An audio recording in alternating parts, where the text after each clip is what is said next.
Remarks before we Pledge of Allegiance. First thing, for anybody who hasn't been at a meeting in this room, we don't have any amplification of what we say anywhere here.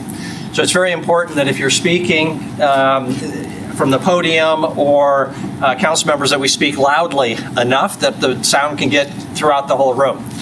It's also important to direct your attention to the what I call the pizza box up there, because that's the microphone for the recording and for Zoom. So speak loudly and clearly. You'll also notice that many council members are not wearing masks. We're following the governor's directive to abide by CDC guidelines, and if someone has been vaccinated, that's no longer mandatory. And so if you have not been vaccinated, feel free not to wear the mask. On the other hand, if you have not been vaccinated, for your protection and the protection of others, it is strongly recommended that you do wear a mask. And I continue to encourage everybody to get vaccinated. The vaccine is safe and effective. And sadly, Yellowstone County's vaccination rates are stand about 37.2% for one or more vaccines. And that's well below the Montana average of 42.4%, so almost 5% less. And well below the national average of about 49%. So we've got a long ways to go, even to catch up with the rest of the state, much less the national average.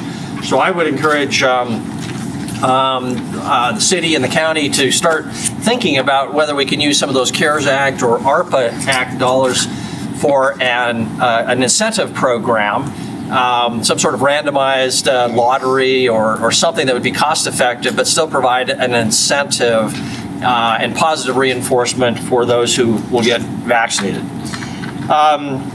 With that, then, if you would, please stand with me for the Pledge of Allegiance and remain standing for the invocation by Councilmember Mike Boyette. I pledge allegiance to the flag of the United States of America and to the republic for which it stands, one nation, under God, indivisible, with liberty and justice for all. God of peace, we invite you to preside over this meeting. Please guide our hearts and our minds in the spirit of fairness, thought, and speech. Even if we have different opinions, give us unity of spirit. Help us to listen politely as others share their points of view. Help us to work as a united team in combining ideas for the greater good of our citizens. Help us work as a whole rather than as individuals, trying to promote togetherness as our shared mission in life. Thank you very much. Amen. Amen. If our city clerk, Denise Bowman, would call the roll, please. Denise? Yes, Mayor. Councilmember Shaw. Here. Yakowicz. Present. Neese. Here. Ewald. Here. Joy. Present. Chiriki. I'm here. Harrington. Present. Brawny. Here. Boyette. Here. Councilmember Brown. Here. And Mayor Cole. Here. Thank you. Our next item up on our agenda is our minutes. We've got two sets of minutes, April 26 and May 10. Is there a motion pertaining to one or both sets of minutes? Council Member Joy. Thank you, Mayor and Council. I move we approve minutes April 26, 2021 and May 10th, 2021. Thank you very much. Councilmember Boyette's holding up two fingers, so he has the second. Is there discussion on the motion? Motion is for approval or changes to any of the minutes? Seeing none, all in favor of the motion, please raise your hand. Voting in favor are all members of the City Council. Motion passes unanimously. Thank you. Next item up are council courtesies. Anything this evening that any council member would like to bring up in the way of a council courtesy? Don't see any. So we do have a proclamation this evening and to recognize Men's Health Month in June, and the proclamation reads as follows. Whereas despite advances in medical technology and research, men continue to live an average of 5 years less than women, with Native American and African American men having the lowest life expectancy. And whereas according to the Centers for Disease Control, males are more likely to die from COVID-19 than women, and therefore should take extra care to maintain social distance, wear masks, and get vaccinated as soon as possible. And whereas educating the public and healthcare providers about the importance of a healthy lifestyle and early detection of male health problems will save lives, and whereas fathers who maintain a healthy lifestyle are role models for their children and have happier, healthier children. And whereas the Men's Health Month website has been established at www.menshealthmonth.org and features resources and information about men's health and special awareness events and activities, including Wear Blue for Men's Health. And whereas with growing rates of suicide and substance abuse, the Men's Health Network is making a special effort to raise awareness of unrecognized and undiagnosed depression and mental stress in boys and men during Billings Men's Health Month, as well as other men's health issues, including heart disease, mental health, diabetes, and prostate, testicular, and colon cancer. And whereas the citizens of Billings are encouraged to increase awareness of the importance of a healthy lifestyle, regular exercise, and medical checkups. Now, therefore, I, William Cole, Mayor of the City of Billings, do hereby proclaim June 2021 as Men's Health Month in Billings and encourage all of our citizens to pursue preventative health practices and early detection efforts. Thank you very much. Next item up are council reports from committees that we might serve on. I know Councilmember Yakowicz, you had a report. Councilmember Yakowicz. Thank you, Honored Council. And in the spirit of this month of, or next month of Men's Health or Health, and especially to the council, some of the boards I've been on, I'll be termed off, at least representing as council, so I'd like to give you a heads up on as well. But Suicide Prevention Coalition for Yellowstone Valley, they meet every third Monday of noon at Riverstone Health, and they're doing a hybrid seminar September 17th, and I'll invite you to it, Break Down Barriers to Suicide Prevention with Diverse Populations. On September 19th is the Out of the Darkness Walk at Veterans Park, which is a huge event on suicide prevention awareness. Second, Yellowstone County Behavioral Health Advisory Board, they meet every first Thursday at noon at the Community Leadership Development Corporation. And this year, they're sponsoring September 2nd, an informational fair at South Park.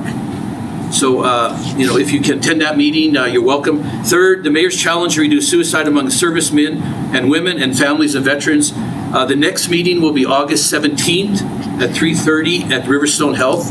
I know it's a ways away, but really a dynamic group led by our mayor and led by Claire Oakley from Riverstone Health, but I'd like to get a council person involved in that as well. Veterans Navigation Network is part of that, Dog Tag Buddies and 211. Two other things, Bright and Beautiful, one of my favorite boards is looking for someone to maybe join that board later on, but June 12th, we're doing a partnership highway cleanup, June 12th, Saturday, with the Elks Lodge. And we're going to be cleaning Highway 90 from 27th Street to King Avenue, South Billings Boulevard. So you are welcome to that from 9 to 1. The Conical or Citizens Advisory Committee, which is one of the best committees I've been on. Well, they're all good committees, but this one here works with advice in the neighborhood of Southside, working with and advising, maintaining an open and honest dialogue between our communities and Phillips 66. In order to act in an atmosphere of trust, respect, and collaboration. So they're also sponsoring the Meet and Greet in South Park that I know all of you have attended before. Finally, the USS Billings, which the mayor has been leading along with others. Just a note that the May 26th, tomorrow, at 6:15, there will be a MIA POW chair that will be revealed at Dealer Park in honor of those missing in action and prisoners of war at 6:15 at Dealer Park. Thank you for allowing me to share that and represent you as council. Thank you, Councilmember Yakowicz. event at Dealer Park is actually Wednesday, not tomorrow night, so Wednesday the 26th. Thank you. If anybody would like to take Councilmember Yakowicz's role, that pretty much is every committee in the city of Billings. So don't be afraid. If he can do it, you can do it. So thank you, Councilmember Yakowicz, for your years of service on all those organizations. Any other council reports? Don't see any, so we'll move on to city administrator reports. Chris. Mayor and council, so just a handful of items here. First up, you will see essentially each of the agendas for the month of June will include some component of the public safety mill levy discussion. So we'll have some very deliberate conversations you're aware of for the 14th and the 28th, but I'll use placeholders on the other two work sessions, frankly, for the 7th and the 21st, just in case we've got something to talk about and deal with. So there may not be packet material, but I want to leave that open so that you have that availability to have those conversations. Second up, unfortunately, and you probably saw the email today, we did have a fairly bad traffic accident this morning on Zimmerman Trail. It is my understanding, though, this could be, I think this is correct, no one lost their lives in it. Hope that's the case. But it will result in that road being closed for some extended period of time because of the damage that was done to the guardrail, the Jersey barrier. So we'll be working diligently to get a contractor who can repair that as soon as possible. But as we all know, every day that road is closed, it's quite an inconvenience or quite a trek around when you can't shoot up and down Zimmerman Trail. Third up, Monday, May 31st, obviously Memorial Day. We will not be having a city council meeting that week. Enjoy that week off. There's no ex parte communication to share with you. And as Deputy Mayor Yakowicz pointed out, and this is a bigger deal than normal, right? This is a baseball town, as I've learned. I've certainly enjoyed and loved to get to know the Billings Mustangs, and they are back this week for their home opener, and back, I think, for 5-6 days in a row. And we're grateful to have that back. So hopefully you and others can get out to the stadium. So thank you. Okay, thank you, Chris. Our next item up then is public comment on non-public hearing items. Tonight, that's items 1, 4, and 5. So this is the time to comment if on our agenda is something that there's not going to be a public hearing on later. The simplest way to think of that maybe is that now's the time to talk about anything except number 2, which is a public hearing on the water rates and wastewater rate. And then number 3, the change to the planned development agreement for Lenhart Square. There will be public hearings on those 2 items when we get to them, but everything else is now fair game, including the initiative to create a Citizens Police Advisory Board that will be brought up at the very end of the meeting in the form of an initiative. So if you don't want to wait around to the very end of the meeting to talk about that item, now is your chance. We'll probably give you a chance later too, under non-agenda items maybe then, as long as you don't say that, as long as we don't have the same person speaking twice. So anyway, if you'd like to comment, we'll look first to people in the library. Please come to the podium right now for any item other than item number 2 and 3. Copy of the agenda is on the City Council agenda. If you don't have that, please ask that you confine your comments to 3 minutes or less and tell us your name and address up front. After we've heard from anybody in the library, we'll look to Zoom and anybody who might be attending virtually. Good evening, Mayor and Council. Tom Rupsis, 105 Legends Way.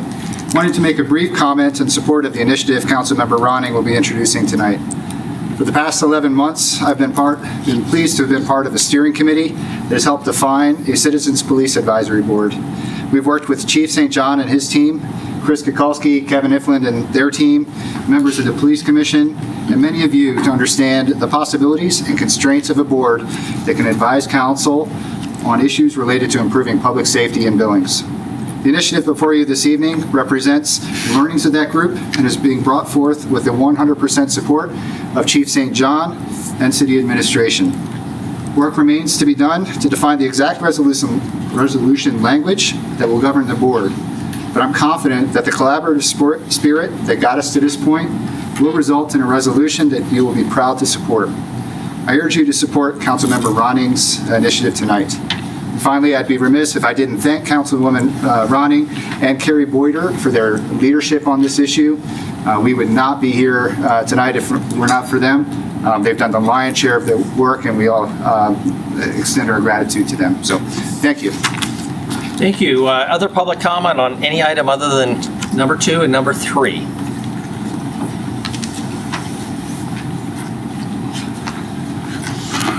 Good evening, Mayor and Council.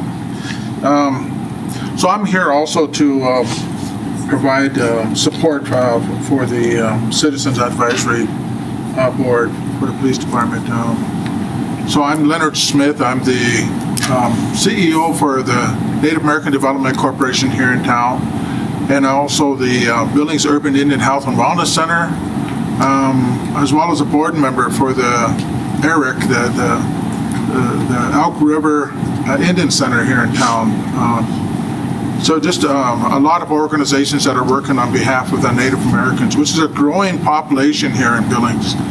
And, just wanted to let the council know that many of us, we own homes here, we got families here, we got good jobs in the community, and, we care about the Billings community. We want it to be a safe place for us. Currently, we have 58 people that are working for us. We're still expanding in many areas to provide support for the Native Americans in the Billings community, which is growing in Billings and in other areas in the state of Montana. So it's something that we're really working hard to provide good support and resources for. So, I'm here to say and thank Councilwoman Roning for bringing this up, but I think we are very interested in supporting safety in our communities, and feel that this would be a real good way to provide support for safety in the Billings community. We are getting more involved, and we want to stay involved, and so we want to make this a good community for all of us. So I just wanted to thank you for bringing that up, and let you know that we definitely support this. Thank you. Thank you, Mr. Smith and your organizations. Next, any other public comment on any item other than number 2? The wastewater and freshwater rate changes, and number 3, the Leonard Square Plan Development Agreement change. Any other public comment in the library? Don't see any. So Denise, do we have anybody? And if you're watching online and you want to comment, you need to use your raise hand feature on Zoom by going to the bottom of your screen and hovering down there, and you should get a little hand that pops up. And when you do that, Denise will see it, and she'll know that you should be taken off mute. Denise, do we have anybody who is signaling that they'd like to comment on Zoom? No, Mayor, I am not seeing any hands raised. Okay, Denise, if you see somebody in the next few seconds, let us know. That brings the end of public comment then on the non-public hearing items. And we'll proceed with our consent agenda item number 1. Council, are there any items to be separated for a separate vote on item number 1? Councilmember Boyette. I'd like to separate item 1F. Item 1F, downtown revolving fund, burger dive, $250,000. Okay, any other items? Councilmember Brown. Thank you, Mayor. I will be abstaining from item 1P2. 1P2. Yes, sir. Got it. Thank you very much. Any other items of separation? Seeing none others, then is there a motion relating to the non-separated items? Councilmember Shaw? I move to approve the non-separated items of the consent agenda. Is there a second? Councilmember Ronning? Okay, the motion is for approval of the non-separated items. Is there any discussion? I'll begin with just an acknowledgement on item 1G, donations to the Billings Public Library from the Library Foundation and a private donor, a little over $8,400. Just a big thank you to the Library Foundation and the Myers family who contributed for that, those contributions. We appreciate it very much. So thank you for your public spiritedness. Any other discussion or comments? Councilmember Ewald and Joy? Thank you, Mayor. I'd like to ask Debbie Milling on, let's see, it'd be 1B2.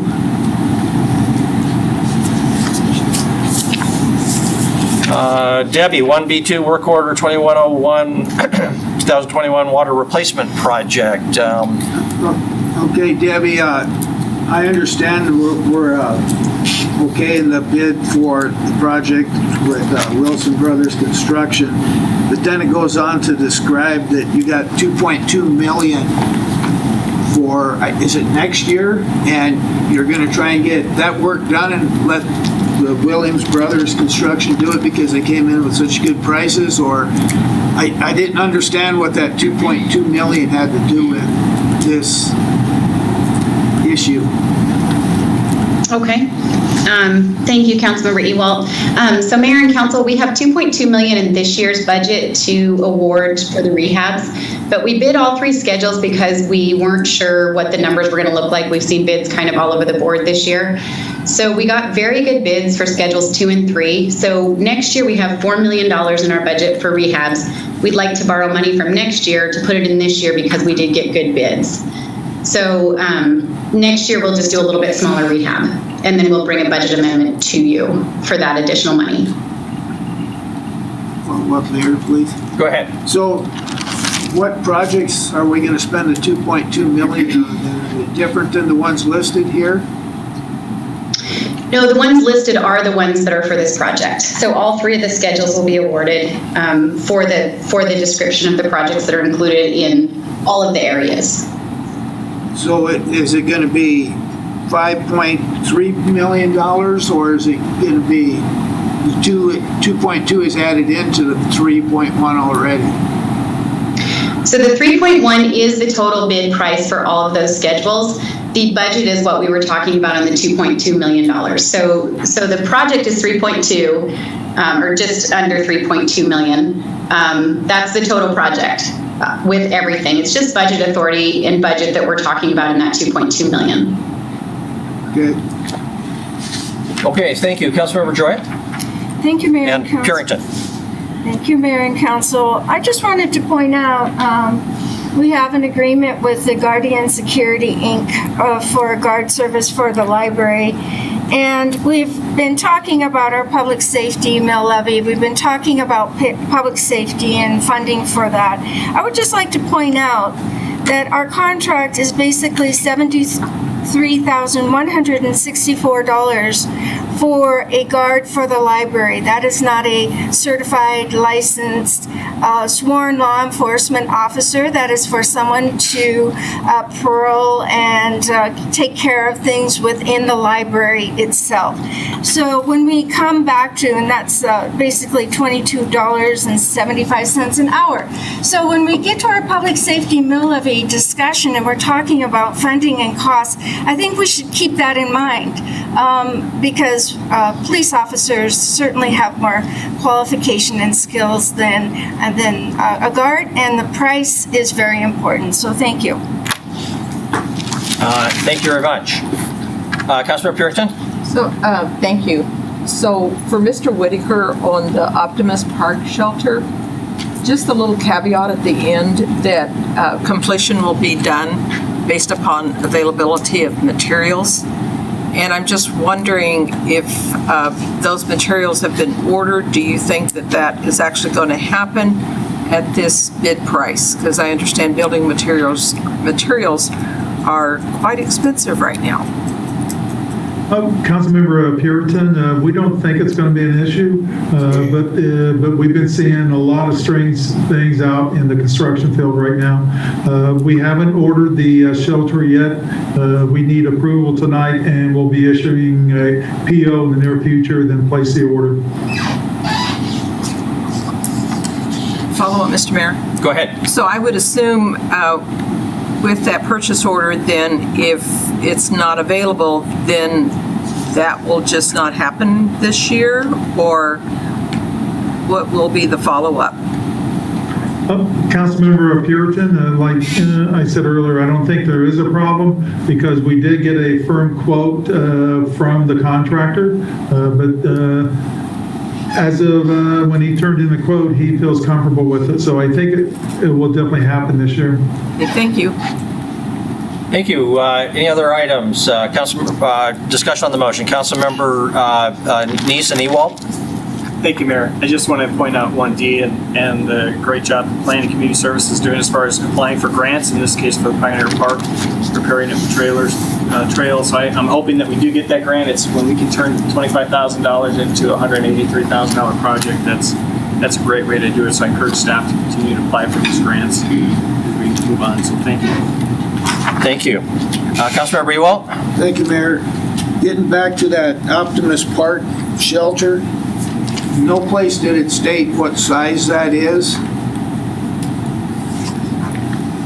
I apologize, I don't have that in front of me, but it's large enough, I know, to accommodate 8 to 12 picnic tables.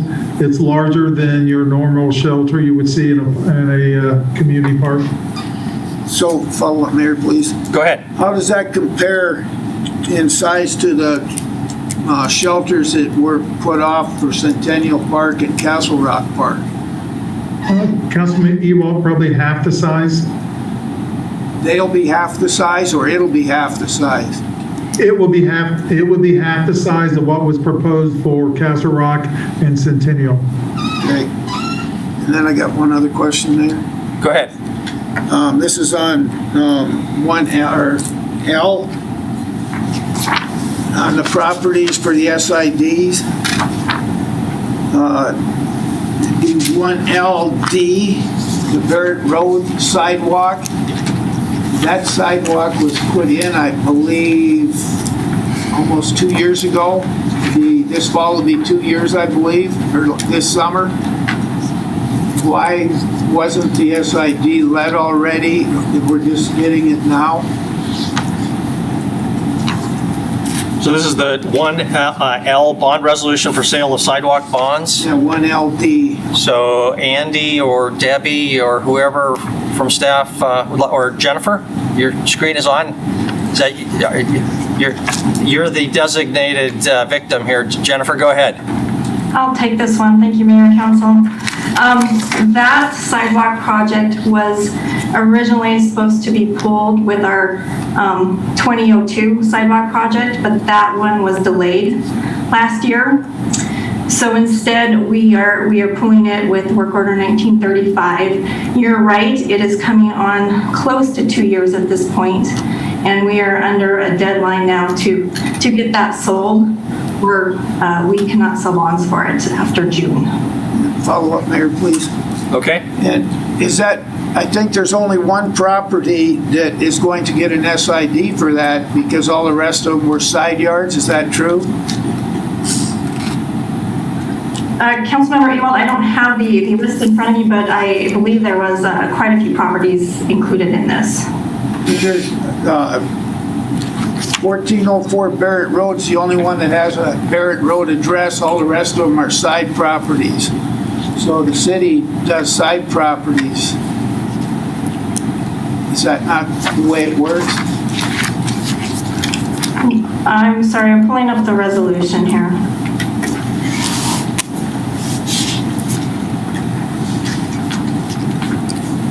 It's going to take just a minute, so if you want to move on and come back to this one, we can do that. Okay, Councilmember Ewald, can you kind of get to the point of why it's of concern, or kind of what the ultimate question here is?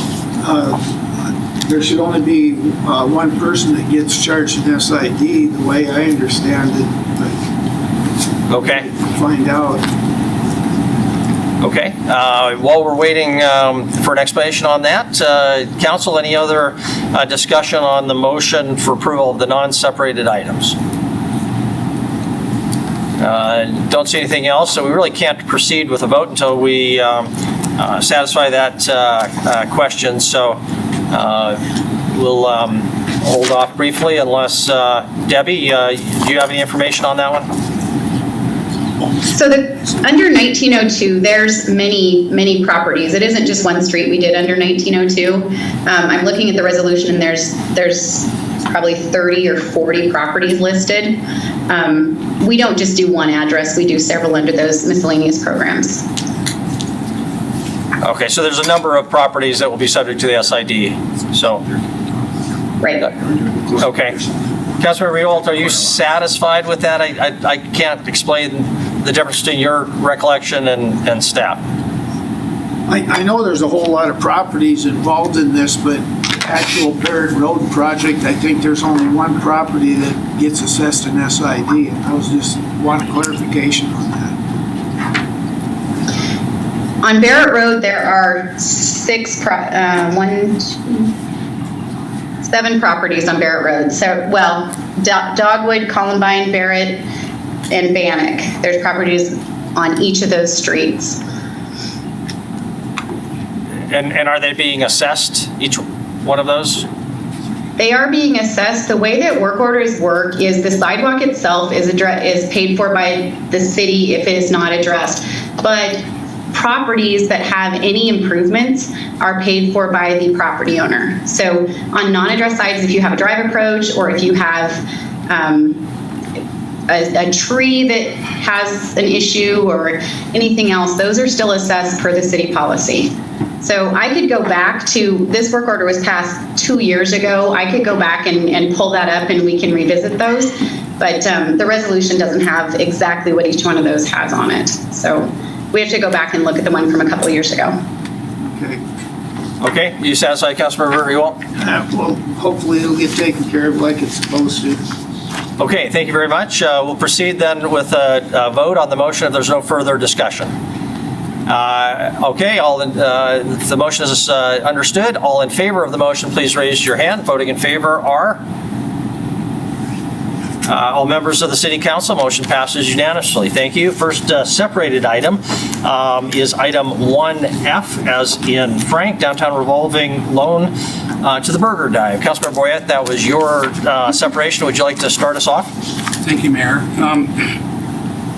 One of the things I did in my past life, again, was being a banker for 30 years. I saw literally hundreds, if not thousands, of good loans and bad loans. I collected a lot of bad loans, and I found that there was patterns or groups of items that happens when you have a bad loan. In one case, not enough money down. This case, there's only 4% out of the pocket of the person applying for the loan. Very little of skin in the game. By looking at our own records here, we will be in 3rd position for the building and 2nd position for equipment. The moment that equipment's sold, that's used equipment's worthless. So in my mind, 3rd position for the building and 2nd position for equipment is worthless. So we depend on a personal guarantee. We, the council, don't get to see the financial records to determine if the customer, in this case, the customer, has a wherewithal to cover a personal guarantee. How many personal guarantees do they have? Do they have any cash in the bank, etc.? And finally, they're moving to a new location, not their old location where they had a lot of customers built in. They have to increase their business by 63% starting the first day. So based on all of those items that I've discussed in the banking business, I would say no to the loan. So I can't go for this. I can't vote for this. Okay, thank you very much. Andy, we'll have some further discussion, but we'll want to hear from Andy Zeller, who serves on that loan committee. Councilmember Neese? Thank you, Mayor. I did email Andy, and I think emailed all of the council on a lot of the discussions that Mike brought up. I do agree with Mike. I also, first of all, I want to say I've eaten at it's delicious food. They have great selections, and I wish them well, but I do agree with Councilmember Boyette on this, that I think there's not enough skin in the game, and I won't be supporting this. Okay, other discussion from council members or input from Andy at some point. Councilmember Ronnie? Thank you. My apologies to the owners. I've never eaten at the Burger Dive. I'm a vegetarian, but I've heard their milkshakes are vegetarian, so I'll be there to have a milkshake. But having grown up in the restaurant business, I fully support the work that they're doing. They came before us for the TIP projects. They got my support then. I really believe in this business and believe that Billings will support this business. This business has had enormous national coverage. I firmly believe that these people will be able to repay this loan. So I move that City Council approves the revolving loan for the Burger Dive. Okay, there is a motion for approval. Council members, other seconds. Councilmember Joy, I saw you first. So we do have a motion on the floor for approval. Discussion now on the motion. If Andy is with us, maybe this would be an appropriate time to ask him to provide a little more background. Andy, can you tell us a little bit more about the program and how these applications get vetted and your role in it in particular? You bet, Mayor and Council. Thank you. So the application process begins downtown with the Downtown Business Partnership with the Met as part of the TIF program. And then he'll bring the applications to the committee, which consists of myself, Kim Olson, Steve Tostener of FIB, and Mamet himself. We'll review them, ask for further information, clarification, depending on the loan. In this case, we needed additional information regarding the other lending that was being secured by the borrowers, as well as some information on the appraisals for the building that they're acquiring.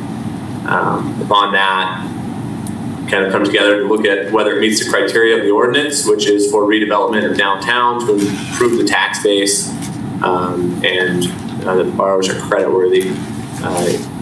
In an effort to keep the personal financial data private, Steve Tosser is the only one who views it from our committee in an effort to, I guess, keep it from really becoming a public document.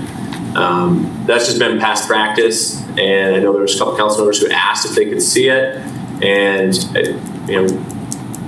historically we haven't shared that with you all, and I think if that was the direction council wanted to go, that'd be fine. I just think you would see a lot of participation drop off as people would not be interested in sharing their personal financial data with the public. So just something to consider there. And this particular loan, I guess really all downtown revolving loans, I would say there's always some risk there, and we acknowledge that on the outset as they generally are going to a traditional lending institution first and coming to us second for any additional lending needs that exist, and they wouldn't typically be coming to us if it weren't for I would say the risk that the traditional lending is not interested or doesn't have an appetite for. But I don't know if that answers your kind of questions or general comments around this loan and the downtown revolving loan itself.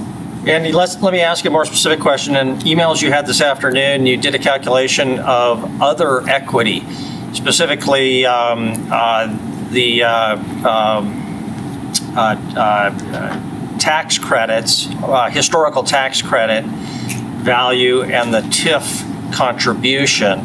Now, those are not dollars, so to speak, directly from the developer, but they still represent equity in the deal. What did that amount to in dollar terms and percentage terms, those other categories? It was pretty substantial, but I forget the exact percentage. All right, let me pull that up. I know that combined with the owner's equity and those two grants, it was 34% of the project would have been not funded by debt. I'll say that. It's not. I didn't say owner's equity because I know they're not bringing the tax credit and the tax increment funds, but those are funds being supplied to the project that aren't subject to debt repayment. It was the committee's position that while I think we certainly shared some concerns about the cash position that was represented, the ability for the Burger Dive to repay the debt service, both this and the debt, the other borrowing that they're undertaking, we felt comfortable that they would be able to do so. Okay. Okay, so thank you. Round numbers, the whole project was about $3.5 million in, and then these other elements, if you call them equity, were in the neighborhood of $1.5 million, something like that? That sounds approximately correct. I'm still looking for the email, but yeah, that's within that ballpark. Okay, further discussion then on the motion or questions for Andy. Councilmember Brown? Yeah, Andy, can you explain to me a little bit on what the revolving loan fund is for? I mean, is that typically for folks that are looking for a loan they may not get from a traditional lender? I haven't seen it explicitly stated that way, but I would say generally that's how we have treated it and acted. Typically, we're taking a second position behind a traditional lending institution. They're going to a bank to get, 80, 90% of their loan, whatever it may be, and they're coming to us to get a substantial portion of that remainder. And so we're almost always taking a second position. It's pretty rare that we're taking a first position on a building. I mean, we do that occasionally, but that's the exception. So I think our past practice is that it's not to compete with traditional lending. Thanks, Andy. Yeah, thank you, Councilmember Purington and Ewald and Neese. So I agree with Councilmember Boyette. The third position is not really a good position to be in, and I agree with that one. I understand about the equity with the tax credits and with the TIF district, but I think some of the other elements that Councilmember Boyette brought up are legitimate. One of the things that I asked you, Andy, and it was probably too late in the day, but when do they start actually paying this back? Yeah, so I replied to that email, sorry if you didn't get it. We do require repayment to occur 30 days after the funds are issued. So whenever they end up actually closing on the building and we remit funds, we would start repayment at 30 days. And that's just typical regardless of the loan that we're doing. Okay, thank you. Thank you, Councilmember Ewald and Neese. Andy, do you have the total amount that the TIF put into it that we okayed for them? Yeah, it's on page 5. Yeah, but it's $466,373. And that'll be reimbursed upon substantiation of eligible expenses. They won't get that until they're done. Follow up, Mayor, please. Go ahead. Is this, whether they get this 250, is it a make or break for them? That I don't know. I do believe the owners or perhaps owner representatives are on this evening though, and perhaps that'd be better directed to them. Councilmember Ewald, would you like? Yeah, I'd like to know if it's Okay, if there aren't any objections from other council members, are the owners on Zoom or? I'm sorry. Hi. Okay, all the better. Would you mind kind of taking the podium and introducing yourself? And you've heard the discussion, so if you can answer that question, Councilmember Ewald, about make or break, but also if you want to comment on anything else that we've been discussing, feel free. Okay, sure. I'm Brad Halston, and this is my wife Andy. We're the owners of the Burger Dive. Hi, everybody. Yeah, the $250,000 would be a pretty critical component at this point for us, financial, as far as the financing package goes. So we are definitely asking for that, and we are needing to have it to continue to be able to do the project in the way that we see it at this point, with all the aspects, the restaurant and the remodeling of all 3 properties, apartments upstairs, providing housing on that block also. And I really believe the project that we're doing down there in taking those 3 properties on that block in Minnesota Avenue, I've lived there since 1992, and it hasn't been a very viable block in that amount of time. Really, there were still businesses there, but those are gone now, and we're kind of starting from scratch and trying to bring that back. So that 250 is an important part of what we need to do there to complete our whole project. I mean, we can certainly, if we have to, relook at it and do it in pieces, but for us to really be able to do what we want to do, it's a pretty critical aspect. So. I wanted to add, the business plan has not been edited since its original creation, and we are coming in with $250,000 of our own cash, which $100,000 of that has already been spent towards architect fees and design fees. And so we do have a lot invested personally in some of the cash flow. When this business plan was written, our business was solely based on lunch from 10:30 to 4. And September of last year, we started opening up for dinner. So we've extended a new block of time from 4 to 8. And from 4 to 8, we were expecting it to be pretty slow because we did a kind of word of mouth open house kind of introduction, and we haven't spent any advertising dollars on that. Using a lot of social media has been how we've gotten the word out. And the first 3 months, we had seen 30% increase in the business. And then after 6 months, we've seen 39%. And I'm sorry, I don't have the numbers of the last quarter. They're not completed yet, but we do have a quarterly being prepared for the bank on that. So there were 4 components to us being all the funding falling in place. It's been like a puzzle piece. It's been pretty crazy, but one of those was the revolving loan fund. Our financing through Western Security, our financing through the Small Business Association, and the historic tax credits. And so all those little pieces of the puzzle will need to come into play. And anyone that's familiar with our place that's been in, one of the things I've heard from day one is you need a bigger place. Literally a weekend, people said you need a bigger place. And that's continued to grow throughout, 5, 6, 7 to 10 years now. You see that line out the door a lot. Some of you are customers, some of you wait in that line out the door.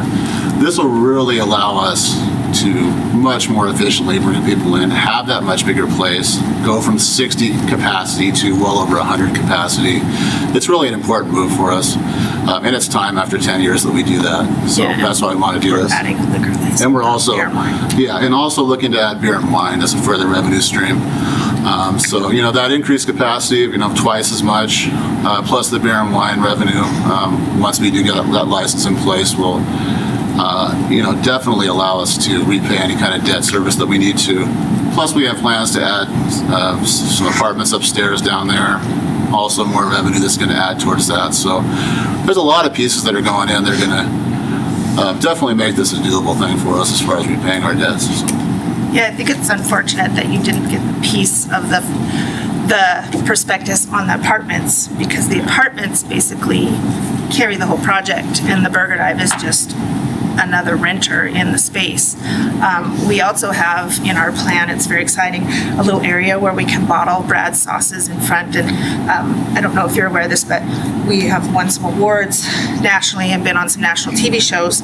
And when folks come in, they'll bring a little bottle and we'll fill their sauce and that. And so there's a great market there for a retail of the different sauces and spices and dressings that we carry. And we've held the trademark for those through a patent. I'm not sure if it's called a patent, but we legally have held that for years with long-term planning, that we would move forward with some additional products to merchandise. And then there's a retail store upon the entry that we can have a lot more of our merchandise and expand our merchandise area.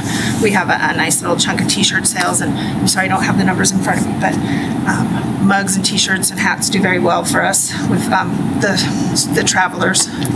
We have quite a souvenir sales department. So they do well for us right now, and our store is literally a little dresser type thing with some drawers.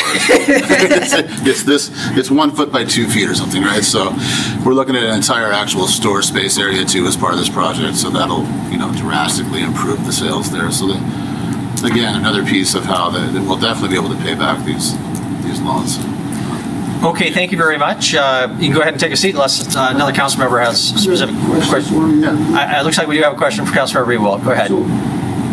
Are you planning on doing this whole thing all at one time, or could you kind of break it up and maybe do the apartments a little bit later to save a little bit of money to get in and get your feet in the door, or does it all have to be done at one time? Ideally, I'd like to be able to do it all at once, and that's been our plan. The apartments are going to be a really big chunk, I think, of paying back the debts. I believe the restaurant can take care of it too on its own, but the apartments are kind of like a little bit of a security blanket as far as that goes. So if we have to break it up and we have to do the restaurant first, the restaurant can take care of it. But ideally, we're still hoping to push forward and get the whole thing done at once. Okay, thank you very much. Councilmember Purington? Just a quick question on foot traffic in the downtown. That's, I know that's probably really popular for the lunch hour. What do you think that's going to do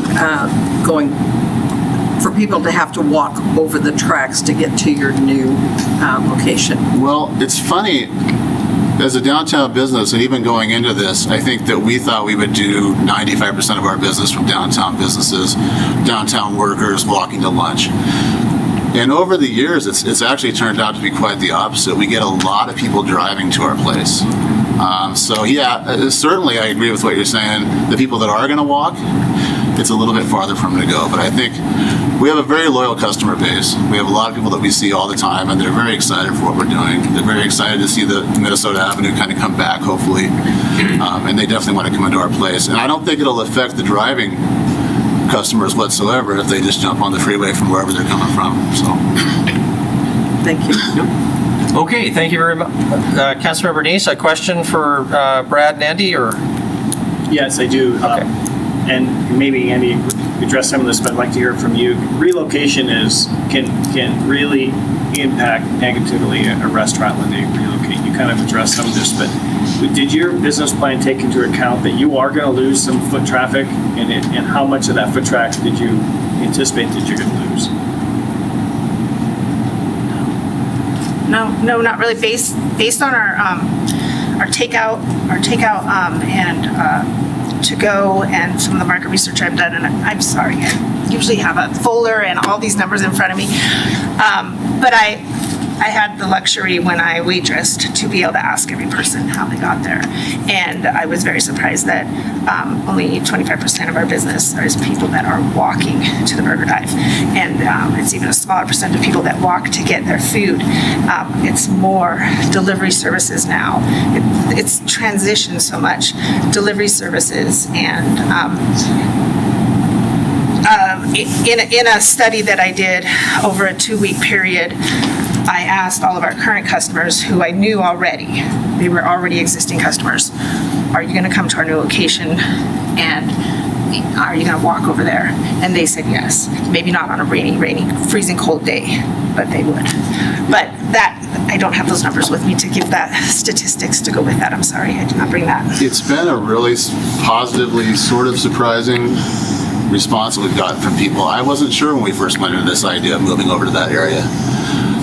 But really the response we've gotten from our customers has been 99% positive, that they're all going to come over there and continue to support us. And people ask me every day, how's the project coming? So that just tells me they're going to come. And Andrea, I don't know whether it was stated before, although it was probably implied, but your parking situation for all these drivers is better on Minnesota than its current location. Is that correct? Currently, yeah. There's a lot more parking. Lots more parking. Yeah, as far as right in front of the restaurant street parking goes, it's night and day difference. And there's some spaces that our architect owns that we might be able to lease some additional parking off street as well. Okay, thank you very much. Go ahead. Councilmember Neese, you got something else? I'm sorry, not for the applicants, but for Andy. Okay, go ahead and take a seat then. Thank you. Thank you. Councilmember Neese for Andy Zeller. Andy, I asked you this in the email. Maybe you can explain this. When I first looked at the application, it says percent of owner equity required, and I assume owner equity is what they put in. Now they've indicated they put in an extra $100,000, which is good. It says 20%. Even that $250,000 for the project is not 20%. Can you explain why we have the application here if they are required 20%? Councilmember Neese, I don't know the history on why that is on the application. I talked with Mehmet at downtown. It is not a requirement of the loan in the ordinance. The rest of the requirements on the application are spelled out in the ordinance, but that is not. I assume that was a policy decision made at some level in the past. But I don't know the history on it, but I can research it and provide that for you. Great follow-up, man. Okay. Andy, is this the form, the city form, or is this the downtown association form? That is part of the loan application that's created by downtown. Okay, all right. I think it was created prior to Mehmet's arrival as well. Okay, thank you. Okay, Council, any other discussion before we move to a vote? Councilor Biakovich. Thank you, Honored Council. I'm going to support the motion, but I really want to thank you, Mr. Boyette. Your question is critical. I walk that area. I live close to that area. And, I really do worry that one invests so much in that area and it's not successful. There was a subway that was there at one time. There was a bar there. I mean, there was a lot of things there. You're a young couple. You're a lot younger than me, though I'm not speaking to you directly. But, I think that what Mr. Boyette brings up is a very important question. When applicants come before us, we want them to be successful. And I actually say, Mr. Boyette, you bring up a good point of concern. So that concern is we want you to be successful, but also not to underestimate both the loan that we're giving, but also your endeavor. Thank you, Honor. Thank you very much. Any other discussion? Councilmember Ewald. This is for Andy. Andy, the history of this revolving loan fund, is it been pretty good? Everybody seems to pay back their loans, or if we had a lot of defaults? Mayor and Council, Councilmember Ewald, we have not historically had any defaults that I'm aware of. I know quite a while ago, well before I started the city, there was the write-up of some accrued interest on a loan, but the principal was paid back.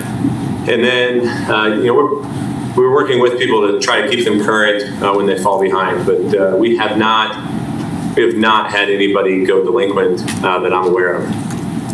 Okay, thank you. Thank you very much. Any other discussion before we vote? Councilor Brown. Mayor, I'm going to support this. One, because the Burger Dive is well known. They've got a great following. The following is going to go across the tracks. I truly believe that. I do worry a little bit about how they're going to grow being across the track. But I look at this as an investment. I think these guys are a good bet. They've done very well with their business. They've got a great plan. And the apartments, I think, is a great idea. And, I wish you all the best. And I hope everybody else will support them in their endeavor. Thank you. Thank you very much. I guess I'll just comment along that same vein that there's no reward without some risk. And unlike a private bank that's goal is to make a profit, we have to invest in our community. And I can't think of a greater opportunity than the revitalization of Minnesota Avenue. This is something we have hoped for 100 years. Well, maybe not 100 years, but 60 to 80 years. So let's hope that this is the catalyst that brings great change to Minnesota Avenue and the whole South Side. There was another hand I saw up, Councilmember Chiriki. Yeah, I would just add that I totally echo what Councilmember Brown and Mayor Cole said. I think it's a game changer for the bright side of the tracks. We are not bankers in this process. We are visionaries, and we are charged with helping to invest and build a better Billings. And I will also say that I've been very intrigued and have wanted to stop by. And frankly, I've always been driving by. I don't work in the area, so I've never had a chance to really walk there. And I've never wanted to turn into that parking lot. So, I look forward to being able to park on Minnesota Avenue so that I can try your burgers out. I've heard very good things about them. Thank you. Okay, they're great. Councilmember Neese. Yeah, I'm going to, just to let you know, I am going to, after the debate talking about this, I am going to support this. There are some problems with the forms. I see now why we can have a little bit more skinnier investment. I didn't realize about the apartments. I think that is a game changer as far as rental income. That's pretty consistent income. And I really do want to support the burger dive down there in Minnesota Avenue. And I do, it's a risk, but as some of the council members pointed out in the mayor, that it's an opportunity to invest in the Minnesota Avenue, which we do need to get more done in that area. So I do wish you well, and I look forward to eating there soon. Okay, are we ready to vote? Looks like it. So the motion is for approval. All in favor of the motion, please raise your hand. Voting in favor, Councilmembers Tricky, Cole, Shaw, Ewald, Yakowicz, Joy, Purinton, Ronning, Brown, and Neese. If voting in opposition, please raise your hand. Voting in opposition, our former banker, Councilmember Boyette. Can I make a comment? Our conscience. Yes, go ahead. Even though it's technically out of order, but the application should have included that there were apartments generating income. That was not there. It also wasn't up to date, showing that they put another 100,000 in. So we have to base ours on the application that we have in front of us. If staff or the citizens don't bring that to us, how do we know what to vote for? That's just an observation. Point well made. Okay, that concludes that item, but we're still on the consent agenda. Our next item up is bills for item 1P, April 26, 2021. Is there a motion? Councilmember Boyette? Mayor, I move that we approve item consent item 1P2. Thank you very much. Is there a second? Councilmember Neese? Is there any discussion? If not, all in favor of the motion, which is for approval, item 1P2, bills for the week of April 26, please raise your hand.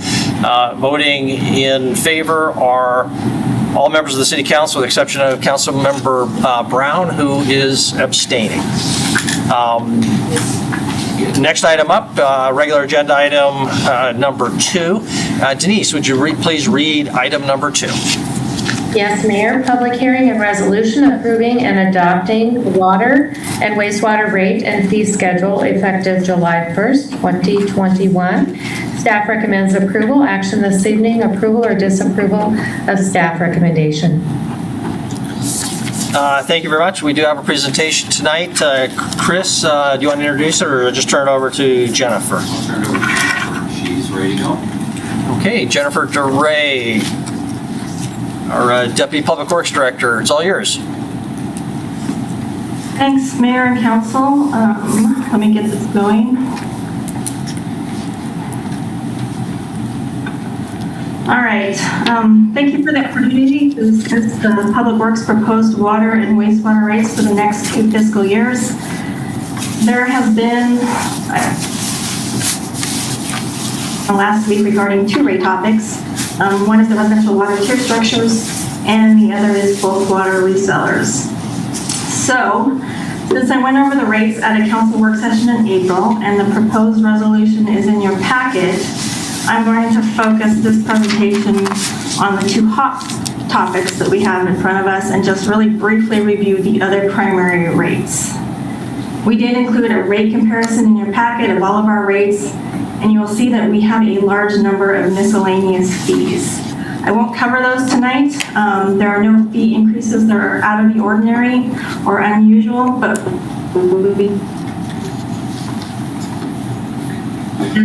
answer questions if you have.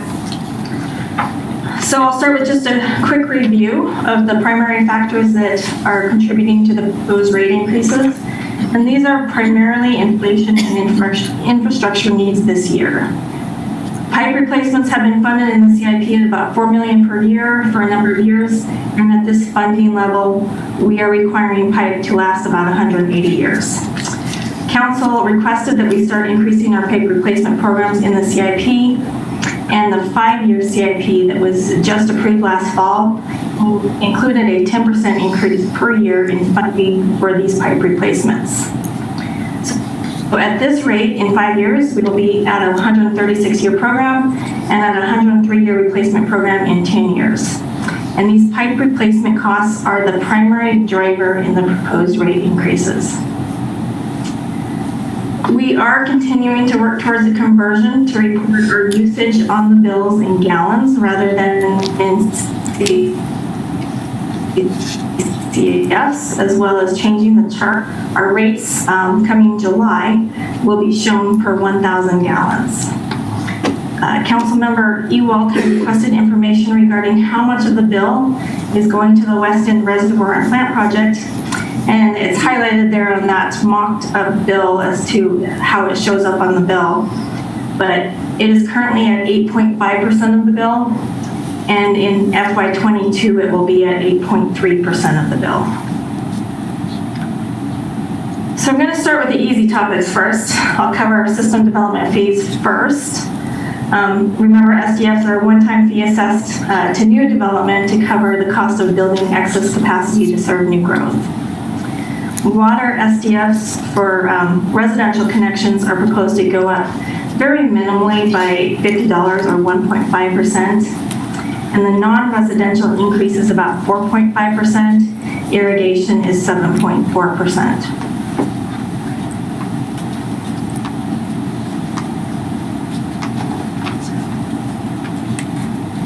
The wastewater SDF for city percent increase in the Lockwood SDF. The combined water and wastewater SDF for a new home in Billings then is $1,070 to connect to a system valued at about $2.3 billion. So this is an increase of $535 over our current fees, or 10%, and these fees will be effective for the next 2 years. So I'll do wastewater next, as it's another fairly easy topic. The wastewater fixed monthly charge is shown. Residential houses typically, remember, have a 3/4 inch meter, and the fixed monthly charge will increase by 10 cents in FY22 and again by 10 cents in FY23. And Jennifer here, I apologize for interrupting you, but you're a little rough, your sound. So I'll just ask that you keep your voice up and maybe slow down a little bit, and that way if you cut out briefly, we'll still be able to catch you. And I think we're catching most of it, but just wanted you to know that. Okay, I apologize, Mayor. I was having some connectivity problems, but hopefully they're better. I'll just talk a little louder. So rates outside for users outside of Billings are about 10% more than inside rates, and these will see similar increases. There is an error in the resolution that I want to point out, and that is on the 6-inch inside FY22 fee. The correct amount is shown here on this slide in red as $88.15. The letters that were mailed to all customers had the correct fee. The notification was correct, but I am requesting that you do not approve the resolution as currently stated, but amend it to make this change.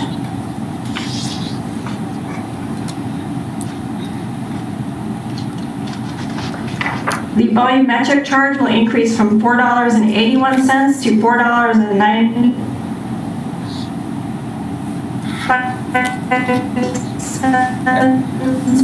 Yeah, 1,000 gallons in FY20, 1,000 gallons in FY23. And Jennifer, there we lost your sound a bit. I assume you can't shut off your video because then we lose your shared screen, right? I think she can. I think we can try that. I think she can shut her video off. Okay. But we'll still hear her and we'll be able to see her shared screen. Okay, let's try that. Jennifer, if you could, there you go. And we can still see your screen, so go ahead. All right, I don't know how much you caught on this one, so I'll start from the beginning. Can you hear me now? Yes. All right. For the wastewater volumetric rate, The increase is the rate now is $4.81, and that will increase $4.95 per 1,000 gallons in FY22 and to $5.08 per 1,000 gallons in FY23. The septage rate for septage haulers will go up by 13.2% in 22 to $61.12 per 1,000 gallons, and there is no change in FY23. The average residential home in Billings uses 4,000 gallons of water in the winter. Thus, the impacts to the average residential property owner will be a 66-cent increase in FY22 and a 62-cent increase in FY23. The proposed volumetric and fixed rates for Lockwood, Phillips 66, and Exxon are shown, as well as the total projected revenues for each wholesale customer. During the April presentation, I mentioned that we were still analyzing these rates to ensure the rates correctly covered the cost of service for this rate class. The rates did change from what was presented in April. The rates here are the new rates that were included in the resolution. Total annual charges for both Lockwood and Phillips 66 will go down in FY22 and then increase again.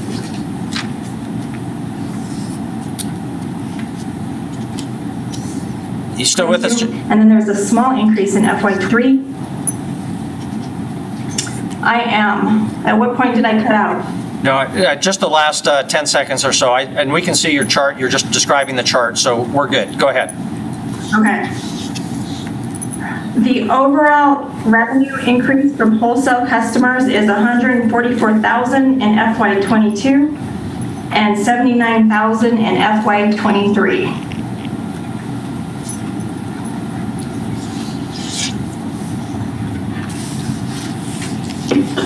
So in water, the fixed monthly charges are planned to increase by 2% in both FY22 and FY23.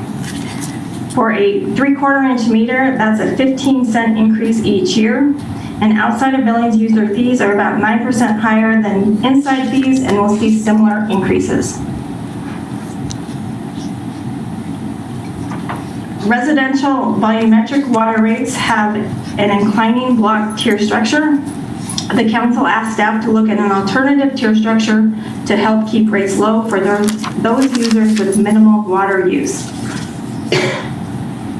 The current structure is set to accommodate up to about 10,000 gallons in the first tier and was set this way to capture what was the annual average usage at the time. The second tier then has a range up to 32,000 gallons, and the third tier is used for usage up to 75,000 gallons. Tier 4 is for excess use. So in addition to the current tier structure, we propose an alternative to consider to meet the goal of the lowest rate possible for minimal users. This alternative reduced the volume captured within Tier 1 from 10,000 gallons to 5,000 gallons, thereby increasing the water bill in Tier 2. The basis for using 5,000 gallons is because that it is both the median annual usage for the last 2 years and the previous winter monthly average.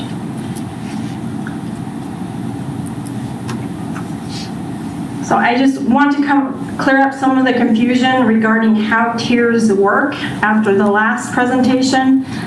You only pay the tier rate for what you use within that tier consumption range. For example, if a customer had monthly usage of 11,000 gallons, under the option 2 structures, the customer would be billed for 5,000 gallons at $3.66, the Tier 1 rate, and for 6,000 gallons at $4.40, the Tier 2 rate, as well as they would also be billed for that fixed charge.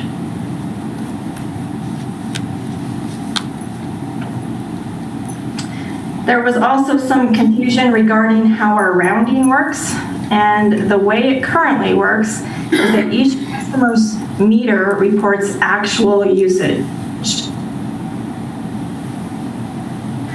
That usage is then rounded to the nearest CCF and billed in whole CCFs. It will work the same way with gallons. We will get the actual usage and the system will round it to the nearest 1,000 gallons.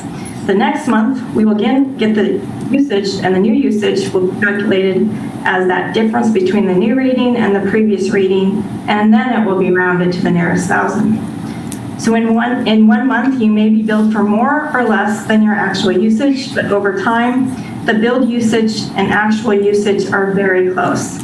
This table and chart shows 1 year consumption for an actual customer.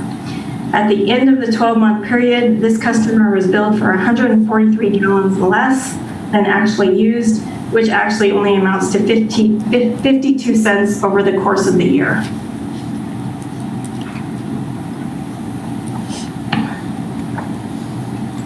So in April, I presented how many bills stay within the 5,000 gallon threshold.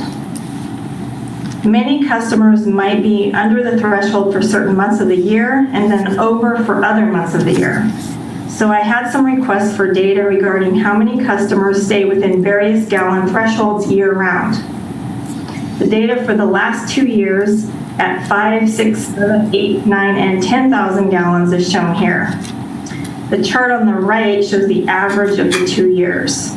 So what it's showing is that 22% of our customers never exceed 5,000 gallons. 26% don't exceed 6,000 gallons. 29.5% of customers stay within 7,000 gallons.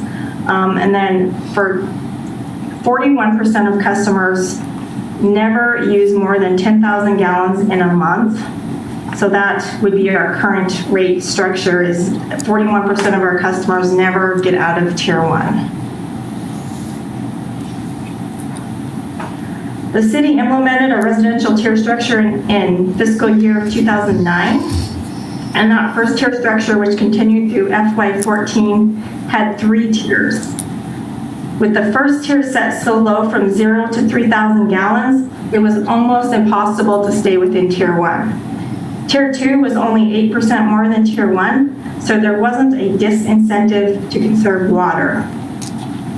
Tier 3 started at 13,000 gallons, so everyone with a decent-sized lawn could not help but be in Tier 3 in the summer months. So in 2015, we changed the tier structure to a more deliberate approach. Tier 1 was set at 0 to 10,000 gallons, which was the annualized average month. Tier 2 was set at rates that were 20% more than the Tier 1 rate. Industry best practices state that there should be at least 20% between blocks to influence behavior, and at least 25% is recommended. Tier 2 allowed for prudent lawn watering so that most users could stay within Tiers 1 and 2 even in the summer months. Tier 3 then is for high water use and is set at 30% more than the Tier 2 rates and encompasses usage up to 75,000 gallons. Tier 4 for excess use is 50% higher than Tier 3. The options presented in April included continuing that tier structure or narrowing Tier 1 to 5,000 gallons.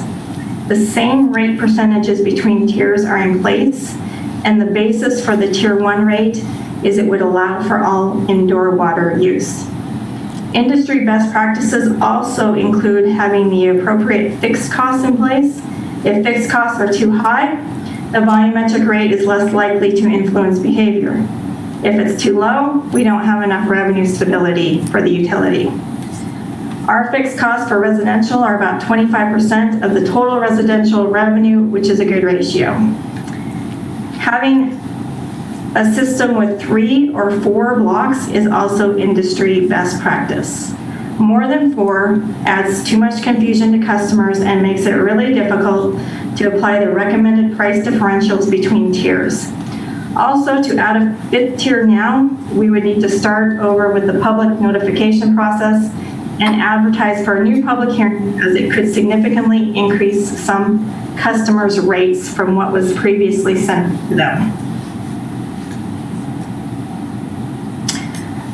So this is the table that I sent out over the weekend, or perhaps it was Friday, but it shows what would happen to the tier rates depending on what volume Tier 1 is set at for us to be revenue neutral. if we have a tier 1 from 0 to 5,000 gallons, the rates are $3.66 for tier 1, $4.40 for tier 2, $5.71 for tier 3, and $8.58 for tier 4. The actual tier rate percentage change increases as tier 1 expands in volume. So tier rates only increase by an average of 0.1% if tier 1 only includes volume up to 4,000 gallons.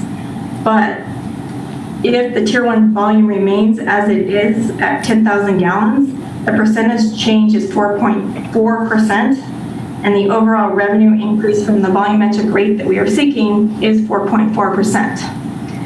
The net increase we are seeking in residential rates is actually 3.9% when we include the fixed charge component of the bill.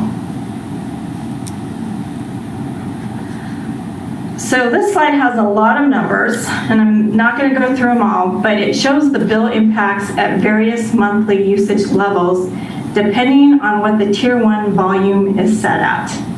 If tier 1 is set at 0 to 5,000 gallons and you use 4,000 gallons of water in December, the water bill is going to be $22.94, a 1.8% increase over the current rate. If you use 8,000 gallons in May, the bill is going to be $39.80, an 8.2% increase over current rates that month. And if you use 30,000 gallons in August, the bill is going to be $136.60, an increase of 5.6% over the current rates. In contrast, if tier 1 remains where it is today, those small volume users are going to see higher percentage increases, but the overall increase for each usage level is more linear, where the range of percentage increases then is only from 2.5% to 4.1%, and you don't see those spikes. With this tier structure, a user with 4,000 gallons in a month will have a water bill of $23.18. An 8,000 gallon per month customer will have a bill of $38.06. And a 30 gallon per month user will have a bill of $134.50. The yellow highlighted cells on this table indicate the lowest rate for that level of usage, and the blue indicates the highest. So a customer using 4,000 gallons will most benefit from a We lost you there, Jennifer. You were talking about a 4,000 gallon user, I believe. All right, thanks, Mayor. And if you want us to actually pay attention to anything on the chart, you'll have to point out the particular number you're referring to, because there's literally dozens of numbers there. So those don't mean much to us unless you point them out. Okay. So on this table, if you look in the last line for a tier of 0 to 10,000 gallons, and then look over at the bill impact for the 4,000 gallon rate, you can see that it's $23.18, a 2.8% increase over the current rate. If you use 8,000 gallons in a month, it's $38.06, still on that same row at the bottom, a 3.5% increase. And then if you use 30,000 gallons in a month, which is same row, just a few columns over, the bill impact is $134.50 for your water bill. It's a 4% increase over the FY21 current rates. So from a revenue standpoint, it does not matter to us which option is picked. If council is looking for the least variability and the least unintended consequences, the best course of action is to continue on with the same tier structure as we have now. From a staffing standpoint, it does take time to change the structure. We already have a major conversion process underway by converting to reporting in gallons. So just a preference based on staffing is that it remains at the status quo. But as I said, from a revenue standpoint, it doesn't make a difference. So just quickly on this one, the FY23 rates for the volumetric residential rate will depend on the structure you adopt. And the overall increase that we are seeking in FY23 is 4.3%. So the other item that council requested we analyze in the rate study is bulk water resellers. This is intended to address those users whose business models involve purchasing water from the city and reselling water for domestic purposes to users typically outside the city limits. This can either be through the operation of a water fill depot for customer self-service or through a water delivery service. Right now, we have 3 bulk water reseller customers that are currently classified as inside of Billings non-residential customers. And the combined usage for these users is about 45 million gallons per year. The Heights Water District also has bulk water resellers as its customers. The city's rules and regulations governing water and wastewater utilities include Rule 20-3, which states that resale of water is prohibited, but goes on to say that the city can give individuals the right to resell water if we provide that permission in writing. For unknown reasons, no written permission was ever granted, nor did the city prohibit these users from connecting to our water system and using our water rights to resell our water to individuals outside of city limits. Our recommendation is to create a separate bulk water reseller class of user. Rectifying the rate classes will provide an opportunity for this user class to continue their operation while still coming into compliance with Rule 23. These users are separate and distinct in how they utilize the system and are consistently one of the larger users within our system. So we are presenting 3 options tonight. The first is to continue on as is and charging these bulk resellers as non-residential users. The proposed rates of $3.20 in FY22, and then it would be rates of $3.29 in FY23. The second option proposed in April was to use the utility method, which I'll explain more on the next slide.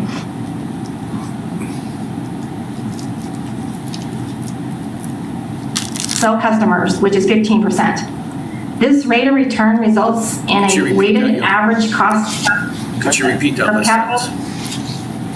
Jennifer, you cut out there a little bit, so would you go back and maybe start over with option 2?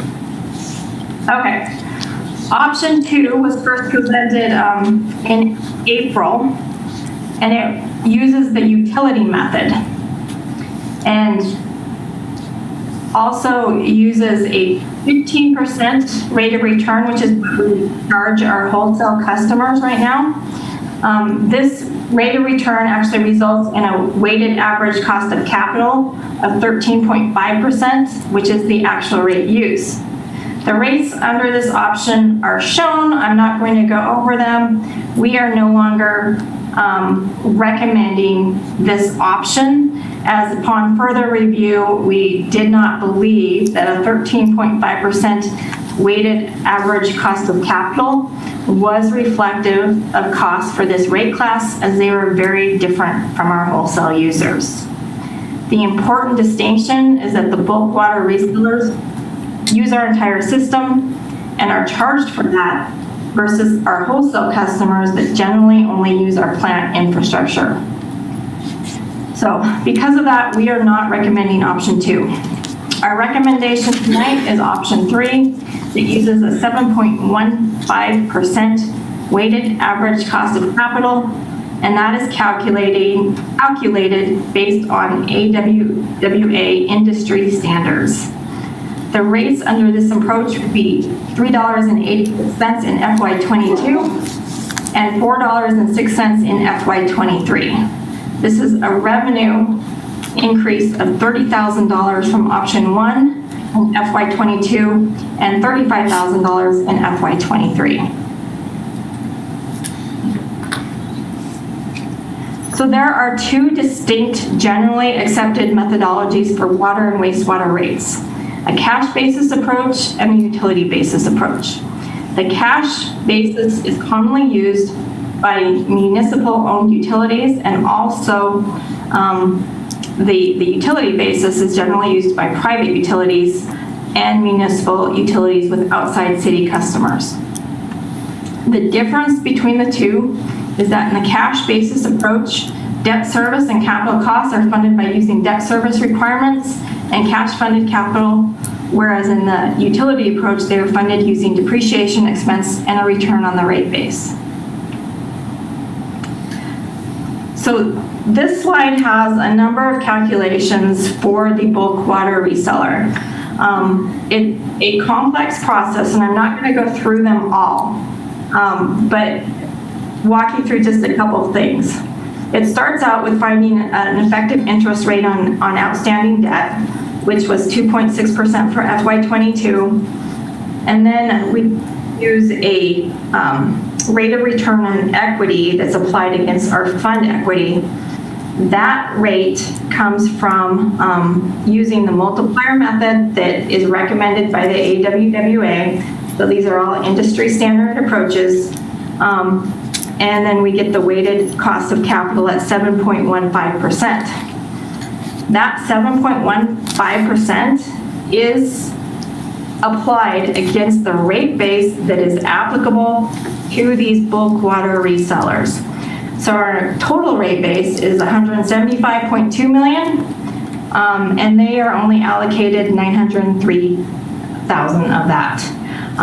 Their total costs then for their capital component of their rate is $99,341. So complex process and how we do it. I can definitely answer questions if you have remaining ones, but I think that there's just a couple main takeaways here. So first, using a rate of return in our rates is based on tried and true industry standard methodologies and can and actually should be used to allocate correct costs to each customer class.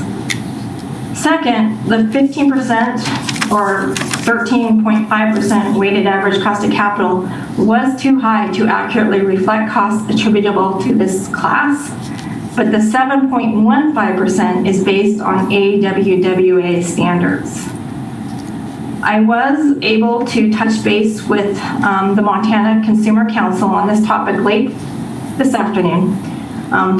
So first, I'll let you know they did receive this year's notification of the public hearing, albeit it came in late. We are going to send all future notices certified just to verify the Montana Consumer Council receives them and they are good with our process. We also had a good conversation about the rate of return issue.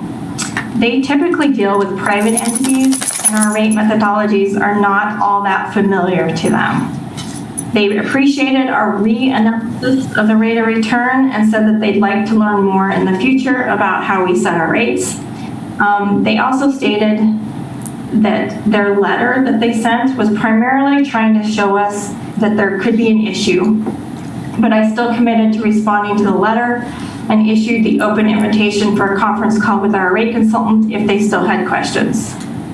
I think what everyone needs to keep in mind is that there are specific state statutes governing water and wastewater rates. We've talked about those many times in the past, and what this means is that we cannot just charge arbitrary rates to customer classes. It has to be based on cost of service principles and take into account services provided and the benefits received. So the bulk water rate comparisons are showing here. I'm not going to talk about it too much. We're not necessarily comparing apples to apples, as many of reflect rates that these cities charge direct users of bulk water as opposed to selling water to bulk resellers who then mark it up to sell to their customers. I do want to point out that we already have a bulk water rate that is outlined in our rules and regs. This rate is used for construction, and contractors fill up by using a hydrant meter. Per rules and regs, the volumetric rate charged is the seasonal rate. In addition, they pay a meter setting and removal fee and a hydrant meter rental fee per day, as well as a monthly base rate. So the proposed non-residential rates for both inside and outside users will increase by about 4% in FY22 and 3% in FY23. The seasonal rate increases by 5.9% in FY22 and 2.2% in FY23. The multifamily rate increases by 2.8% in FY22 and 3% in FY23. And the resale fee, which is applied only to Heights Water District, barely increases in FY22 and then increases by 3.1% in FY23. This large increase is due to the significant increase in the supply and treatment components of the rate base that are in the FY22 budget and will be capitalized into the rate base in FY23. I want to let you know that I did receive an email from the general manager of Heights Water District questioning a couple components of the rates. I addressed those in an email back and have not received any more communication from Heights Water District. So this slide shows the volumetric rates for all current and proposed classes of users, starting with a low of $3.20 per 1,000 gallons for non-residential users in FY22 to a high of $5.37 per 1,000 gallons for seasonal or irrigation users. The residential blended rate, for the blended tier rate, changed slightly from what I sent over the weekend. The averages in this presentation all use the last 2 years' water average of 8,000 gallons. So I changed this blended rate to reflect that. So this is $3.94 in FY22 and $4.05 in FY23. The bulk water, option 3, the one that we're recommending, is $3.86 in FY22, then a penny more than the residential rate in FY23.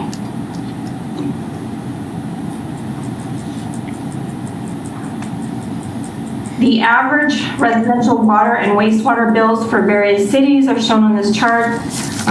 Billings' current and proposed FY22 and FY23 rates are compared against other cities' current rates. So we're not comparing apples to apples here either. But it does give you an idea of how Billings rates compare to other cities in the region. Billings falls in the low to mid-range compared to these other cities. In summary, the average residential bill impact will depend on the tier structure adopted. Continuing with the status quo results in a combined water and wastewater increase of $2.09 for an 8,000 gallon per month bill and a $3.83 increase if the tiers are narrowed to a volume of 0 to 5,000 gallons. A national comparison of monthly household costs is shown at the chart at the bottom of this slide. Eating out tops the list at $294 per month. The average national combined water and wastewater utility bill is $100, so quite a bit above where we're. I will stop sharing and turn it over for questions. Okay, thank you, Jennifer. I feel like I've been drinking from a fire hydrant, and yes, that pun is intended. Just want to acknowledge, Jennifer, how much work you have put into this in the last week, especially in the last 3 days, including Saturday and Sunday, and I'm sure all day today and a lot of last week. So the slide's very professional. I can't say as I was tracking it all, but you certainly showed the thought process and the hard work that went into that. So thank you very much. Okay, questions. Council, again, we have to move on to approval at some point or addressing the individual issues, but I'm sure there's plenty of questions. Councilmember Purington. Thank you. Thanks, Jennifer, and I applaud all of your efforts as well. I know you and your staff have worked on this. I have a couple of questions. You had the seepage, and you went from, I don't even remember now what it was on the slide, but it went up to like 13.2%. And it was over a 2-year period of time. And then you also gave an explanation on, I think it was the Heights Water District, why it went from 0.7 to 30-some% more. And you gave an explanation rather than why do you have such a low increase in 1 year and then a real high increase the next year? Why can't you spread that out? And that may be too general of a question, but that's what I'm seeing with a lot of these rate increases. Councilmember Farrington, on the septage rate, we could have spread that out over time. We could have spread that 13.2% increase into 2 years. But these are charged to businesses that make a profit by doing this. And they will really just pass these charges on to their customers. And the 13.2% increase brings us to the cost of service level when we reanalyze the strength components. So if we spread it out, we will be charging under that cost of service level in FY22. But technically, we could do it on that. For Heights Water District, that's a different animal. We cannot, for our contract with them, charge anything other than exactly how it's calculated. So we cannot take that 31% that they're going to get in FY23 and charge part of it now. Now, from their end, I would guess they will do incremental increases to their customers instead of doing it all in FY23. But we cannot charge them differently than what we calculate. Okay, thank you. Jennifer, question. A lot of the data on which this is based, I assume, was somewhat dated. In recent months, weeks, even days, we've seen a huge run-up in capital construction costs. Public Works budget, unlike most city budgets, is, whatever the number is, roughly 70% capital costs, where most departments are personnel costs. So you will be unusually affected by those capital cost increases. To what extent has this very recent increase, lumber prices up, for example, more than 300%, been taken into account in these numbers, or are they really already out of date? And realistically, we're going to have to do some catch up later because of these recent very high increases in steel and lumber and other construction costs. Mayor and Council, that's a great question. The rates, as you speculated, were calculated prior to this. Sorry, cut out there a little bit, Jennifer. What we're hearing is a bubble. The rates were, as you speculated, calculated prior to this bubble that we're in. And hopefully it is just a bubble. If it is not, yes, our construction costs could come in much higher than what we have accounted for in the rate study. And at that point, we will end up cutting capital costs. And then, yes, it would go forward into future rate increases if we need to then back up and try to add some of those projects back into our capital program that we had to defer. Okay, we'll knock on wood and cross our fingers on that. Councilmember Ewalt and Shaw. Thank you, Mayor. I got two questions for you, Jennifer. First one is, I think you said that 8.5% is what we're charging now for the West End Reservoir and Water Plant, and you're decreasing that to 8.2%. Is there a reason why you're decreasing it? Councilmember Ewalt, Mayor and Council, the rate that we are, or that, it's actually 8.3% that we need next year. And that decrease is primarily due to the fact that we have the rates in place for that project, and that is just to start paying the debt service at that point. So going back to what the mayor was just talking about, costs are going up and we haven't even started building yet. And once we get started building, costs are going to be coming in higher level costs, so we probably shouldn't be decreasing, we probably should be increasing.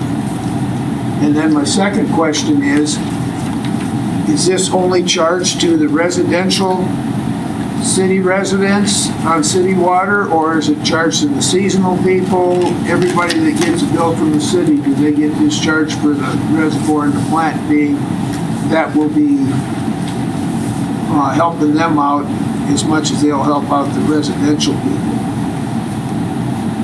Councilmember Ewald, it's not specifically a charge because it's just part of our rates. And we break that out on the bill just to show people how much is going to that project. But yes, it is on everyone's bill, that it, including the non-residential customers.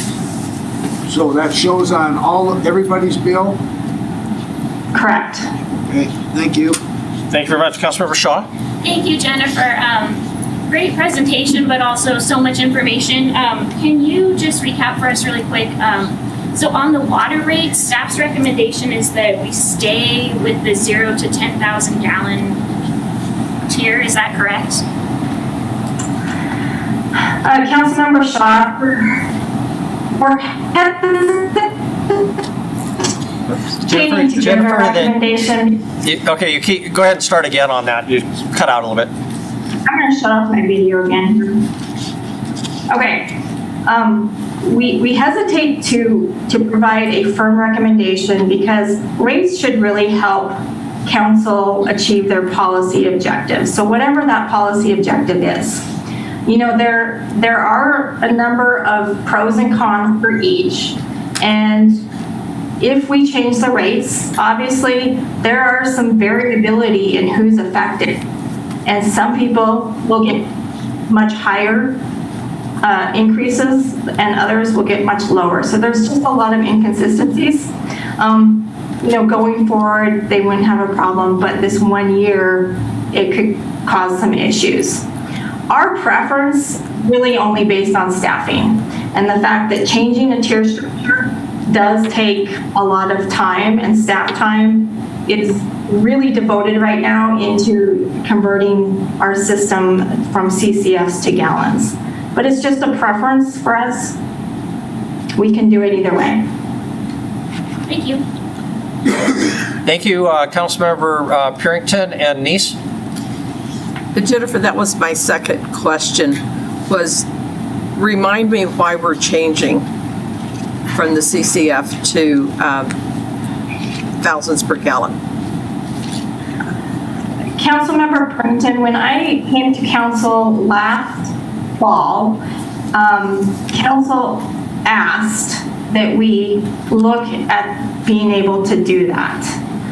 So it was a council request that we convert our system, and the reasons for it are for ease, customer ability to read their bills, and transparency. People just don't understand what the CCFs are. People do understand what gallons are. Okay, thank you. Thank you very much. Councilmember Neese. Thank you, Mayor. Jennifer and Council, so you know, I won't do it now because we have public hearing, but I will be making a motion for the council to go with option 1, so for the benefit of the public, if you want to speak about whether going option 1 or option 2, and the rates that we talked about a few weeks ago, I just want to let you know that. And then I did have a question for Jennifer, if you don't mind. Go ahead. Jennifer, you talked about the Heights water increasing 31%. I know that's due to the amount of money or amount of services coming online for all the work that's been done. But didn't the Heights have a 15% increase? Was it the last year as well? Councilmember Neese, I would need to pull that up and look to see what their last increase. If I remember, it was something similar where they had 1 year with very low and another year as assets came online, an increase in their rates. But I will pull that up while we're answering other questions here. Okay, Mayor, quick follow-up on that then. Go ahead. So is this 31% increase due to the reservoir infrastructure that's being put online, or is this due to work that you did to supply water to the Heights Water District? Councilmember Neese, the primary driver is the West End project. And it starts with the intake and the plant and then the reservoir. So all of those assets benefit the Heights Water District just as much as they benefit the rest of the city. So I'm sorry, Mayor. Go ahead. So of that 31%, then 8.2% would be for the West End? It is designated towards the West End, or is all of this? Because we account for it differently between the city residents and what we do for Heights Water. I guess I'm trying to figure out how much of what we're charging Heights Water District is for the West End Reservoir, similar to what we're notifying the residents. Councilmember Neese, yeah, the 8.3% can't be applied to Heights Water District as it is calculated very differently. I don't have an exact number. We'd have to back things out of our rate model to get that, but we've had pretty low increases in our O&M costs. As you saw in our budget, we actually went backwards. We cut our O&M costs by $500,000. So I would suspect that almost all of the increase is due to the West End project and other assets coming online. Okay. It's the capital. Okay, thank you. Okay, thank you. Other questions before we go to public hearing on this item? Chris has got a question. Chris, go ahead. Sorry, thank you, Mayor. Jennifer, can you explain it? I'm afraid if someone's just listening to this conversation, they may think the Heights system is kind of arbitrary when it couldn't be further from the case. Not only does the contract direct it, can you explain how their cost, as I recall, follows our investment, where we've made rate increases over the past several years in preparation for the plant in the reservoir.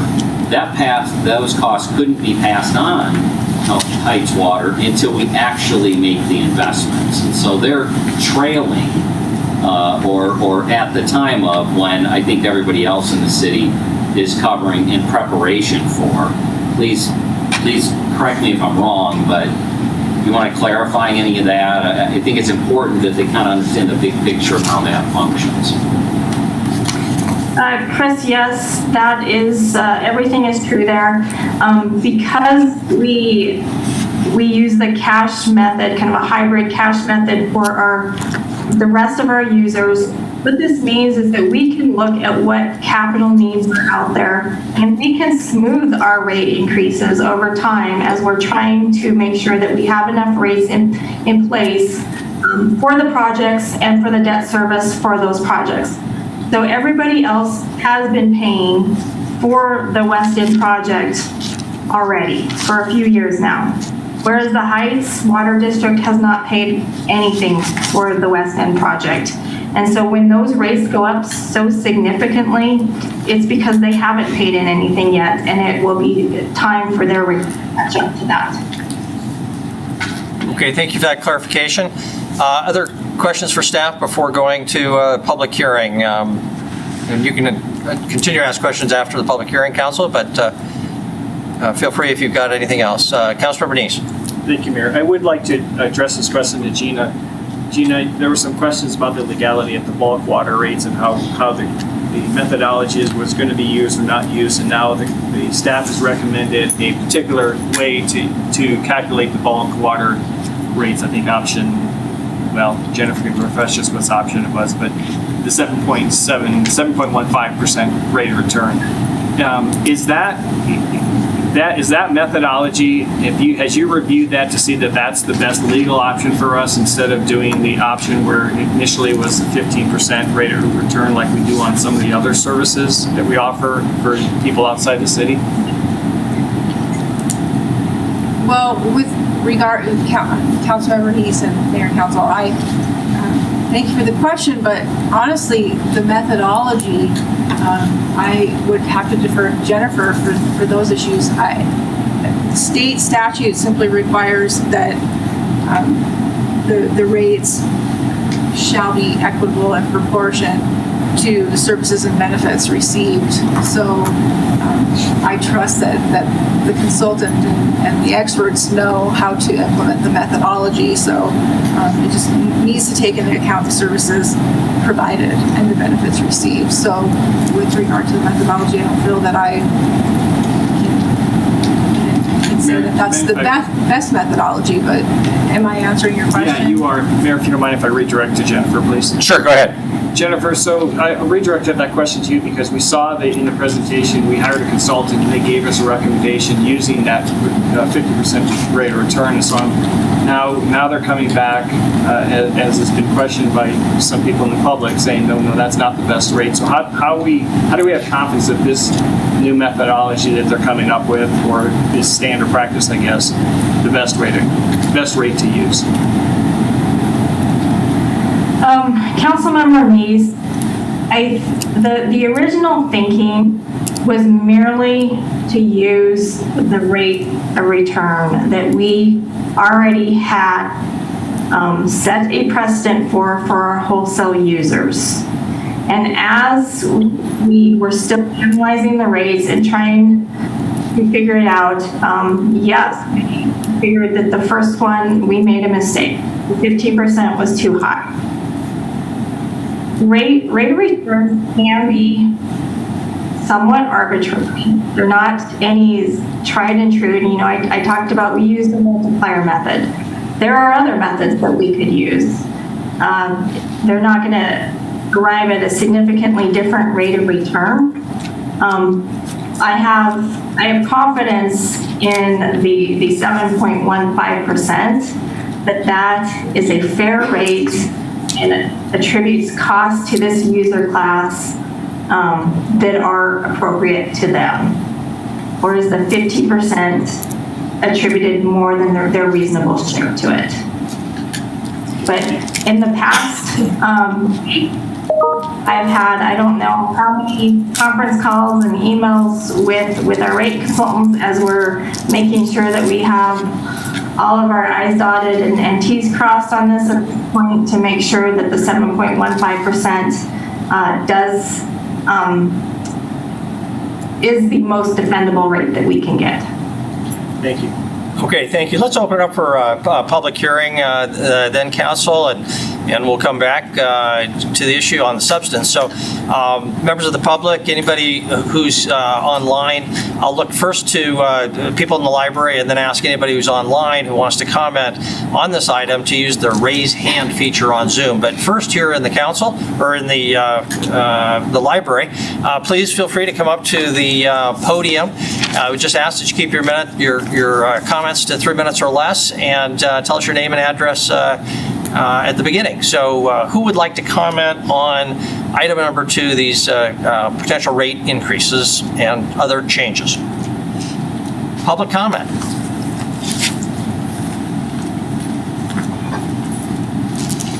And Mr. Essman, you represent 33% of all bulk resellers here.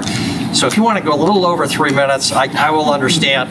But if you go a lot over, I'll throw the gavel at you. How about that? Mayor and council, thank you for the opportunity to speak to you tonight.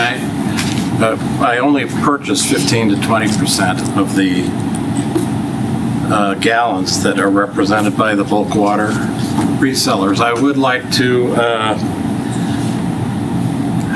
state for the record that based upon the letter of the Consumer Council on Friday, I wish to object to this meeting in terms of whether it complies with the law of Montana as far as opportunity for proper public notice. It is my goal to resolve my questions, not to litigate, but I have been advised I need to object to the process in order to maintain that option if we're unable to resolve it. And it is my goal to resolve it. So my name is Jeff Essman. I reside at 3130 McMaster's Road. in the city of Billings in Briarwood subdivision. I am the owner of No Cash Water LLC, which is at 2015 Blue Creek Road. I purchased that property in 2000, about the time that my wife and I were looking for a home in Briarwood. The city made a decision in the early 2000s to annex Cedar Park and Briarwood subdivisions. The people that lived in the neighborhood got organized by a friend of mine, Aaron Meyer. You might remember him. He had a beautiful team of matched mules that he would run in the parades. John Austin often rode in his wagon as part of his campaigns. The incumbents at the time, Fisher and Reliable, objected strenuously to a proposal by the city water department to begin selling bulk water at that pump station, which happens to be located right behind the property I bought on Blue Creek Road. The council discussed it and voted not to enter that line of business to compete with those two taxpayers. I'm sure that city archives contain those records. Aaron then approached me and said, "Would you think about doing it?" I liked Aaron. I said, yes, I would. I made the worst business investment of my life and put between land and equipment and improvements to that property, which has got bad soils and required a lot of engineering. About $400,000 when we opened. The first 4 years after I operated that, after I became an owner of the system through paying a system development fee, I recall $14,000 or $18,000 at the time. I continued to lose excuse me, thank you for your graciousness. I'll try to just remember the threat of that. Yes, I do not want to belabor the council.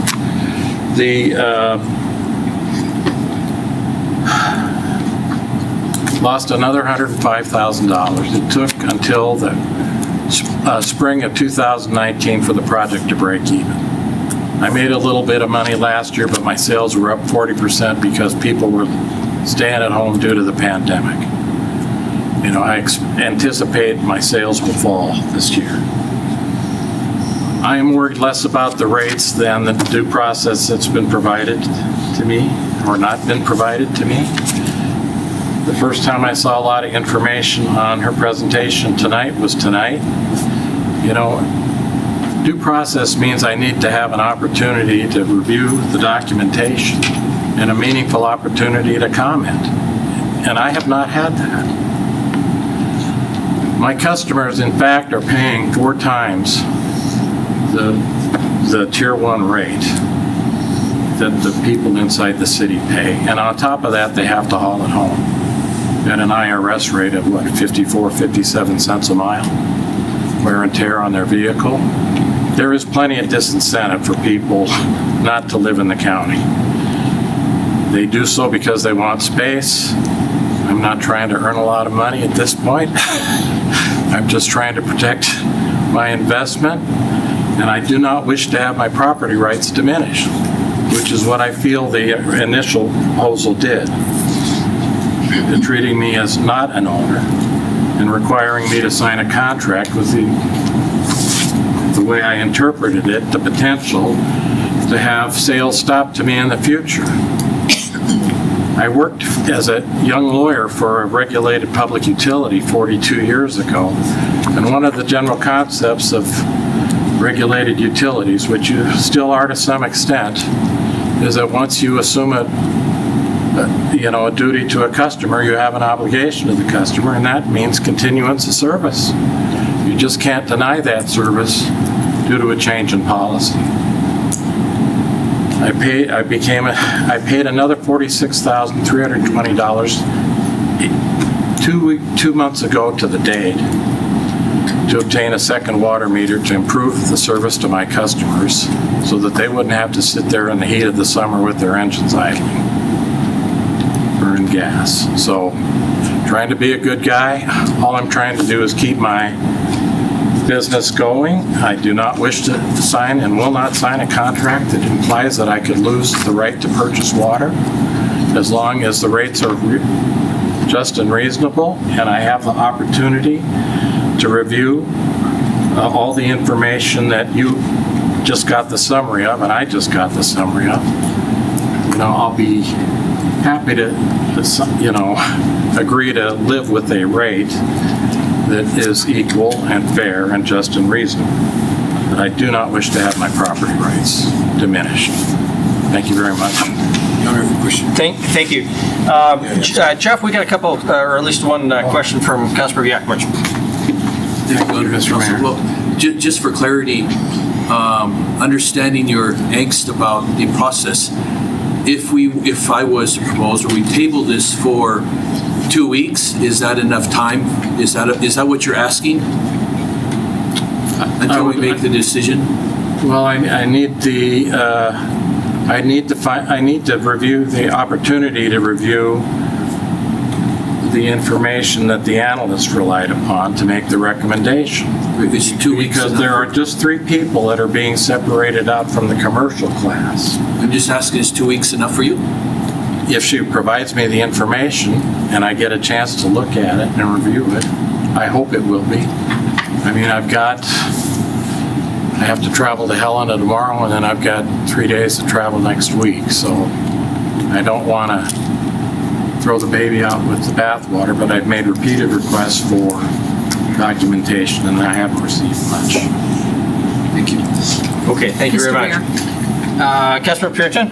So, you mentioned the contract, and that was something that I completely overlooked until we got your letter. And I thought that was kind of an interesting dynamic, is that they were changing with this process, they were changing your classification as a business owner. Can you explain that, what the contract versus the classification that you mentioned? You'll need to talk to your staff about that issue, but I will tell you how I interpret it. I am an owner of the system now through my payment of system development fees. And, frankly, I'm paying $200 to $300 a month right now to pay for the West End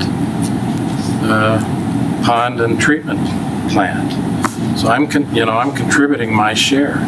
The issue to me is whether there's a rational basis to charge me a rate of return of 7.15% versus the other commercial customers who are being charged at 4.23 and 2.11.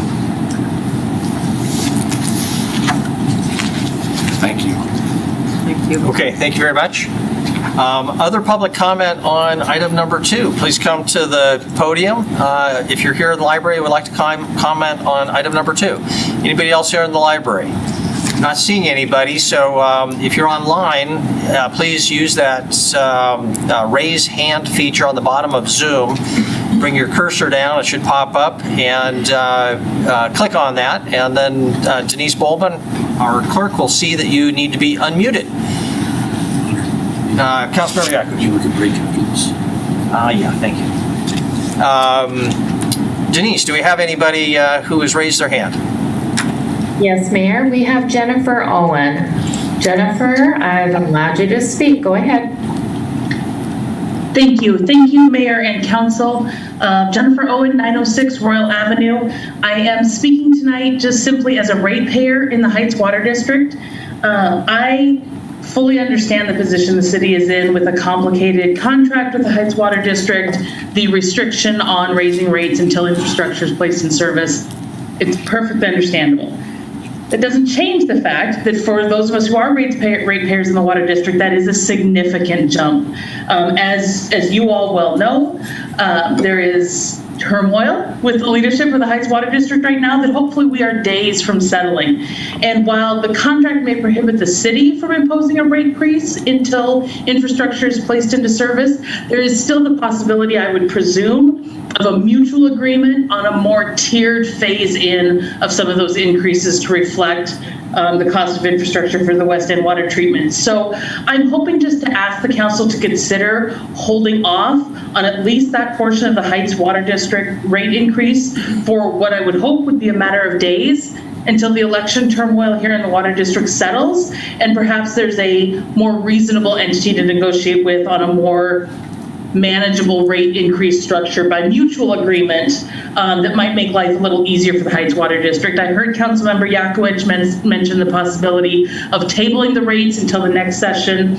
If that's an option without placing the structure in jeopardy, that would certainly be welcome too. We're just in a little bit of a difficult situation right now, and hopefully we will have new leadership that can work better for the ratepayers in Heights Water District. And if there is the opportunity to just pause on that item number 6 in your staff memo on the Heights Water District, I know that I would be grateful as a ratepayer, and I'm sure many others would as well. So for what it's worth, if there's options for flexibility, I would sure urge you to take them. Thank you. Thank you. Any other commentors on Zoom? Denise? No, Mayor, I have not seen any other hands raised. Okay, and I don't see anybody else here in the library, so we will close the public comment, the hearing on item number 2. Council at 7:40. We typically take a break around 7:30. I anticipate a fair amount of discussion, debate, potential amendments to any motion. So why don't we take a break, come back as quickly as we can, certainly no later than 7:50. It'll be about 9 minutes.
2 just concluded. We are now at the stage for additional questions, motions, comments from council.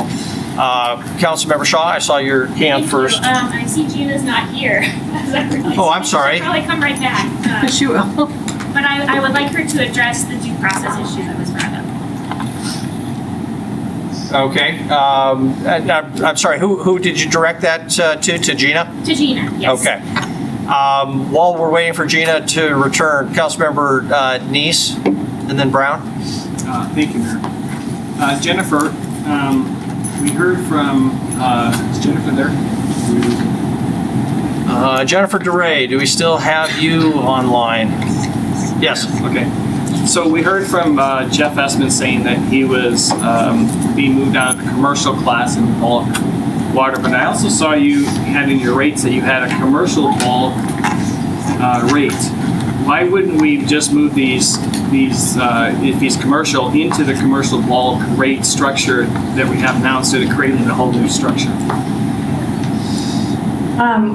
Councilmember Neese, if we, so the bulk rate per our rules and regs, we would have to change that, but it is just for construction. Oh, okay. So it doesn't apply to how they're using their water. Okay, so that the bulk rate we have for commercial is construction. Than what we are proposing. Right. Thank you. Okay, thank you. I saw another hand. Councilmember Brown, while we're waiting for Gina's return. I think, I just have a question as far as process here. If we were to kind of split this up, would that create too much of a mess? So in other words, if we voted on options 1 and 2 for our regular increases versus putting the bulk rate on hold or, table it for 2 weeks? Okay, thank you. That question was raised by Councilmember Yankovic and addressed by Jeff Essman. And so could staff, I'll turn it to Chris and you can direct it to whichever of your staff members, this question of separating out bulk water users or delaying it all or any of those type issues. Chris? Councilmember Brown, Mayor and Council. So what I would say is on the adoption, the preference is to adopt all together. Now, that being said, if the council's decision tonight is to delay on any part, then our request is then let's delay on adoption altogether. But what we would greatly appreciate, if you do that, is clarity as to what you want to do on the policy side. That way, Jennifer, we know where we're headed here, and we don't, frankly, have to go through another half an hour presentation going through all those reiterations again, unless it's unknown. If it's not known and you want to have that flexibility, then it, for all means, it can stay open. But my sense is you probably know where you want to go on some of these policy directions. Please either adopt and hold tonight or wait to adopt and hold at the next meeting. Okay, if I can ask a question related to that for you, Chris, or Jennifer, or Gina, whoever. Jeff Essman addressed an issue of due process, specifically not just the technical letter notice, but the need for substantive information in order to comment intelligently. We have been working really hard, staff's been working really hard in the last few days. Some of that information has been generated just in the last few days. This is, I guess, a question for Jennifer. Jeff has made a request for information. Is it clear to her what information, if any, still needs to be provided, or do we need to get clarification from Jeff or anybody else from the public on that? Because I don't know that a lot would be happening during that 2 weeks, except to make sure that Jeff and any other members of the public have the information that they need to comment further. So can Jennifer answer that question of, is it clear what information is lacking, if any, or is it the city's position that we've now, with this presentation, provided everything that's been requested? Mayor and Council, so we have provided everything to Mr. Essman as we have received it. The information that I included in today's presentation actually came into me at 3:30 today, and we got it in there. So yes, this was the first time he has seen that information. I believe this is part of it. We have the information in the model. It's just pulling it out and putting it into a readable form that an end user can actually look at and understand with all the tables. And I think I'm aware of what that information is and how we need to pull that out. It will take us a few days to be able to get the full response to Mr. Essman. I could send him what we have included in this presentation tonight. Okay, thank you for that clarification. Further discussion, council members Ronning and Puring. Oh, I'm sorry. Yes. Gina, we moved on. Councilmember Shaw had a question for you. Yes, thank you. Gina, would you address the due process issue from the legal side that was brought up during public comment, please? Sure. Yes, adequate notice was given to the public. Mr. Essman has been, and he's a member of the public, and adequate public notice has been provided. I'm not sure if Mr. Essman heard Jennifer indicating that I think he was making an objection on behalf of the Montana Consumer Council as well. Notice has been provided to them pursuant to the statute. The opportunity for public comment is been provided. So due process has been provided for here. I think he's also made an allegation that there's additional information that has not been provided. The mayor also just mentioned that with regard to substantive due process. Jennifer has just addressed that, and I think Chris actually he wanted to address that as well. His hand was raised there, but additional due process is provided within the statute for an appeal as well if any aggrieved party wants to challenge any decision made by the council can do that through the district court. Okay, thank you. Chris, you got your hand up, then Councilmember Ronning.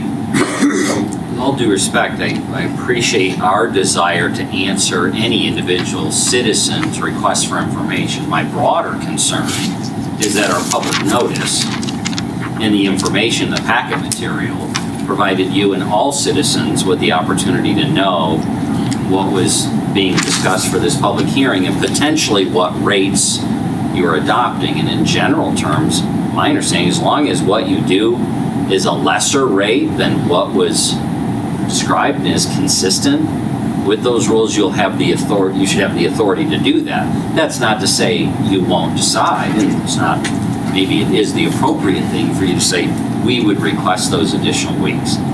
Let me be more succinct. I'm more concerned about making sure our notice was appropriate for everyone, not any one customer who's asking a series of questions of which the staff is scrambling to get information to them up in, Saturday, Sunday, Monday.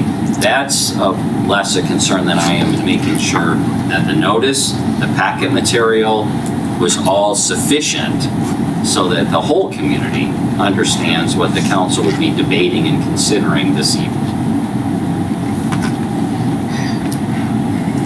Okay, thank you very much. Councilmember Ronning, you had your hand up before. Is that still the case? And then Councilmember Purington and Neese? Thank you. Jennifer, I have a couple of questions for you. One being back to the information that will be provided to Mr. Essman. It's my understanding that there are at least 2 other bulk water users. So is that same information being provided to them also? And then have either of the other bulk water users, have we heard, I don't think I've seen an email that's come to City Council or not to me. Has the city received any type of notification from the other bulk water users? Councilmember Ronning, I did hear from the owner of Reliable today, and he, I explained the new method that we're using, the new rates.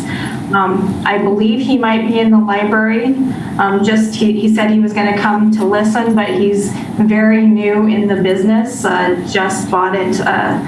I can't remember if he said just a couple of weeks ago, but he didn't really have any other questions, was just kind of touching base with me. We can certainly mail it out to these three customers. It is way beyond the information that we would normally provide as far as our calculations, going out to all of the other users of the system. Okay. But we can mail it to all three. Thank you. And then I just have a follow-up also on something else that was said about the contract and methodologies in regard to how bulk water users even came to be in the city of Billings. So is it my understanding that the process that you had described has been made right, and that those bulk water users now have some sort of forms that they need to fill out? Is that the contract that Mr. Esmond's talking about, or what's the contract that he's talking about?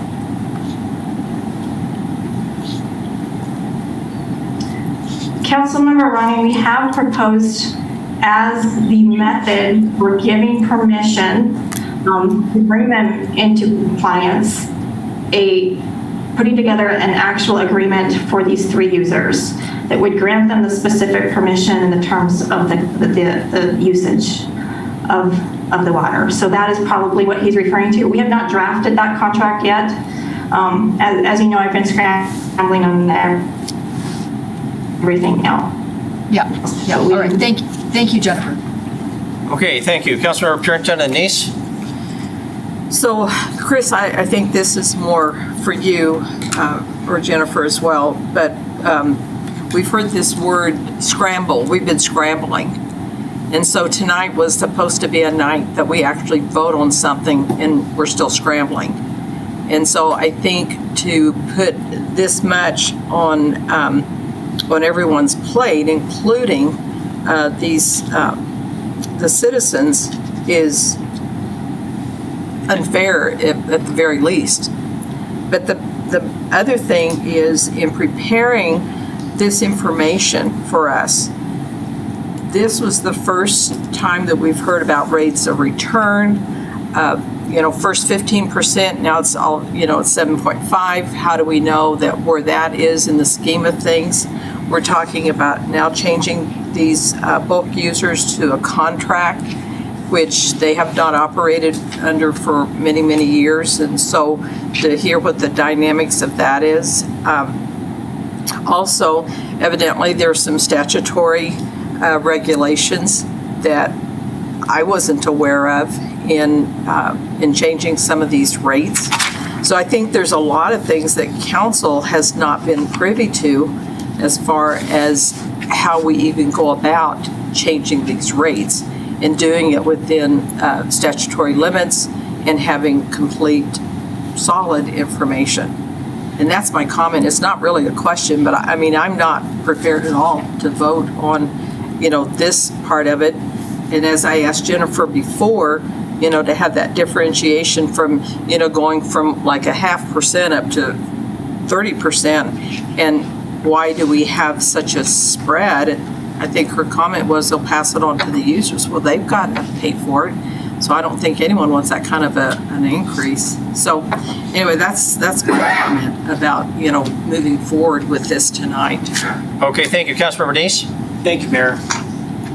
Having conducted a public hearing, considered written and spoken public testimony, I move to approve the resolution approving and adopting the water and wastewater rates and fee schedules as recommended by staff, using option 1 for the residential rates and the bulk rates using option 3, which I believe is the 7.15% rate of return.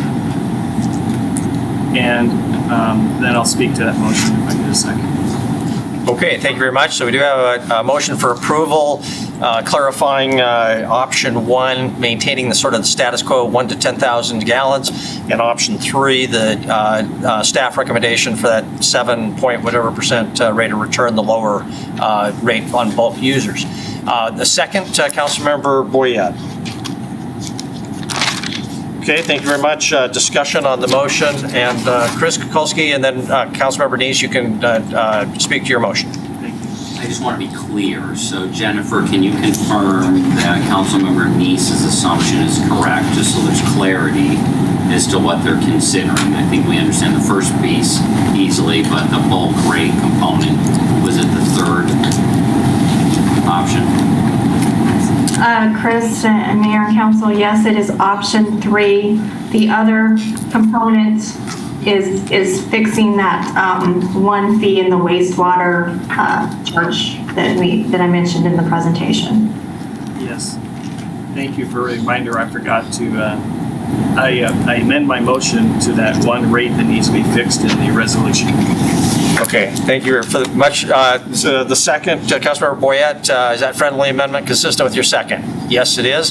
Councilmember Boyette signifies. Therefore, back to Councilmember Neese, you can address your motion. Thank you. You know, I've heard some staff tonight on this, and as Councilwoman Purinton mentioned, there's been a lot of discussion on this over the last week. And I hear often from council members how we need to trust staff. And I've heard from our legal advisor, I've heard from Gina, who's a professional in this. Our consultants went back to the drawing board, looked at it, and admitted they made a mistake the first time, have now are sticking to this one. We've heard how we've done public notice. I know I've seen notices in the mail, so I know they were mailed. And I feel that I am going to trust the staff on this particular rate with the bulk water usage. I think it's, as Jennifer said, they feel it's defendable. I understand there's some people who don't like some of the decisions that were made, but I'm hoping that the council will support us in moving forward on this so we can put this behind us and move on to other things. So thank you. Thank you very much. Councilmember Ronning and Ewald. I'm actually going to make a substitute motion, but if Frank wants to talk on this, I can make my substitute motion after that. Okay, thank you, Councilmember Ewald. Okay, thank you, Mayor. On the volumetric rates, Jennifer, how come non-residential is 320 for FY22, but seasonal is 537, and non-residential is 338? Those are both way lower than what the citizens of Billings pay for their water, and that non-residential inside the city of Billings is 45 million gallons, I think is what you stated. Why do they get that really cheap water? And I know I talked to you about it. You said, well, it's because they don't have a peak time period that they use it, but that's only one. So once we get the West End Reservoir up and we got more water, is the peak period actually that important in Billings that we give them a break for that when they use that much water? Mayor, Councilmember Ewald, the generally acceptable cost of service rate making only allows us to charge users for their reasonable cost of the system. And we can allocate to try to make each of the rates fair to that rate class. We cannot just charge the non-residential class higher because we want to charge them the same as residential. It is not an option.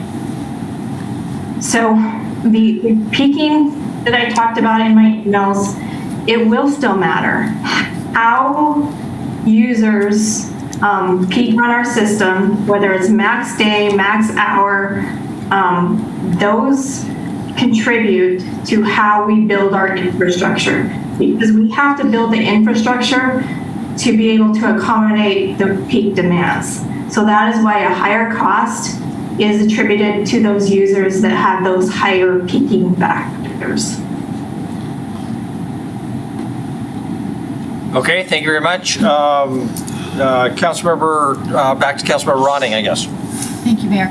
I'm going to make a substitute motion that this issue be postponed for 2 weeks to allow there to be more information that's processed by the citizens, by city staff, by city council, And my sincere apologies to Councilmember Neese, because I did share with him today that I would support his motion. But sitting here, for me personally, I feel as though this is such a big issue that I don't want there to be confusion and doubt and misunderstanding. I think this is an incredibly important and critical issue for all of us to get right. And I would rather we take 2 weeks to get something right than to do something quick. So my substitute motion is that this issue be postponed for 2 weeks and we come back and revisit this vote. Thank you, Councilmember Ronning. If I can ask for a clarification on element of your motion, I guess the public hearing has closed, and so the delay would be on council's consideration of the issue not to reopen the public hearing, unless that's what you wanted to do with your motion. The public would still have opportunity to give comment, as they always do, through emails, I guess. And I'll look to Gina if she wants to clarify on that. But I just want to clarify what's happening with the public hearing. My understanding it's been closed and it would stay closed, I guess, unless there was a change. Yeah, I'm good either way. What does Gina have to say? Well, that was going to be my question. I was going to try to get clarification if you wanted to simply continue this matter to the next regularly scheduled meeting, if you wanted to postpone, reopen. That's up to. So if I continue, then that allows public comment to be open? I think that's up to you all how you want to do that. If you continue this matter and just leave the public hearing open, then we don't have to re-advertise. It'll be on the next agenda. We won't have to re-advertise though and publish that notification. Okay, then that's the motion I'd like. Okay, so Councilmember Ronning has clarified that her motion contemplates the continuation of the public hearing, correct? Correct. Okay, so that is the motion. Is there a second for the motion? Councilmember Purington has a couple fingers up, or she's just advertising her highlighter or whatever pen, whatever. Okay. So we'll say we've got a second. Now, discussion on the substitute motion. Councilmember Ewalt and Brown. Thank you, Mayor.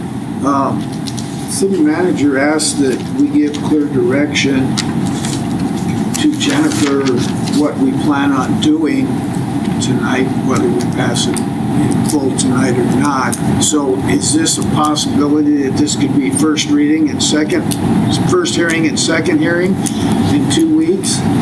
Because how can we give clear direction without voting? So, Mayor and Council, so let me clarify, probably poor language on my part. The first issue, a couple of these issues have clearly been policy directions in all candor by the council. The council was the one who asked that the additional tier be added. So I just asked that if you want to go to stick with the current tier structure versus splitting into the additional tier, it'd be really helpful to clarify that tonight. You can't. That way we just have that heads up. Similarly, on the bulk rate issue that some ask that we deal with, if you've got direction to give us there, that would be appreciated tonight. You can't vote on it.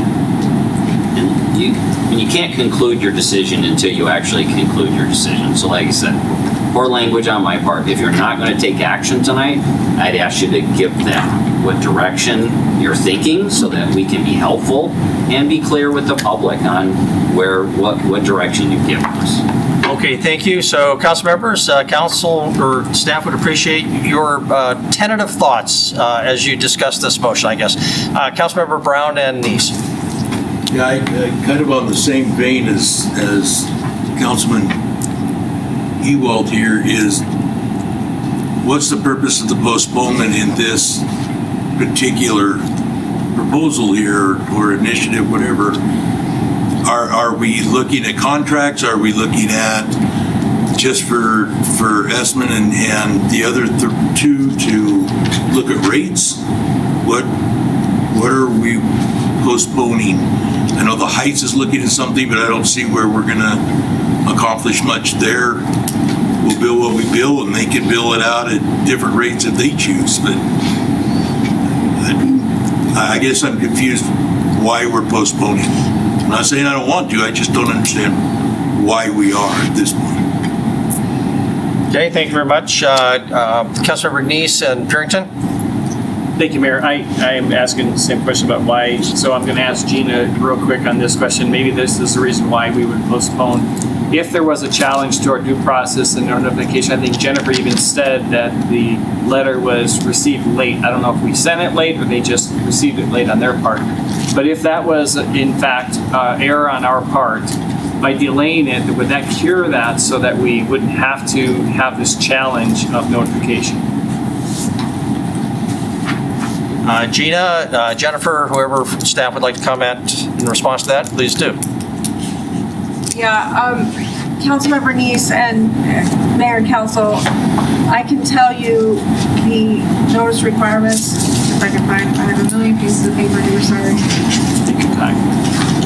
The notice requirements are right here. There is not a specific date that letter needs to be sent to Montana Consumer Council, but all the other notice requirements have been met by the city. Notice has to be published 3 times, with at least 6 days separating each publication. The notice must also be mailed at least 7 days and not more than 30 days prior to the hearing to persons served by the utility. And then there's also this additional requirement that the notice of all hearings shall be mailed first class, postage prepaid to the Montana Consumer Council. So I would assume, and Jennifer can address this, that notice was mailed to them at the same time as the other ones. So it's my opinion that public notification, adequate notification has been made here. I don't think postponing or continuing the hearing is going to make any difference with regard to that particular issue. I think all this postponement or this continuance would do would simply allow additional time for certain citizens to provide additional comment if they desire. Okay, thank you. Okay, thank you very much. Councilmember Purington? Thank you. So one of the reasons that I was asking for postponement was it wasn't so much about the notification, because I kind of got that part of it, but this Montana Consumer Council, if I said that correctly, their name, I don't know if that's a regulatory body. I don't know who they are. And the other one was, when staff gives us certain recommendations to go away a certain direction, then I think it's important that council understands the other side. So to me, I don't have enough information on my part with the rationale for what was proposed, tonight versus what was proposed even before that, like 15% rate of return. And I think to have more clarification for me is what I think is important. Some of the issues that Mr. Esman brought up, I think if he has some concerns, then he needs to address those directly with Jennifer to get clear understanding. And whatever he is addressing with Jennifer, I think, for us to have it as well, so that we are part of that conversation. So that's my reason, is for more clarification on the rationale of why we're doing this and this contract, for doing the contract. I think that's another issue. Thank you, Councilmember Joy. Thank you, Mayor and Council. I had a question, but motions have been made and substitutes, and the timing went wrong. I had one question. What was it 20-3? Is that in an ordinance, and what year did that come from? So Jennifer I'm sure she can answer that. Jennifer, thank you. Councilmember Joy, thank you. Mr. Essman also asked me the same question. The 20-3 is in the utility rules and regulations. And I went back as far as I could find electronically for Mr. Essman, and I believe it was in there in 1992. And told him that I would have to check archives if he wanted me to go back further than that, and he did not need me to go back. So I know they've been in there. 20-3 is not anything new. It's been in there for some time. So Jennifer, just to clarify, this rule would have been adopted sometime before 1992. You didn't confirm that it was adopted in 1992, just it existed in 1992. Is that correct? That is correct. Okay, thank you very much. Other questions? Councilmember Shaw, Boyette. I'd like to call the question. Second. Councilmember Shaw. I'd like to call the question. Oh, okay. We have a motion to call a question on the substitute motion. Okay. Staff, you may not get that clarification you wanted, but is there a second to the motion? Already second. Okay. Councilmember Triki. Yeah. Okay, so we will vote on whether to vote. All 11 of us are present. This requires a 2/3 vote and to pass. I know we'll close debate. We'll move on to a vote on the underlying substitute motion. So if that's clear to everybody, all in favor of proceeding to the vote, please raise your hand. Voting in favor are Councilmembers Shaw, Triki, Boyette, Yakowicz, Joy, Purington, and Neese. If voting in opposition, please raise your hand. Voting in oppositions are Cole, Ewald, Ronning, and Brown. So 7-4, motion fails, correct? Okay, so debate continues on the substitute motion. Councilmember Joy. Thank you, Mayor and Council. I will make my comments about the substitute motion. I will not support the substitute motion. Council gave direction to staff to create a different tier structure so that people who use a minimum of water would have a benefit, and to not essentially have them subsidize ratepayers who are using more water. That was a direction from staff. I would like to stick with what we have said was important to us, which was to incentivize consumption and to allow those people who are maybe on limited income, who are using the least amount of water, to actually get a benefit from it. So I will not support the substitute motion for a continuance of this. The second thing I would like to say is in April, we had the entire consultant's report given to us. At that time, we had staff come to us and explain what that consultant report said. We saw many numbers, we saw figures, we saw tiers. We've had this information before us since April. I will not support the substitute motion. Thank you. Okay, thank you very much. Councilmember Shaw and Ronnie. Thank you. I will also not support the substitute motion. We have had an abundance of information. I mean, more information than can possibly be processed by people who don't work full-time in public works. I feel like the legal issue that I was concerned possibly existed does not. I don't see any reason to delay. I really appreciate Councilmember Neese for making the motion to move forward. Thank you. Okay, thank you very much, Councilmember Ronning. Thank you. So I'll answer Councilmember Brown's question. The substitute motion is not to change what we're voting on at all. That was never stated. So whatever information we got, we still have it. We just have it for 2 more weeks, as does the public. From my perspective, and this is absolutely no reflection on city staff, please understand that. This is a very complicated subject matter. This is not simple stuff. you can give this information to us for 5 months, but the reality is it's still complicated, and it's still complicated for the public to understand as well. So my hope is that we continue to be a government that is transparent, that allows for public comment, and allows for real understanding at the council level as well as the public level on what we are voting on, and specifically how this is going to impact the public. Emails that I saw over the weekend, from my perspective, clearly demonstrated that there were questions that council members had on the information we were being provided. And so I personally don't see a problem. We've been told that there's not a problem with delaying it for 2 more weeks.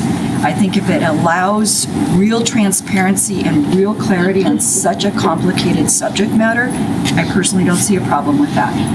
But that's my purpose for Councilmember Brown. Okay, thank you. I'll just offer some comments on the substance of it because staff asked for that direction. I think anybody who opposes the motion to delay will be in support of the underlying merits as proposed in Councilmember Neese's motion. I also support the adoption of the status quo on the 0 to 10,000 gallon Tier 1. And on the bulk water rate users, the 7.5%, assuming it's based on solid data of cost, seems like a good result. It's also a much lower increase for the bulk water users, about 40% less than originally proposed. And as we've seen from the comparison to other cities, still keeps us below those other cities and is roughly comparable to what other residential ratepayers in the city pay on a blended basis. However, I'm sympathetic to the due process question. I don't think we have a legal problem here, but I don't see a lot of harm. I agree with Councilmember Ronning. There's a lot at stake here, so we improve our position there by just delaying. But I certainly can live with the result if the original motion passes. So hopefully that's some clarity for staff. On to further debate on the substitute motion, Councilmember Brown and Ewald. I guess ditto with what the mayor said. However, I do have one question on the agreement that we're going to be asking these 3 individuals to sign or businesses to sign. That's not been penned yet, is that correct?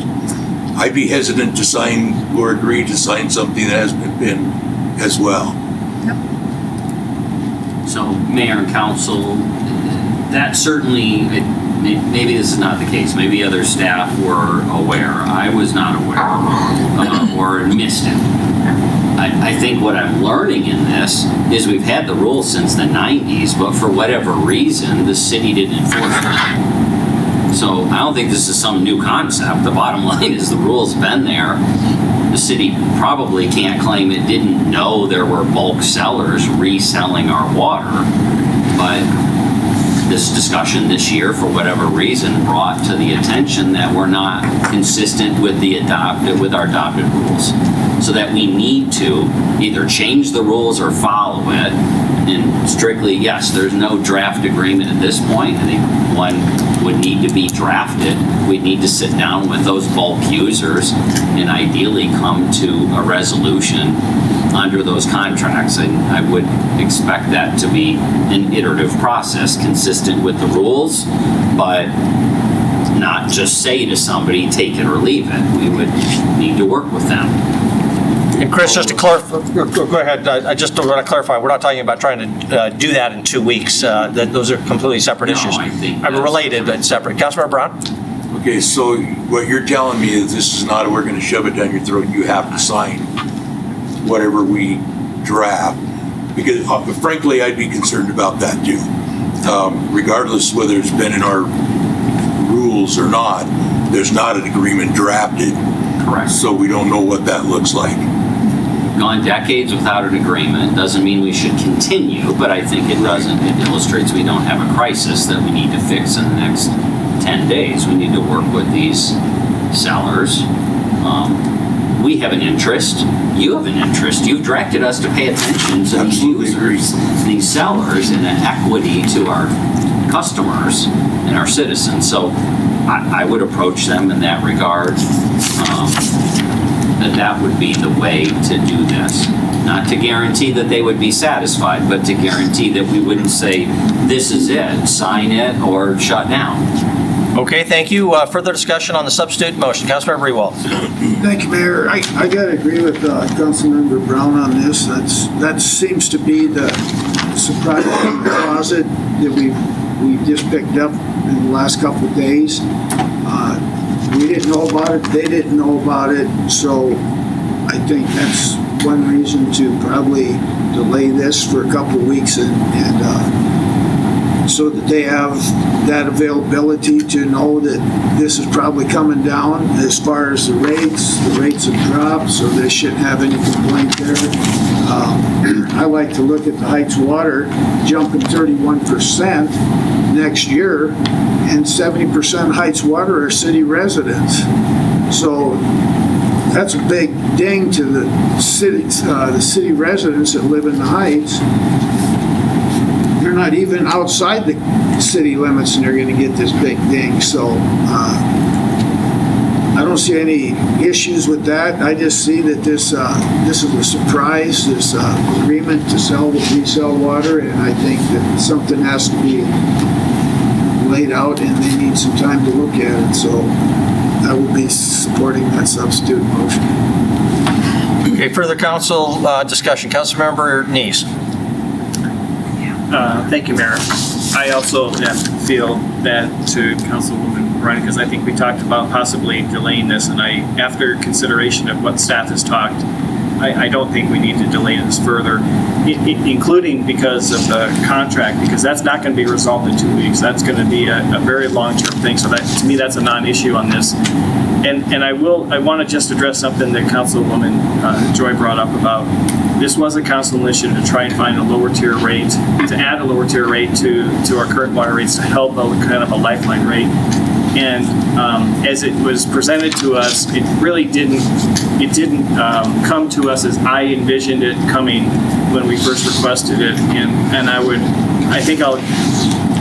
let you know now that I'm probably going to bring initiative back after this passes to look at a true lifeline rate that we can add. I know Jennifer didn't like the 5th tier, but we'll talk about that as a policy issue. So I think there has been a lot of information here. I don't want to repeat what I said, but I'm looking forward to this getting resolved tonight. So. Okay, any other discussion before we move to a vote on the substitute motion? Councilmember Brown. I can't let go of the agreement thing, so I got to ask one more question. So is there a way that in all of this, we can say that agreement would be proposed by 2023, 2024, whatever that might be, a year, whatever that might be. If it were me, I'm like, this could come out tomorrow or this could come out 4 years from now. And, I think it does kind of hold their business a little bit. So I'm just wondering, could we put some kind of a date that they might expect that they're going to be asked to start negotiations on that? If you want to comment on that, I guess what I'd say is we can do kind of whatever we want, but the issue here is what was in the notice of the rate structure itself. Correct. I think Mayor and Council, right, the question is about the timeline relative to not the rates, but a potential contract to be in compliance with our rules. I would expect that to take several months, not weeks into a few months, not years. Okay. So that's what I would expect as a timeline, provided everybody is committed to that kind of thing. So I don't have any problem with you setting a goal or some parameters there. And I'm sorry, later, Mayor, when appropriate, I think we need to talk about if the decision is to postpone when that is, because some of the times that have been thrown out are not on a schedule of our future meetings. So we just need 2 weeks from now is not a regular meeting. So we can go to that issue if we need to clarify when. If it's postponed, can we please talk about that then? If it stays and gets approved tonight, we don't need to take time with that. Okay, I think we need to clarify it before we vote, otherwise people don't know what they're voting on. So, Councilmember Ronning, it's your motion. Chris, remind me, that's a work session 2 weeks from today, so it'd be 3 weeks is our next business meeting, is that correct? That's correct. So yes, 1 week from today, or which is the holiday, then the Monday we don't have a meeting. The 7th is 2 weeks out. That's a work session. And remember, you got budget and CPSM fire report that night, so I wouldn't suggest adding this to it. And then on the 14th, that would be the next regular meeting. So that's 3 weeks from tonight, not 2. So I just want to clarify that. Okay, Councilmember Ronning. Well, that would be the next available business meeting, so. Okay, so that was intended, not 2 weeks specifically, but next available business meeting or next business meeting, June 14th. Whoever made the second on that motion, is that consistent with your second to Councilmember Yes. Purington? Okay. Okay, so the motion is clear. Are we ready to vote? Any other discussion? Okay, I don't see any others, so we'll move to a vote. This is on the substitute motion to delay to June 14th. All of the rate changes. Is the motion clear? I don't see anybody asking for clarification. So all in favor of the substitute motion, please raise your hand. Voting in favor are Council members Ewalt, Purington, Ronning, and Cole. Did I miss anybody? I don't think so. If voting in opposition to the substitute motion, please raise your hand. Voting in opposition are Council members Shaw, Boyette, Yakowicz, Joy, Brown, and Neese. The motion fails, and Chiriky. Motion fails 7-4. 4-7. Back to the underlying motion by Councilmember Neese, which is for approval with those 3 clarifications. The 1 to 10,000 tier, the bulk, the lower rate for resellers, and the technical change identified in the presentation by staff. Councilmember Yakowicz, discussion on the underlying motion. Call the question. Okay, so we'll proceed now to vote on whether to vote if there is a second on that motion. Councilmember Boyette has the second. All in favor of proceeding to the vote, please raise your hand. Voting in favor are Councilmembers Cole, Shaw, Chiriky, Boyette, Ewalt, Yakowicz, Purington, Brown, Neese, and Ronning. If voting in opposition, please raise your hand. Voting in opposition, Councilwoman Joy. Motion passes. We'll proceed to a vote on the underlying motion of Councilmember Neese for approval. Is the underlying motion clear? Appears to be, so we'll move to a vote. All in favor of the underlying motion, please raise your hand. Voting in favor are Councilmembers Shaw, Boyette, Ewalt, Yakowicz, Brown, Neese, Ronning, and Cole. Voting in opposition, please raise your hand. Voting in opposition, Councilmembers Chiriky, Joy, and Purington. Motion passes. Thank you very much. That took a while, but good discussion, and thank you very much. That moves us then to the next item on our agenda, item number 3. Councilmember Chiriky. Newman School, do you want to move that up to that we could if that's the wishes of the council. Councilmember Chiriky, there was during the break we were advised that there were some parents from Newman School who wanted to make sure they could comment on item number 5. They're also willing to wait until the end, but if there was a desire to change our agenda, we could do that if that was the wishes. I will let them comment, or I would recommend that council approve letting them make their brief comments, even though technically they should have done it up front. Councilmember Neese? Yeah, do we have anyone here waiting on the item number 3? We do. What's your desire, council? Proceed as is or make that change? As is. As is, okay. We'll do that, but we will give the parents from Newman an opportunity to comment, or at least that'd be my recommendation when we get to that item. Denise, would you read item number 3? Yes, Mayor. Public hearing and first reading ordinance for zone change 991. Is zone change to amend part of the Lenhart Square Plan Development Agreement, generally located at King Avenue West and 44th Street West. Lenhart Square Master Association, LNR. Lenhart is the owner. Sanderson Stewart, Rick Loophole, PE agent. Zoning Commission recommends approval and adoption of the 10 criteria. Action is approval or disapproval of Zoning Commission recommendation. Thank you, Denise. Now that this item is before us, first order of business is for me to hand over the gavel to Deputy Mayor Mike Yakowicz. I previously represented the developers on this and played a major role in the drafting of the plan development agreement for Lenhart Square. Now 13 years ago.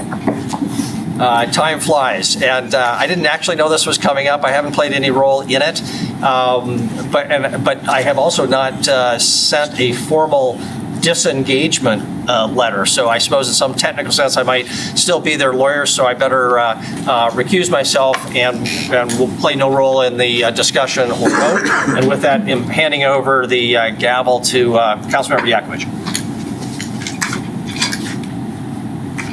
Thank you, Honor. And Council, I'm honored to lead this section. Mr. Kukulski, do you have anything before Mr. Cromwell reports? I do not. All right, Nicole, you have the floor. Thank you, Temporary Mayor Yakowicz and Council. I'm going to share my screen with you, give you a short presentation. So this is zone change 991, as the mayor indicated. This was first approved by the City Council as a planned development zone, which are custom crafted zoning for a particular property. And this was the case for the Lenhart Square property. This amendment is a major amendment to update the zone districts, to update the average density requirements, and amend the way the building heights are measured.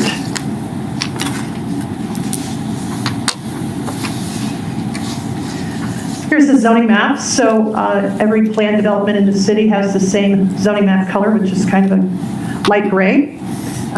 The parcel here is about 114.5 acres in total area.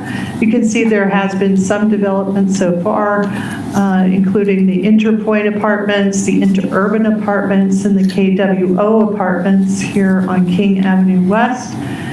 This is directly adjacent to the city limits, and there is agriculture zoning to the north and to the west, as well as some rural residential zoning on this short piece of road that appears to connect both the city and the county, but for now that road is a road closed, so there is no actual vehicle connection between the two parcels, but there may be in the future if the adjacent county parcels are annexed to the city.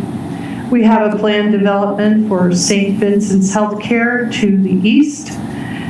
We also have some planned development zoning south and west in the Western Sky subdivision. We have the mixed residential multifamily zoning directly south. We have some corridor mixed use 2 and corridor mixed use 1 south on King Avenue West.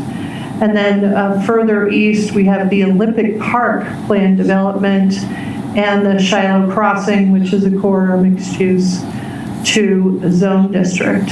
There is the Emmanuel Baptist Church on Shiloh, which is now in the public 2 zone, which is reserved for civic and institutional uses. So here are the major highlights of the proposed revision.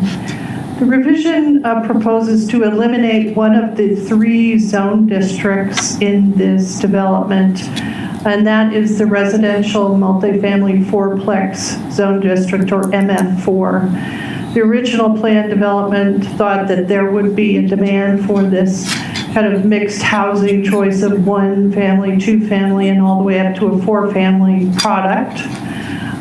It would also change the underlying zoning of 2 parcels that are in that zone to the MFR zone, or multifamily restricted zone. It is also proposing to change the maximum building height measurements from a numerical height limit in feet to a number of stories instead. They're proposing to increase the maximum average dwelling density from 20 to 21 dwelling units an acre in the MFR zone, and from 20 to 35 in the mixed-use zone. They're also proposing some minor changes to the wording and language to update that 13-year-old document. In every plan development up to date has used the previous city zoning code as a basis for regulating things that are not spelled out in those plan developments. And that continues, even though we have updated the zoning code for the city of Billings.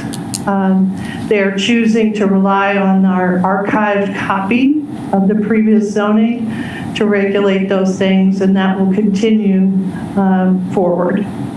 The Zoning Commission held its public hearing on this request on May 4th and is forwarding a recommendation of approval. They have found that it meets the growth policy from 2016 for the City of Billings and the West Billings Neighborhood Plan, that the increase in density across the entire parcel will help keep the housing choices that are developed economically attainable, that the adjacent uses and zoning are compatible with the proposed amendments, and that it meets the policy goal of the city to increase housing choices and building types in subdivisions. Every plan development zoning has a master plan which lays out generally the streets and the zone districts for that plan development. Here is the original master plan, which shows the 2 parcels in the MF4 zone district here, and then the MFR zone district, and then the mixed-use zone district. The proposed master plan update will eliminate that MF4 zone, and these 2 parcels would become MFR zone districts. The MU, or mixed-use zone district, is staying exactly as it is right now. There's also, as you can notice in the central parcel, some rearrangement of the public open space for this large piece, and that's based on the actual development that has occurred on the east half of this and what is planned for the west half.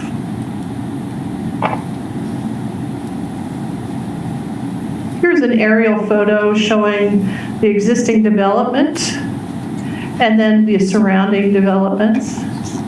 So you can see there's quite a bit of diversity of development type and style. There's retail, there's service businesses, there's multifamily in different various numbers and shapes and forms.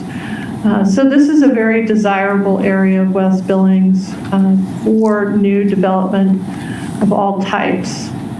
I should remind you that the MFR zone district doesn't disallow single-family dwellings, or 2-family or 4-family, or 6-plexes or 8-plexes. It just has a maximum density allowance as a limit. This is a subject property from King Avenue West looking north.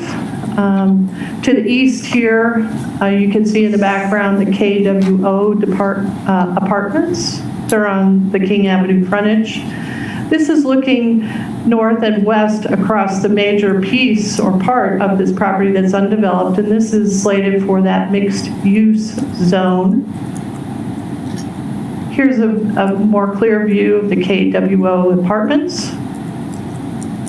Then looking directly south across King Avenue West, you'll see 44th Street West and the Hoop Dreams apartments there. And then looking east on King Avenue West,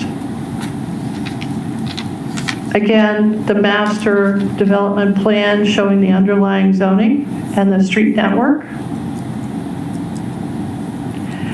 And these are the 10 review criteria that we present to the Zoning Commission, and they have presented their findings to you on each one of these. And that is to support the request for the zoning amendment to the plan development. Again, here is the aerial of the property and the zoning map, and I'd be happy to take any of your questions. Thank you very much, Nicole. I'd like you to stay on deck for just a minute, but I'm going to invite up Mr. Luthall. He is the agent, and then we'll have questions from council. Mr. Rick Luthall. Thank you very much, Acting Mayor Yakowicz. Nicole, are we able to keep keep the original land use drawing up there? Can you share your screen again?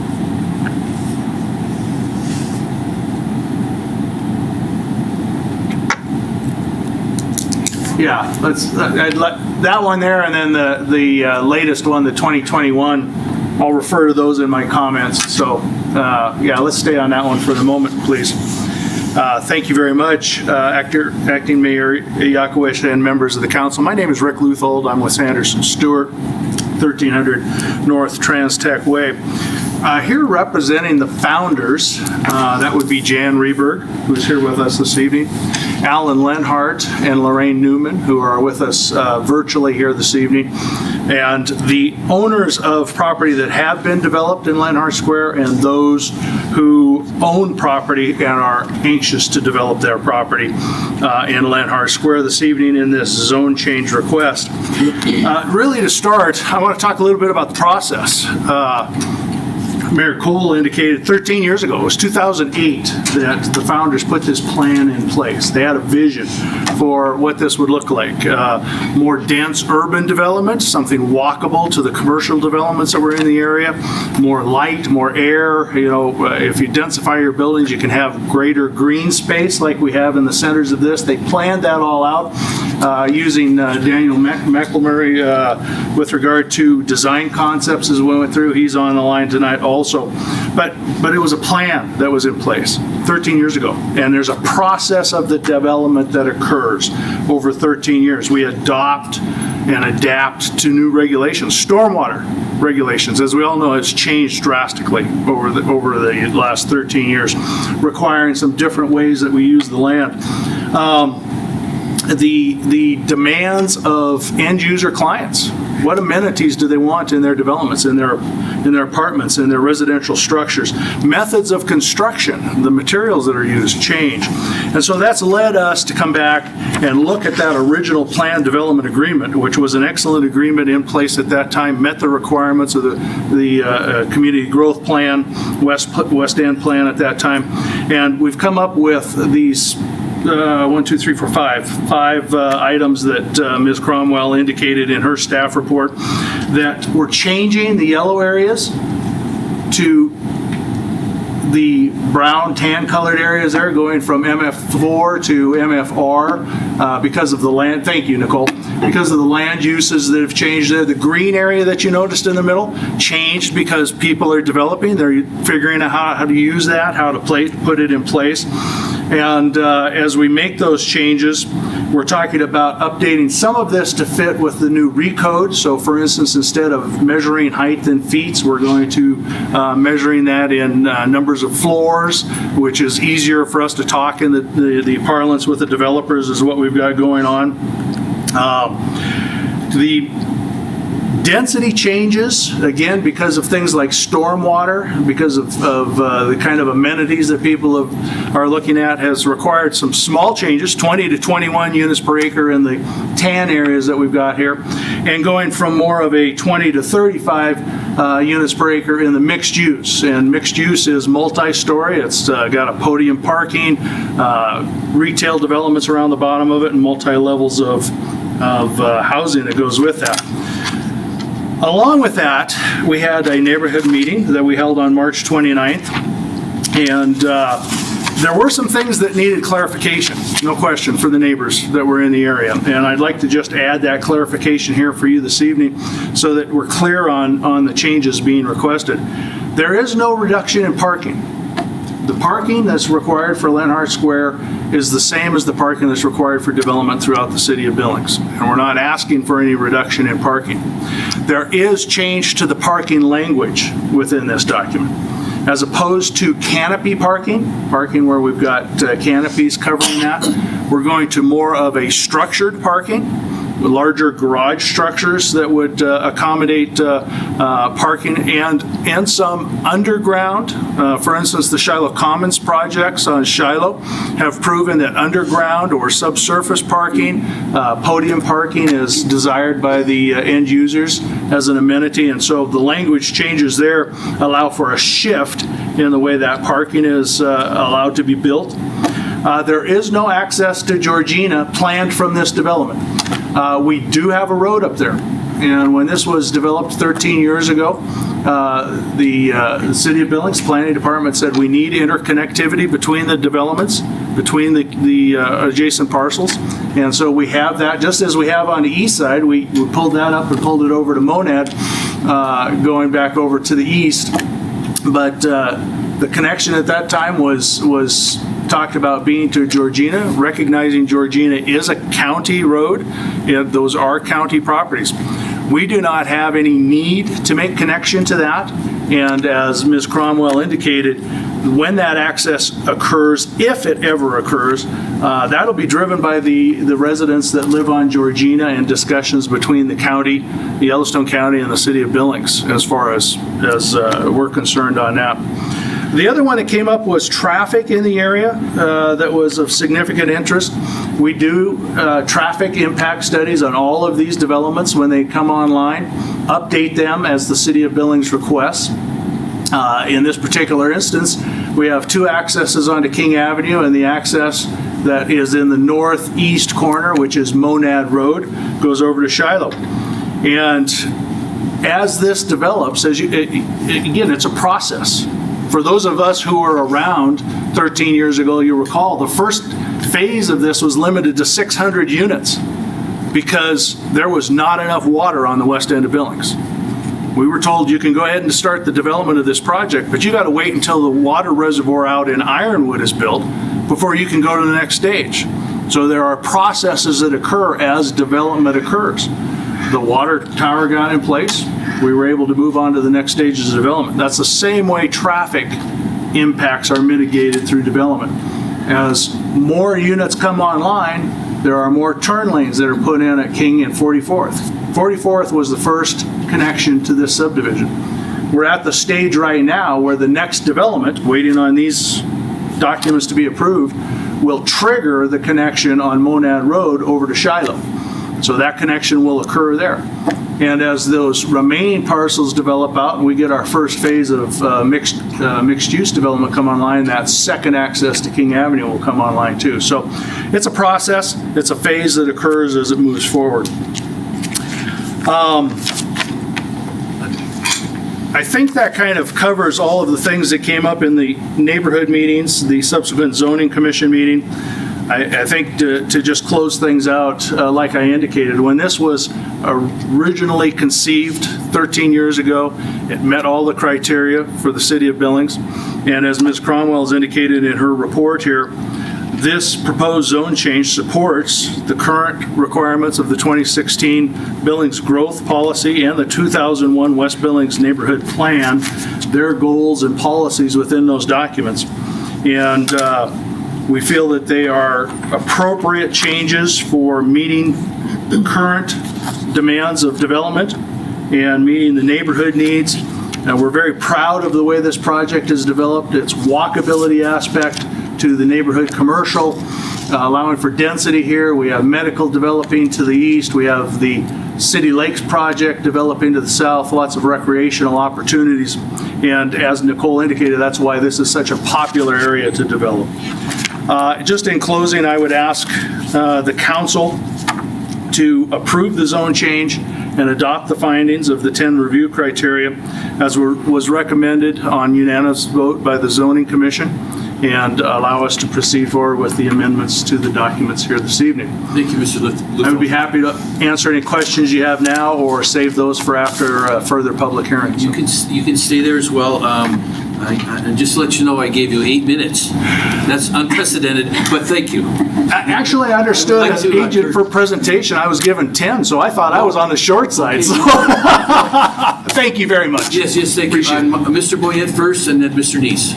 This question is for Nicole. Are you there, Nicole? I am here. I spent 2 years with the Recode doing the rezoning, and every day you told me that we wanted to have mixed-use housing. We wanted single-family, double-family, twin homes, fourplexes, and everything. And now I see that you're eliminating the single-family and residential multifamily fourplex. So there won't be any of that in this process at all? No, that is not true. It means that zone district, the way it was currently written into this plan development, was not a feature they wanted to keep. The MFR zone district that is in there and will remain in the PD allows single family, 2-family, 3-family, 4-family, all the way up to, basically you just keep adding land area for each additional dwelling unit you have in a structure. So, there may be some of that happening in Lenhart Square as it moves forward. Right now, as you understand, earlier this evening, you talked about cost of construction, and that everybody's hoping is just a bubble as far as construction and supplies, but it may not be a bubble. It may continue. So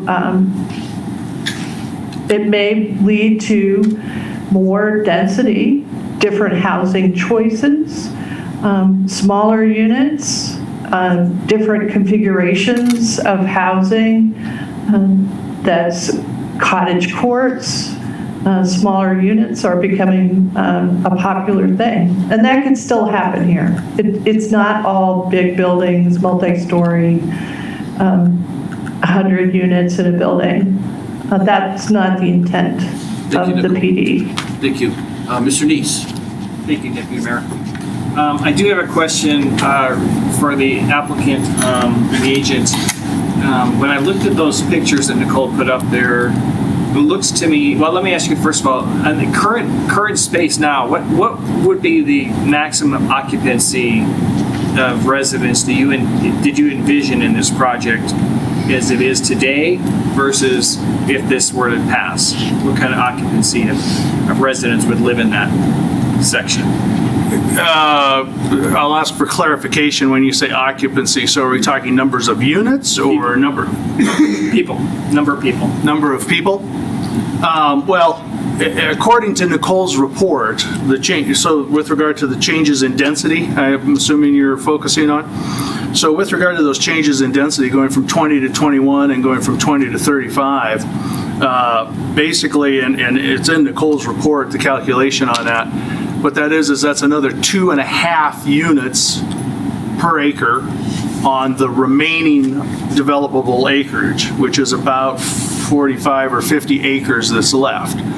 So if you have something like that, 2.5 units per acre, you have an extra 100 units. And the latest demographics are talking about 1.8 people per unit in these types of developments.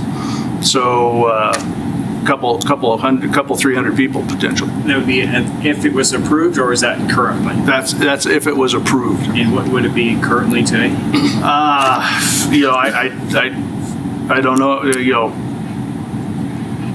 I'd have to actually run that calculation out, Councilmember Neese, because you've got the mixed use on there, which would be another 15 units per acre, and so you're asking for a total number of people that would live on that property now versus what would be on that property in the future. Is that? Yeah, I'm looking for the occupancy of this, because if this is going to be apartments, because everything in here says it's apartment this, apartment that. Yet, and when I look at the green space from the prior proposal to this proposal, it's the same amount of green space from what I can tell. And so you're going to put more people, dense. I'm not opposed to the density increasing that, but people need to be able to get out and do things. They can't just be living in apartments all day long and living in little teeny green spots like this. So I think that and I talked to Nicole about this during Recode, when we start making units more dense, we need to provide more green space for people to get out and enjoy where they're living, not have to hike down, a mile or two away. And so I guess I'm concerned about the density of this changing, just like Councilman Boyette brought up. I don't see single-family homes, even though Nicole says you could do that. I don't see that in the proposal. And so my assumption is, unless I'm wrong on this, you don't plan on building any kind of single-family homes in this development. Is that correct? In order to answer that question, Councilmember Neese, and maybe I can be a little clearer on this. As was indicated, costs of development are going up. Mm-hmm. The desire from folks looking for residential is driving the apartment development. So I believe you're correct. This development will be primarily and predominantly apartment complexes as it goes forward. It was designed in its original layout with that park space to be utilized by all the folks in the neighborhood. As you well know, a lot of developments today go forward and they'll do cash in lieu of in place of park contributions. So when the founders looked at this, they said, we don't want to do that. We don't want to have cash in lieu of and rely on somebody else or the city of Billings to develop parks in the future. So actually when this was conceived of 13 years ago, there was significantly more thought gone into the amount of green space that would be here for the density that we have in place and the placemaking that goes along with that. The amenities that go there. Again, one of the discussions you can have with regard to green space is it just turf? Or do you have playgrounds? Do you have splash parks? Do you have gazebos that go with that? Do you have amenities that drive those facilities that go forward? So when I talk about, and when we talk about, you and I were just running through the calculations, and I was saying, 100 more units, 1.8 to a couple hundred more people in that area, realistically is going to be immaterial on that amount of green space that we have there. And the other reason that we find this area really palatable is this idea of walkability, being able to go to the dog park that's on the other side of the road, being able to get to the future City Lakes project, being able to get to commercial facilities without getting in your car and going to those places. So I value your comment, but thank you. Does that help answer the question? Okay, thank you. Thank you. Any other council? Ms. Purington. Thank you. I had a couple of questions regarding, I saw the emails that were talking about affordable housing. So these are apartment complexes, and so these will probably all be rentals, I would assume. So whenever we say affordable housing, what sort of price range are you looking at for these apartments? I know that's just pie in the sky, but is particularly given the current economics of development. These are designed to be market rate rental developments. They are not rent controlled or market adjusted developments. They're not HUD-based developments as they go forward. So they are market rate. I think when a lot of people talk about affordability in context with apartments is, let's take a look at what's happening to our single-family housing market out there today. And I was talking with Miles Egan the other day. He says 76 homes on the market. And last year there were 650 homes on the market. And there are going for $35,000 to $80,000 over asking prices. So to bring a product online that somebody can get into and be in a rental and work towards possibly achieving that single family house at some point in time, I believe that's where we hear a lot of the talk of affordability in a project like this. Okay, thank you. Follow-up, Ms. Turton? Well, I actually have a couple of questions, so I could just I'll give you one, and then we'll go around to everybody else. Perfect. Okay, so the other one was regarding your parking. And you were talking, and I read in the documents that you're considering underground parking. And with that being farmland out there, is there an issue with water table and doing underground parking? I haven't heard of issues with Shiloh Commons, but... Yeah. Any of the West End areas that have been farmed in the past, there's a consideration of groundwater and where it's at. This particular area is underlaid by the gravels that were deposited by the Yellowstone River years ago, and then some sediment layers on top of it. Actually taking the property out of active farming and flood irrigating it has helped lower that groundwater table to a certain degree. But having done geotechnical reports on this area before any of the development was done, and every project that goes on obviously has geotechnical reports that are done with it, but it does allow for the aspect of a single layer of parking to be established underneath the buildings without being impacted by the groundwater levels. Perfect. Thank you. Okay, good question. Anyone else have a question?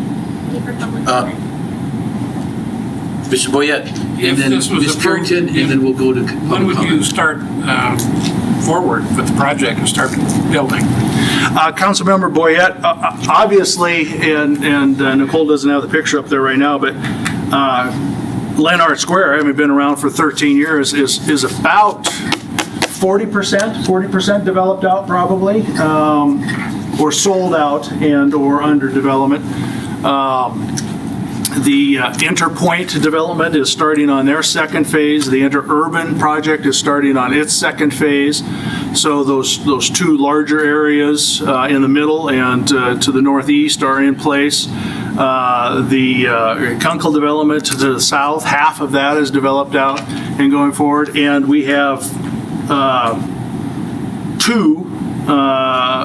at least two, possibly three more projects that are on the books waiting to see what happens here this evening that would carry that forward. So there is a tremendous demand and need for housing in our community, and the developers, at least for the time being, as long as they can get OSB sheets and steel at a reasonable price, are there and willing to try and meet that demand. Thank you.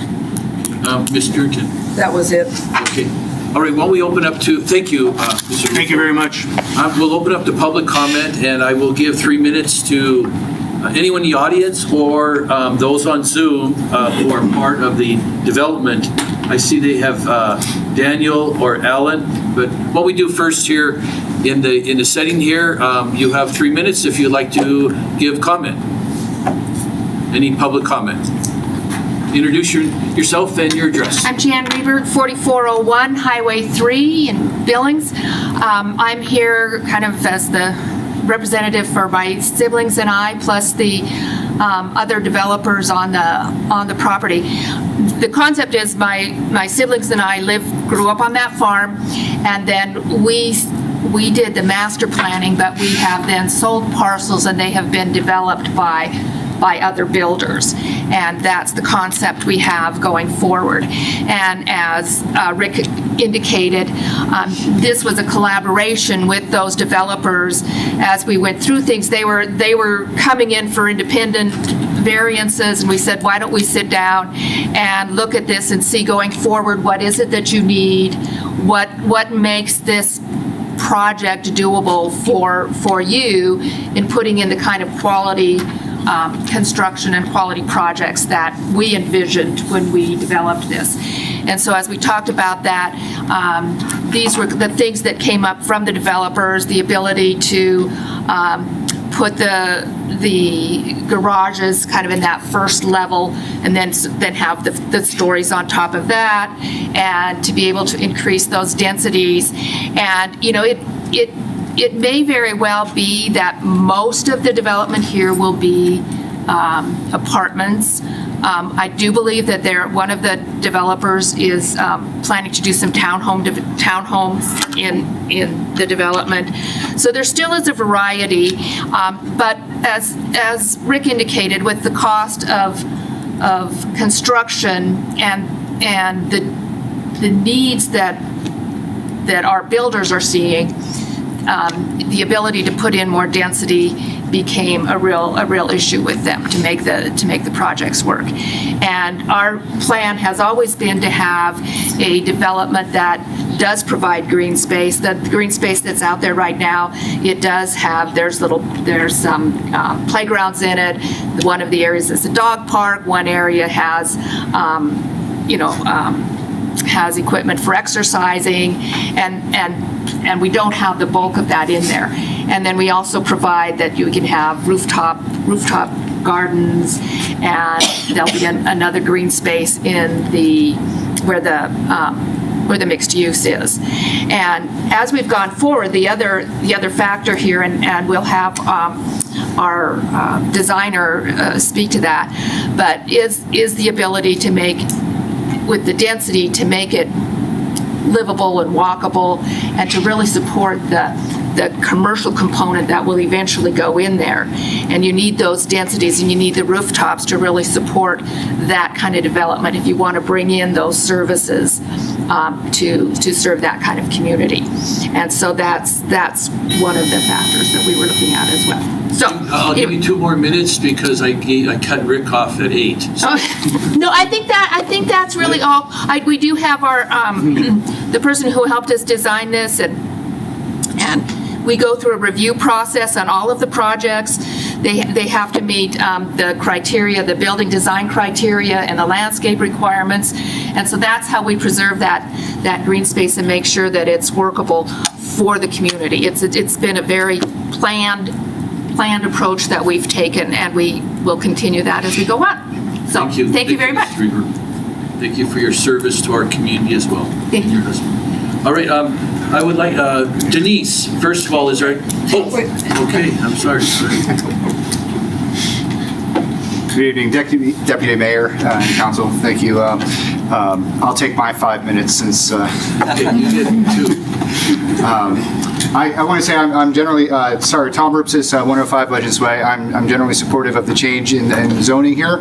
I would like to raise 2 issues, though. One, 44th Street West is already very tight because people park on both sides of that street, and I understand that eventually there will be pathways through it, but with hundreds of apartments and units already developed, sidewalks are disconnected, and there's no choice but to walk through the streets.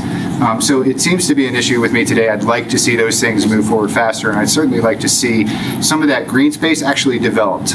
They have put in a very nice basketball court and playground, and that's all great. It concerns me a little bit that this nice conceptual green space in the middle has already been kind of parsed out and made smaller. So adding that many more units, as Councilmember Neese suggested, we need to prioritize that green space in the community and make it safer for walking all the way through. The other thing is more related to access. At 44th Street West, the Shiloh Trail goes west along King Avenue and ends right there at 44th. And there is a path going north out of the conservation area that ends right across from there. And that's a very dangerous intersection. People cross walking there to get from the Shiloh path across and down to the conservation area.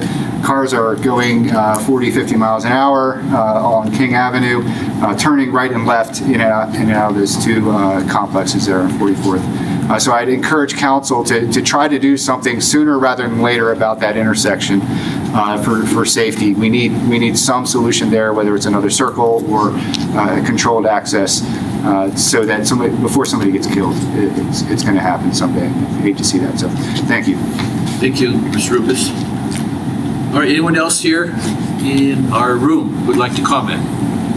I see none. So Denise, do you have anybody online or on Zoom? Yes, Deputy Mayor, it looks like we have Daniel McElmurray, who is a panelist tonight, who has his hand up. So, Daniel, let me just find you here. I think you can unmute and speak. I did. Thank you. My name's Danny McElmurray. I am the design reviewer for Linhart Square. And as Jan and Rick said, I was on the team that developed the design guidelines and the development package way back when, 2008. A couple of things that I just wanted to touch on. I think Rick brought it up, but the change in zoning doesn't preclude any lower densities being installed. I think the economics of today's kind of housing market have changed the vision to the point now where this zoning change is what we're looking for because of how the market has changed. At the time, the development pace in Billings, when all this was underway and we were trying to think of it, it was a much slower pace, and I think y'all picked up quite a bit. I can't really speak too much to the traffic. I think Rick can answer traffic questions a lot better than I can. But in terms of the green space in the center, I will say that we're not finished with the final designs, and kind of the picture that you see are the bulk areas. But we had always intended for that center spine of green spaces to be connected, a series of connected experiences leading from north to south and kind of out into the various individual developments, but to bring everybody into that center town square in what is the mixed use area, the higher density, kind of that little town square, which Linhart Square, that's why it's named that. And so that center spine, if you will, has really been set up to be able to take people from King Avenue West all the way up to the Charlotte Drain at the north, and connect either by walking or by bikes or going through park spaces and going through green spaces along tree-lined areas. They don't necessarily have to be on the street. They can be on the street. And so I want to say that the green space is actually probably a little bit more than what you would get in a typical development. And we're working with the developers to make sure that it's a quality experience, especially for that center spine. That's been kind of key as I've gone through these design reviews. So I just want to make sure that I've pointed that out for y'all. Okay, thank you. Thank you, Daniel. Denise, is there anyone else? Yes, Mayor, Deputy Mayor. I have a Sarah. Sarah, go ahead. Thank you. My name is Sarah Creedon. I am representing tonight not only myself, but my husband Mike and my brother Mike Kinspotter and sister-in-law Eileen Kinspotter. We own the home at 4733 Georgina, as well as interest in the Dyke Trust to the south of Georgina. And as I was reading through Nicole's motion that she attached to your agenda today, there were a few concerns that popped up to me. First, she references how well the neighbors have been talked to, but we honestly have felt disregarded through this entire process. Meetings have been perfunctory and cursory. We don't feel that our questions have been thoughtfully addressed. We are incredibly concerned about the connection of Monad to Georgina, because while you say, oh, we're not going to use that, residents will use that. That will be an outlet where hundreds of people are now driving past our single-family homes. This has been denied over and over again, but it's a huge concern to us. We've also felt like the letters that we have sent have been brushed aside and not thoughtfully engaged, that the land that's going in is going to pull little use of thoughtful transition from high density to single-family homes and will drop the value of our land and our homes. We don't think this is a good idea at all, and we would have liked to have more thoughtful conversation as this progressed rather than it being rubber stamped step by step by step, variance by variance by variance until it has hit this point. All right, thank you, Sarah. Thank you. Denise. Yes. We, no other participants raising their hands. All right, I do see Alan, is he part of your team? I guess I'll give him a chance to say a few words if he wanted. He's the little brother, you know. He's one of the siblings. So. If he wants, I often say that I have two sisters, one older and one much older, and I'll let you all decide which one's which. If you want to say, you have 3 minutes if you would like to speak. Thank you, Deputy Mayor and Council. I think that I'm not sure I have anything to add. I just want to say that we have appreciated the process that we have gone through with the city over the years. I think that we've had great support from the planning department staff, and we have certainly worked with them as we have put together our plans. We're very proud of the project that we put together here, and it's something that we put together to honor our parents, actually, and our grandparents. We wanted to put something together that would be good for the city of Billings.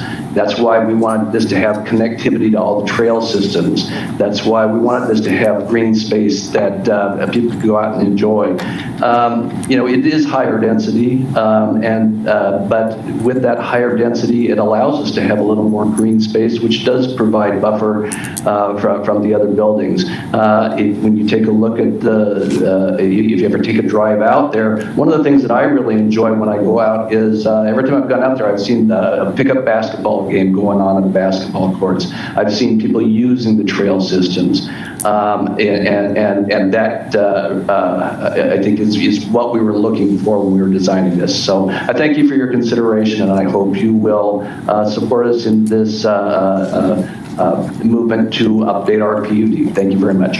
Thank you, Alan. And then Lorraine, since you're on, are you a sibling too? All right. She's the older sister. I'll give you 3 minutes or less if you wish to speak. Well, I just want to thank you for the opportunity to come before the council and let you know what we're doing out there. Although it sounds like these are significant, we have still kept the very first parts of what we wanted this development to be there, in that it is going to be a place where people can live and enjoy living, and to take in the other things that the city is doing.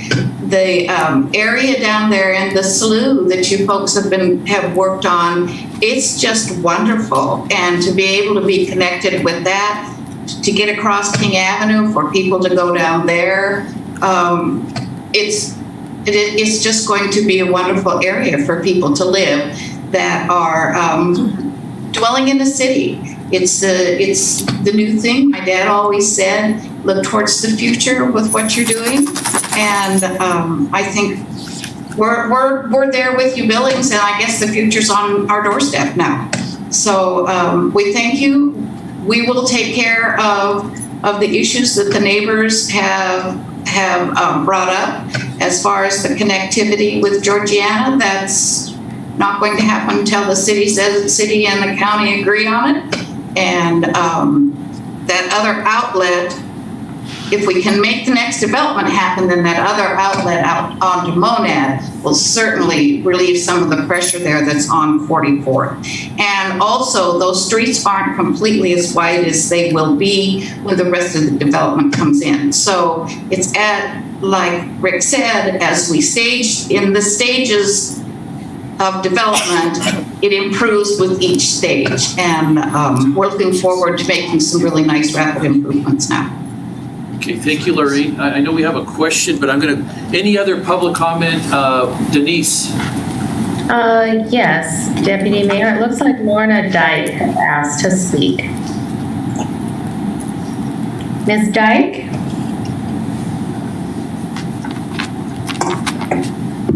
You need to unmute. There you go. My name is Lorna Dyke, and thanks for the opportunity to voice my concerns and my observations about the proposal. I grew up on the land next to where Linhart Square is.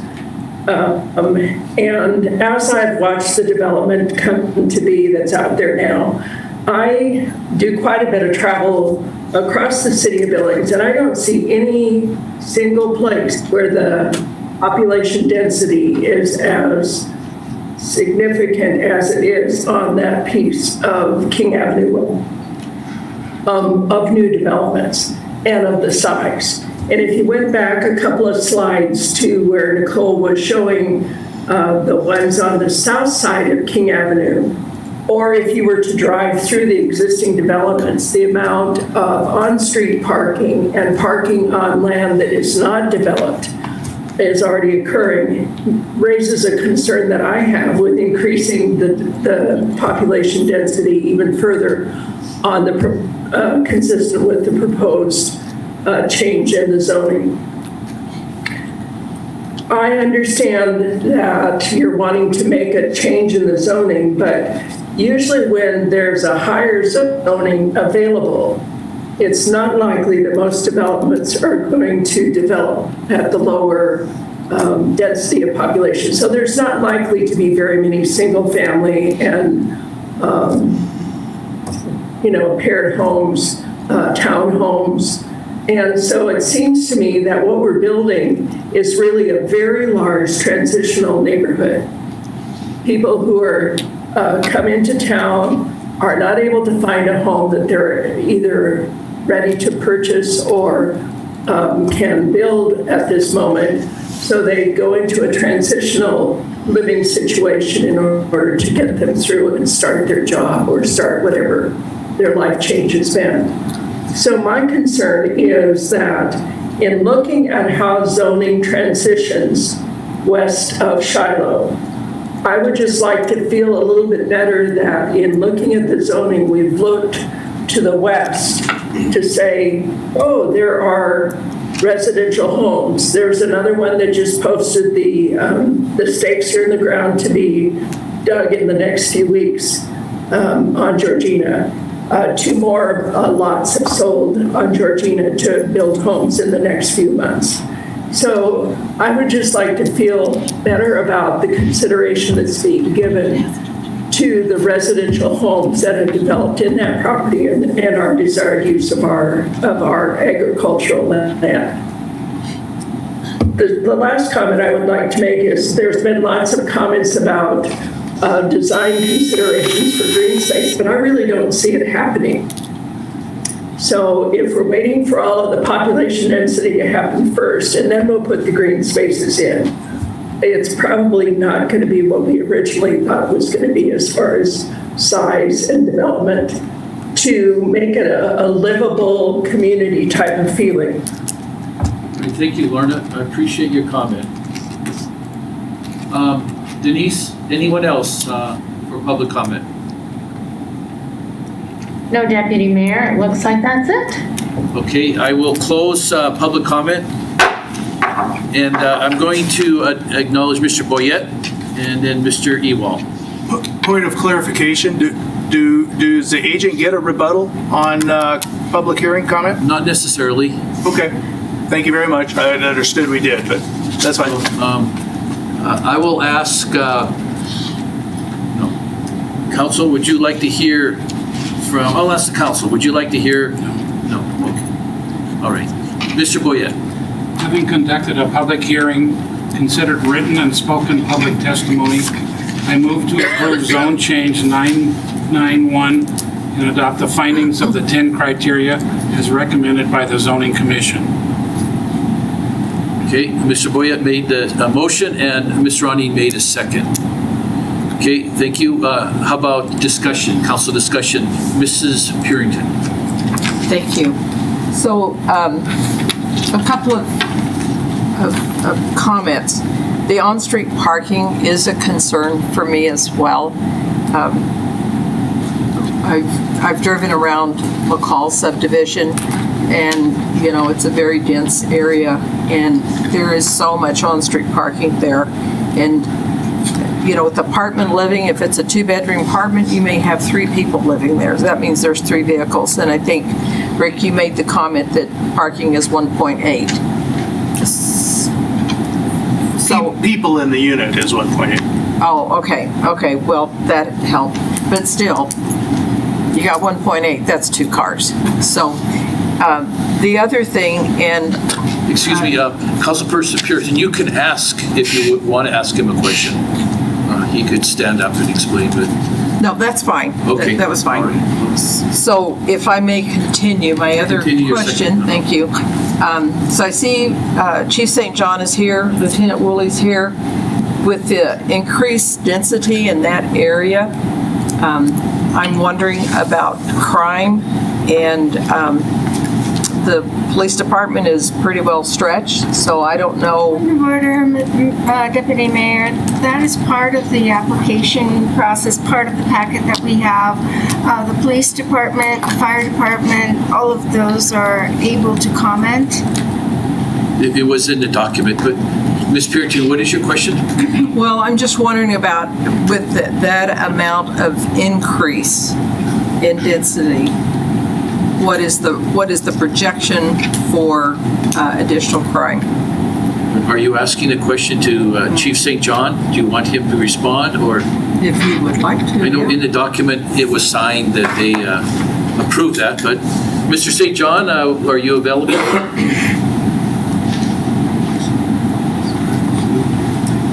fell asleep.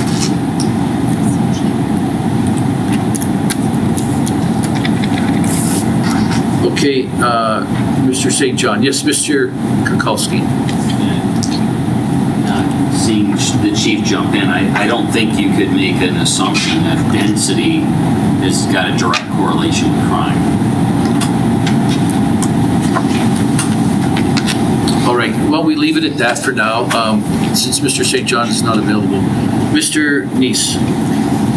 It appears to me that the developer is meeting all the open space requirements. This is something I brought up to Recode. I think that this needs to be addressed, so if Nicole can put this on her list of things to address in the time coming. I don't think there's enough green space when we start having higher dense units. And so I would like to see us modify Recode. And this is a good example of when we increase the density, yes, there is some nicer little spaces. I do agree with the underground parking. That's a really nice, people like that, as long as it's secure parking, things like that people feel safe. But I think this is something we need to address. So I'll support this because it is meeting all of the motions. I did have one question though for Nicole, if you don't mind. Second question? Yeah, it's the second question. Yes, second question. Yes, no, you get 2 questions. Nicole, there was comments made about the some people maybe not getting notices or not hearing about the meetings and stuff like that. And then maybe I missed it through the packet, but typically we see like a plot of the property and then the surrounding area that is required to be notified. Was that not included in the packet this time, or did I just miss it when I was reading through it? We don't include that with the packet anymore, but the notification area for this planned development being within 600 feet of the city limits was a 1/4 mile. Okay. One of the commenters that commented after the zoning commission, Mr. Seitz, basically his notice went to an old mailing address. And by the time we received that undeliverable mail, it was already the zoning commission hearing date. So I followed up with him and made sure that he knew that the zoning commission was just advisory and that he could provide his comments directly to you about the zone change. Okay, thank you. But we do try to make sure we got all the right addresses. All right, Ms. Joy. Thank you, Mayor and Council, or Deputy Mayor and Council. I will support the motion. We, as a city, rely on private development, private capital to build housing. We do not build our own housing and become landlords. That is why we rely on private capital to do that. I will support the motion. Just now, we've this evening, had a very long conversation about water rates. That's a very important discussion. Water will never be cheap. It will never go down in price. Our cost of services, how do we deliver services to the West End? All of these are very much tied to the kinds of development that we have. And our cost of services is very important to how we are able to deliver those services. Also, the packet did reference the Avenue C apartments. And there again, I have been told, I have not seen in person, that they do have rooftop gardens and different things on the rooftops. Why not? This is a great idea. It's allowable.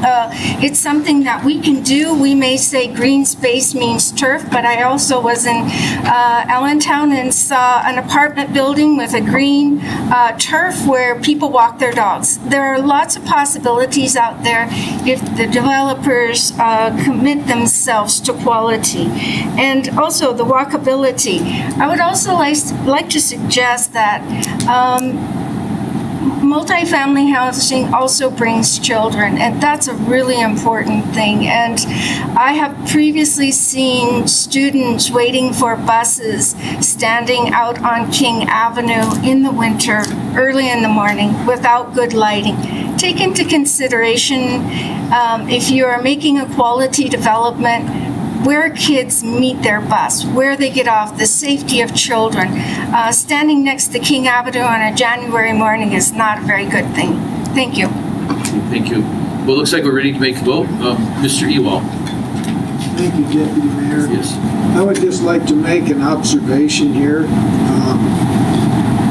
We spent a lot of the fall and early winter studying recode. Part of recode was to eliminate zone changes, and we are now 4 months since the adoption of recode, and this is our second zone change already, so something mustn't be working like it's supposed to be. Thank you, Mr. Ewald. Anyone else has a question or a comment before we take a vote? I see none, and we're clear on the vote as made council as the staff recommendation. Are we set? Okay, all in favor? Raise your hand. Okay, I see everyone, and all are in favor, and the mayor has abstained. So, thank you all for allowing me to do this. I'm returning the gavel over to our quiet mayor. Don't get used to it. Okay, council, we often take a break every 2 hours. It's 9:43. We've still got two substantive items on our agenda. My inclination is to keep pressing ahead unless council does want to take a break now, which we're happy to do. We're just trying to make it short. If you'd like to take a break now, just raise your hand and we'll do that for about 5 minutes. If not, we're going to press ahead. Your Honor, is it okay if we turn off our video to eat something? Absolutely. Okay. Absolutely. Thank you. Council, are you okay pressing ahead? Everybody want to take a break? I don't want to. Yes. Okay. All right. So that's what we're going to do. Denise, please read item number 4. Hey, Mayor. Item number 4 is a resolution repealing and replacing the property purchasing resolution 93-16740. Staff recommends approval. Action this evening, approval or disapproval of staff recommendation. Okay, thank you very much. Jessica Iverson, our facilities director, has a presentation here. Jessica, I'll turn it over to you. Obviously, given the late hour, we'll ask that you be as concise as possible. When you're done, we'll probably just turn it to the council. Council will ask you to make a motion rather than jumping into a whole bunch of questions. If there are questions, fine, but we'll do it after we try to get a motion on the floor. Jessica, it's all yours. All right. Good evening, Mayor and Council. Let me go ahead and share my screen.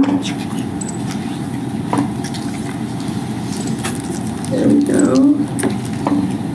So I am here this evening for a short presentation on our property purchasing resolution that we are looking to rewrite.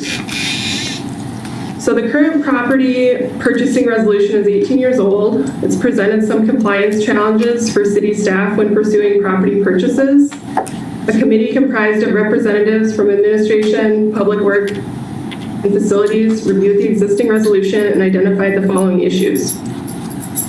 So we looked at the order of negotiations versus appraisal. The current resolution requires appraisals to be done first before negotiations can occur.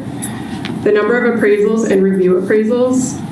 The specified dollar amounts that the current resolution has don't really work with today's dollars.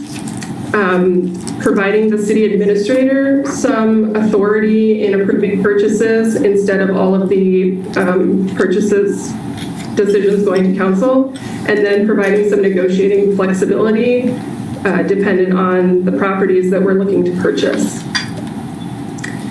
So this is a flow chart of our property purchasing procedure. So right now, so this was the procedure that we used for the BOC property. If you recall, we had come and asked for variance to the resolution so that we could do negotiations ahead of time. And so this is sort of the procedure that we're proposing with the rewritten resolution, is that staff would have an opportunity to do some negotiating before getting a signed agreement in place and then before doing appraisals. So under the proposed way of doing purchasing, we could enter into some preliminary negotiations contingent. Of course, we would have a buy-sell agreement that we'd agree on the price. We'd present that buy-sell to council for approval. That's where the decision would be made to either sign that buy-sell or provide further direction for negotiations. Then with that signed agreement in place, the city can conduct their inspections and appraisals. The investigation process would then occur. That includes the appraisals and any other investigative reports that we want to have done. If the appraisal determines the market value is lower than the offer price, then we can counter that appraised price. Moving on to step 8, if our agreed upon price is supported by the appraisals, then we would present that to council, and that's where council would vote to remove contingencies and proceed with the property purchase, or of course have the option to not approve it at that point. So this is just sort of a visual rundown of how we envision the property purchasing to work under our revised resolution. So these are the main points. These are the significant changes that would happen with the revised resolution. On negotiations, currently the resolution requires the market value be determined prior to negotiations.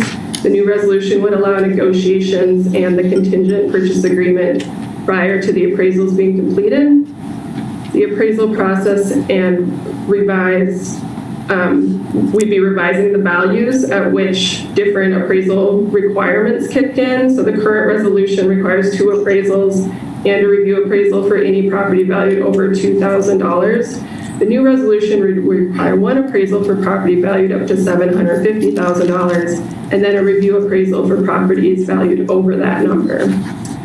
And then to city administrator approval, the current resolution requires all market value determinations and property acquisitions be approved by city council. The new resolution is proposing that the city administrator could approve property purchases up to his or her level of signing authority. And then with negotiating flexibility, the current resolution allows the city administrator to negotiate up to 5%, but no more than $10,000 over the appraised market value.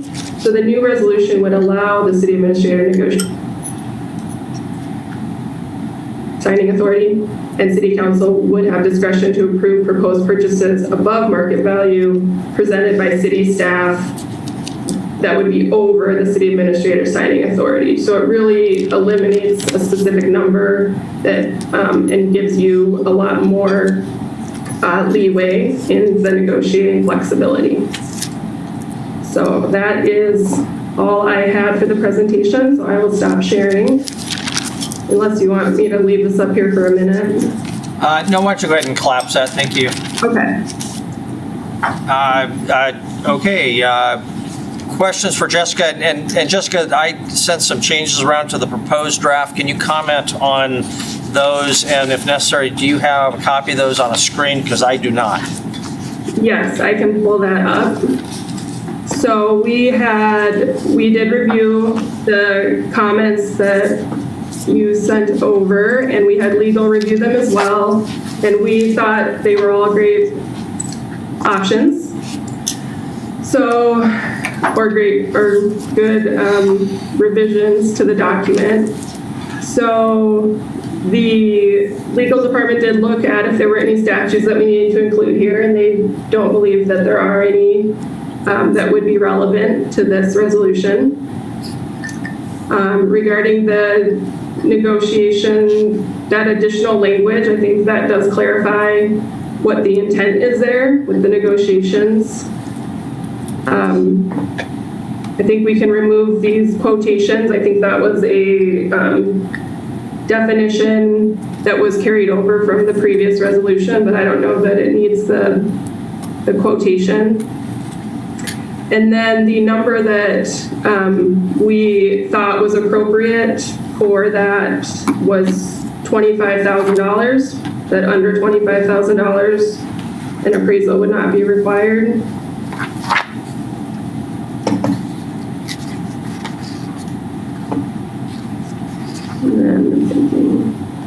And then this comment further clarifies the market value as determined by the appraisal, and that we can reject or accept any appraisals at our discretion.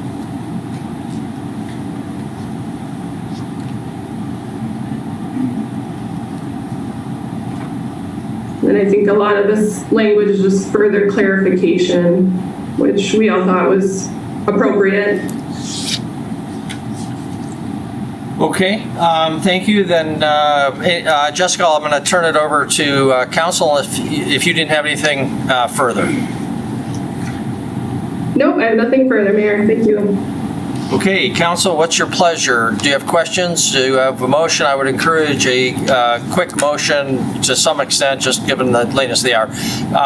Jessica, if you want to collapse your screen, I'll be able to see the council members. Councilmember Boyette, you had your hand up?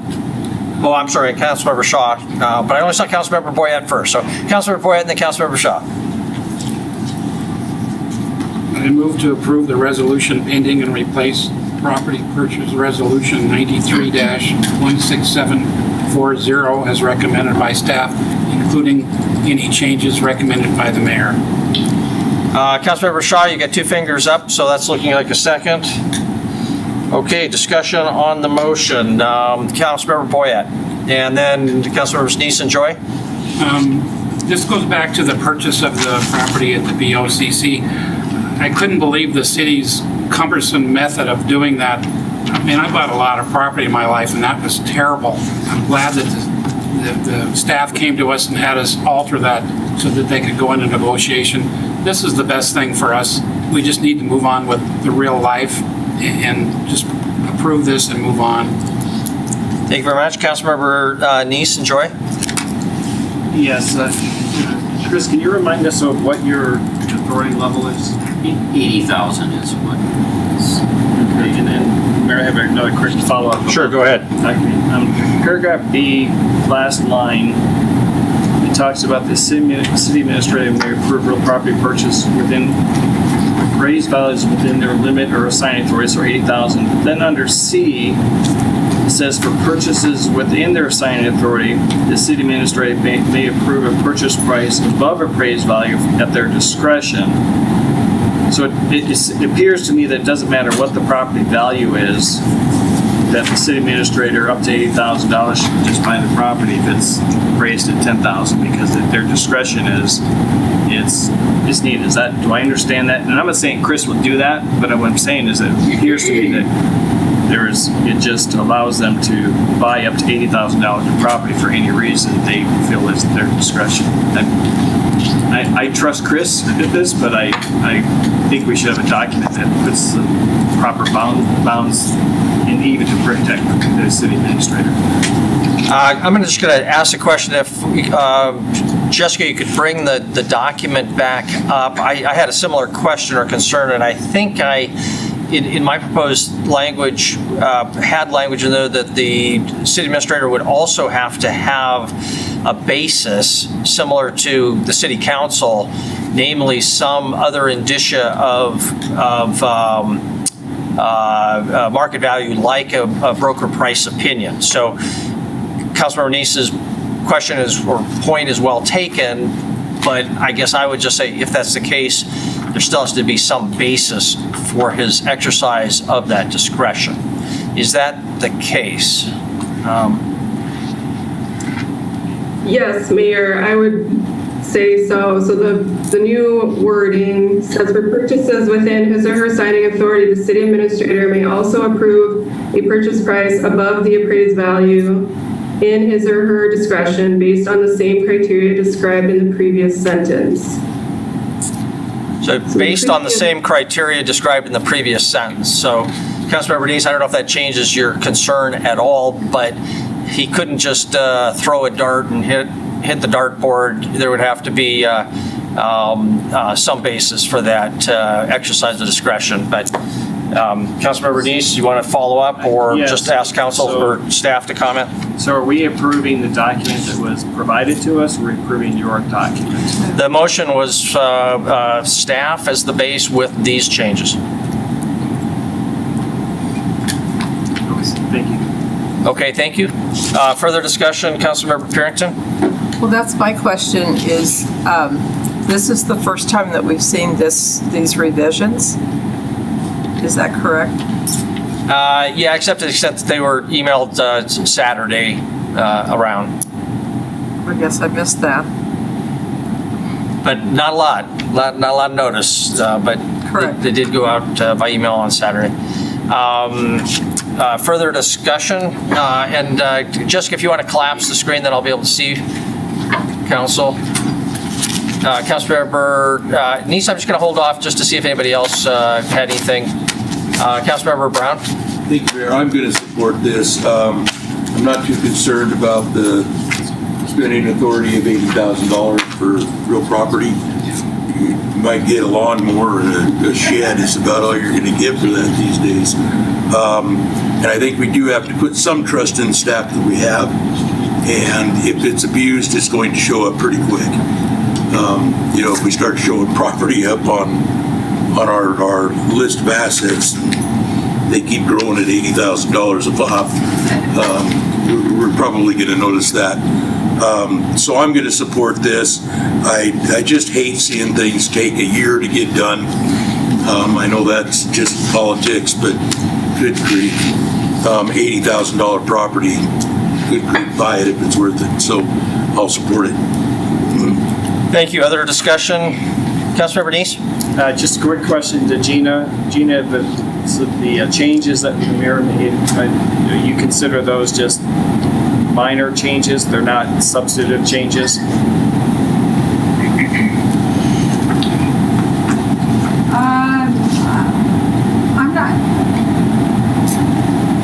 I'm not sure that they're all just minor changes. They certainly clarify the substance. In any event, they're all appropriate. They don't change the intent of what we were trying to do. Absolutely. So I think they're all excellent changes.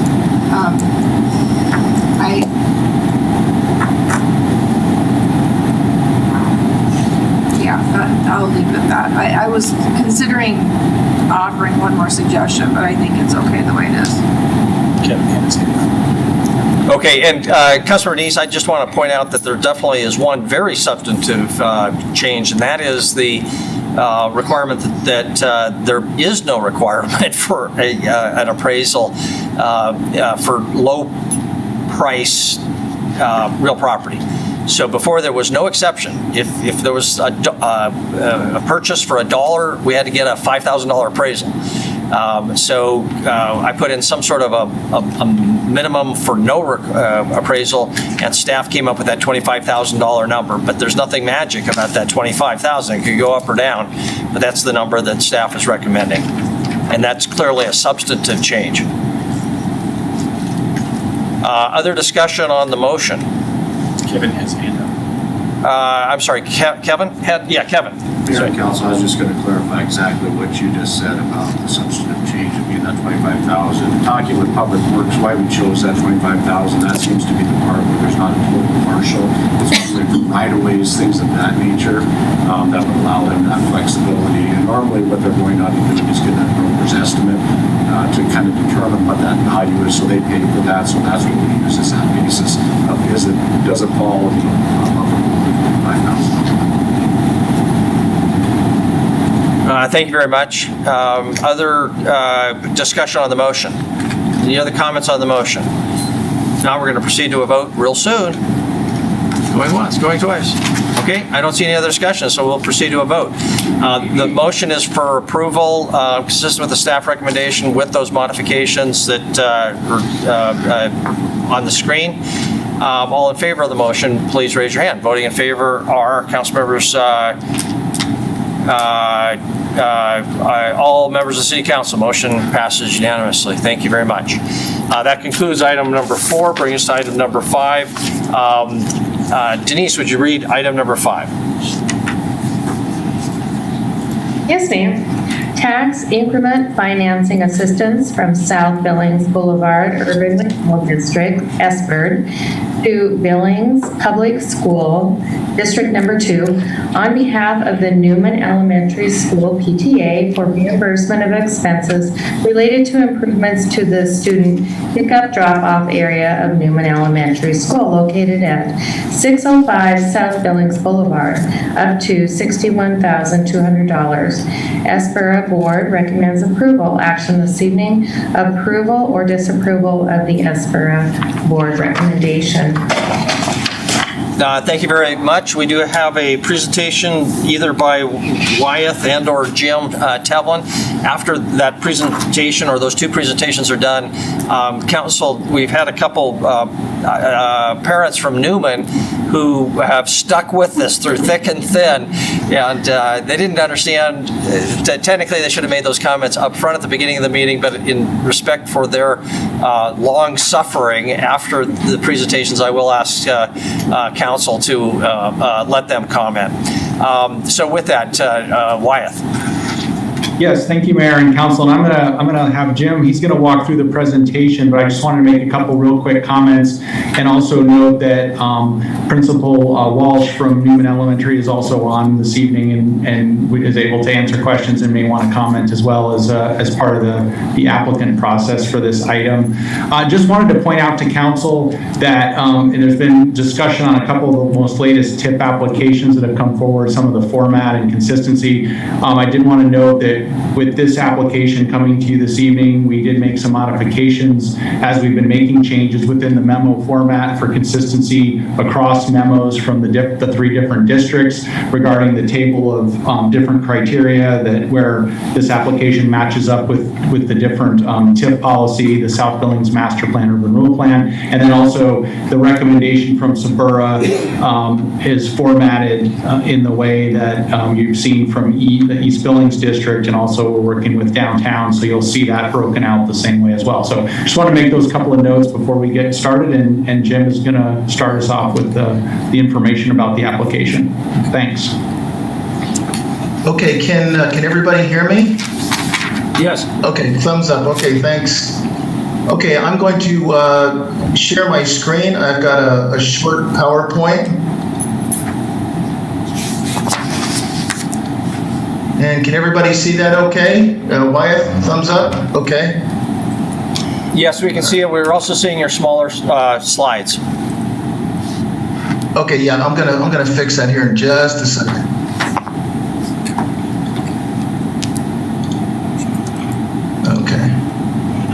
Okay, this is an application we received from the Newman Elementary PTA.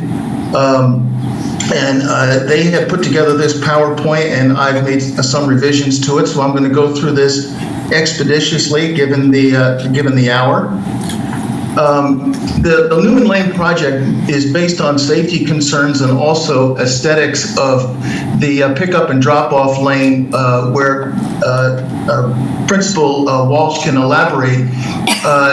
Newman Lane, and I'll show everybody here in just a minute, is bounded on the west side by South Billings Boulevard, very, very heavily trafficked location. And in response to keeping in an effort to keep the children safe and to ensure an effective place to drop off and pick up kids, is Principal Walsh has essentially moved all the pickup and drop off over to Newman Lane. And in doing so, it's evident that the pickup drop-off location on Newman Lane is going to require some improvements with respect to shade trees, fencing, benches, and so forth. And as I get into some pictures, it'll be obvious to everybody is that there's a very large green space there that we would like to have some aesthetic improvements to as well, much like making aesthetic improvements to a regular city park. So as I said, the improvements will beautify the neighborhood and will also enhance community unity and pride. As I said before, and this is you can see a picture there of the pickup and drop-off point on the west side on South Billings Boulevard, and you can see there's a Cisco truck there, and it's very, very heavily congested. There's a going north on South Billings Boulevard. There's an intersection there that's heavily trafficked. And let me just advance to the next slide, and I'll just show everybody. Newman Elementary is right here, and the previous pickup and drop-off location was right here, but this is a very heavy intersection right here. It'll be more apparent in the next slide, but essentially what Principal Walsh has done is move the pickup and drop-off location to over here. It's much, much safer, and it's in a neighborhood setting.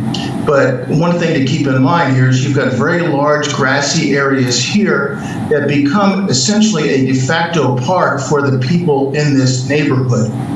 Okay, I'm going to go to the next slide. And one of the issues was, I'll just go back very quickly to the previous, a lot of the parents prior were having to go south on King Avenue and going north on South Billings Boulevard to drop off their kids. And the problem with that is you're trying to make a U-turn here with this very congested intersection right here. So as I said before, is that the intent is to move it over to Newman, and I think Principal Walsh can comment on the effectiveness of that in just a minute. So here's some pictures of what we're looking at. This picture right here. Oops, sorry, I went click here. This is looking west. You can see the school out here, and in this area here, and very large grassy area. This is the pickup and drop-off location right here, and what you're not seeing there. It's more of not what you see, but what you don't see is you don't see any shade, you don't see any shrubbery, benches, and this chain link fence up here in this picture tends to collect debris. So the goal here is to upgrade the sidewalks, and before I proceed, I've got a detailed list of what the cost buildup in the project is. Upgrade the sidewalks, provide benches and space for the family to safely gather, construct a community welcome sign, and plant mature trees for shade and curb appeal. This right here, this is a picture of their master plan, and I have highlighted the area that we're looking at in terms of improvements. It's just basically this rectangular area running north-south on Newman Lane. Okay. And moving on, you can see that this is the cost build up here: new concrete, new fencing, 6 large and mature trees, bench seating, garbage receptacles, landscaping, archway, welcome pavilion. Their estimate that they have right now is approximately $61,200 in order to make it happen. Now, let me give people a little bit of background here regarding Newman Elementary. It's a U.S. Department of Education Title I school. Well, what does that mean? In short, it means that the students come from very, very modest households.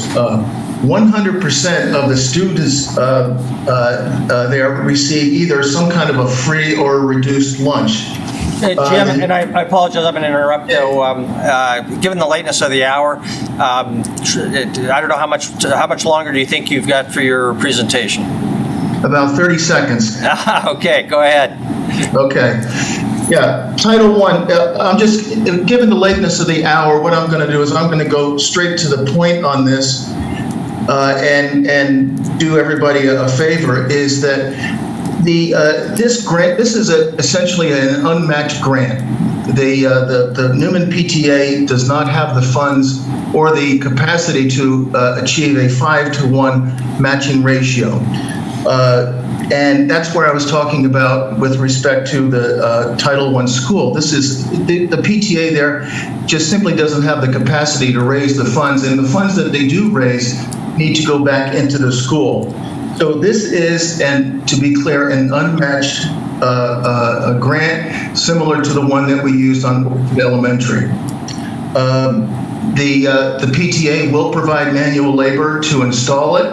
They will cover the costs above $60,000 or $61,200, and then they will be responsible for maintenance.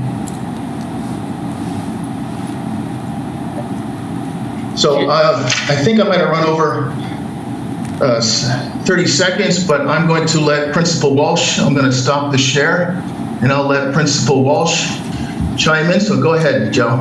Yeah, thank you, Mr. Tevlin. Mayor and council, thank you so much for the opportunity. We certainly, on behalf of all of our school, all of our students and parents, thank you.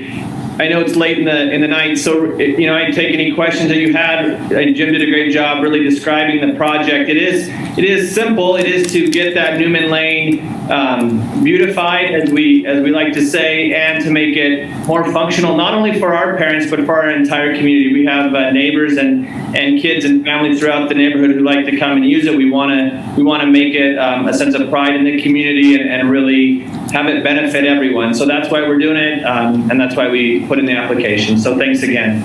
Okay, thank you, Principal. Council, I'm going to recommend that if there's no objection from council, that we give these couple parents, I think there's only a couple, just a chance to come up and have their piece. So I don't see anybody threatening to strangle me. So come on up and tell us who you are, and we'll just ask that you keep your comments hopefully to 3 minutes for the two of you. How about that? Go ahead. I'm Kelvin Tokar, and I live at 37 Nimitz Drive. And I just want to say I'm a parent that picks up my child there, and we play in that park. And I think it would be great. It would be delightful for those kids to pretend and run and play with those shade trees. So that's all I'll say. Thank you. I'm Anita Gonzalez at 4702 Rebecca Place, so just a couple doors away from Newman. My family has been in the Newman family for the last 7 years. We have benefited greatly. We are one of those low-income families that, unfortunately, we're one of those. And, being able to do this and contribute, even as a PTA member myself, gives back to my kids for generations. They see me working towards our school, they're going to do the same. And when they see you guys invest in our kids are going to invest that right back in you guys. So with that being said, I will go ahead and stop. But thank you guys very much for allowing us to talk. And I'm so sorry that we missed the time earlier. Thank you for your patience. Denise, do we have anybody online who you think is in the same boat who wanted to comment? And if so, they could raise their hand, but I don't know if you've got anybody. Yes, Mayor. I have a Marissa Cook that would like to speak. Go ahead, Marissa. Thank you, Council. I just wanted to say that I am the main PTA president, and I have a current second grader at Newman right now, and I have a 3-year-old who will become a Newman Mustang. And we actually live at 4615 Phillips, so right down the road from Newman. And we actually go to the park during the summer to play, and there's just no shade, and it gets hot, and we have to go home soon. So we're in support of this. We have lots of neighbors, kids in my little street, and I just appreciate the consideration and the time that you guys took to listen to us today. And thank you for your patience. Denise, anybody else online potentially there? Yes, I have a Kathy Bentley who would like to speak. Go ahead, Kathy. Why it says. Go ahead, Kathy.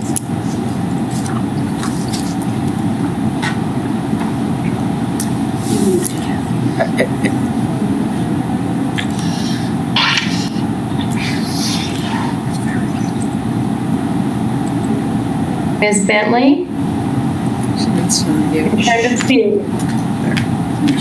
I am Kathy Bentley, and I am Newman Elementary's Vice President right now. We are in support of this 100%. My kids have gone there. We are out of area. We live at 1928 Howard Avenue, but my children still go there. I currently have a second grader, and we support this. It is wonderful to have the opportunity to possibly have this shade and this opportunity to give our community what they need in this area. Okay, thank you very much. It is fucking recorded. Denise, is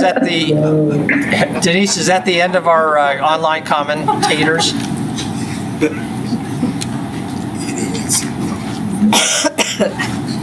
Yep, it looks like that is it. Very good, thank you.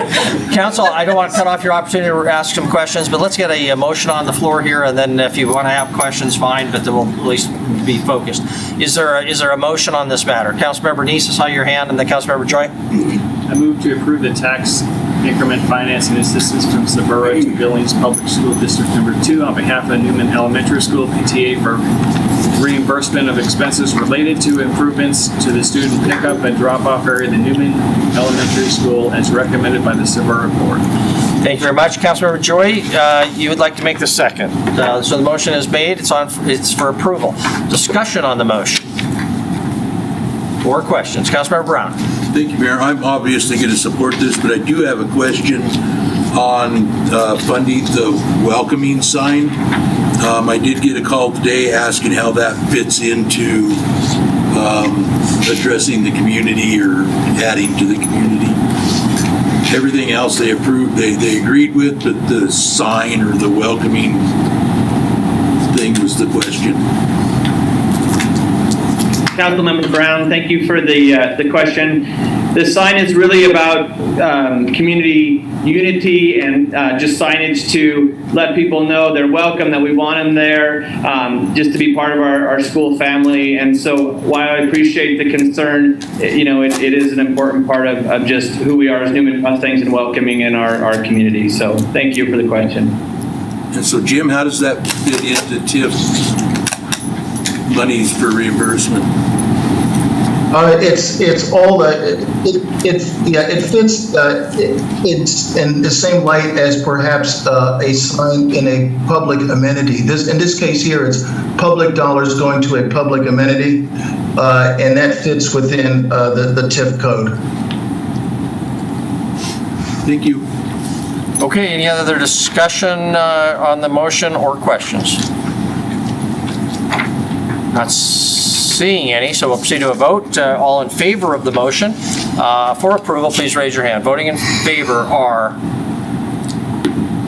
all members of City Council. Motion passes unanimously. Thank you, Jim. Thank you, Joe. Thank you, Wyeth. And most of all, thank you, parents and PTA and your hard work.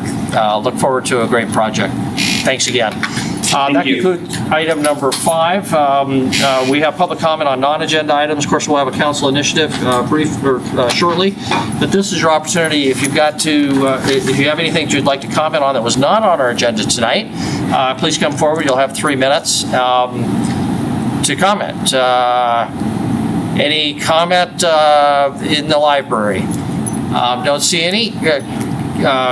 Dennis, go ahead. Mr. Olmstead? Come, Sergeant. Does your dog speak? Sit.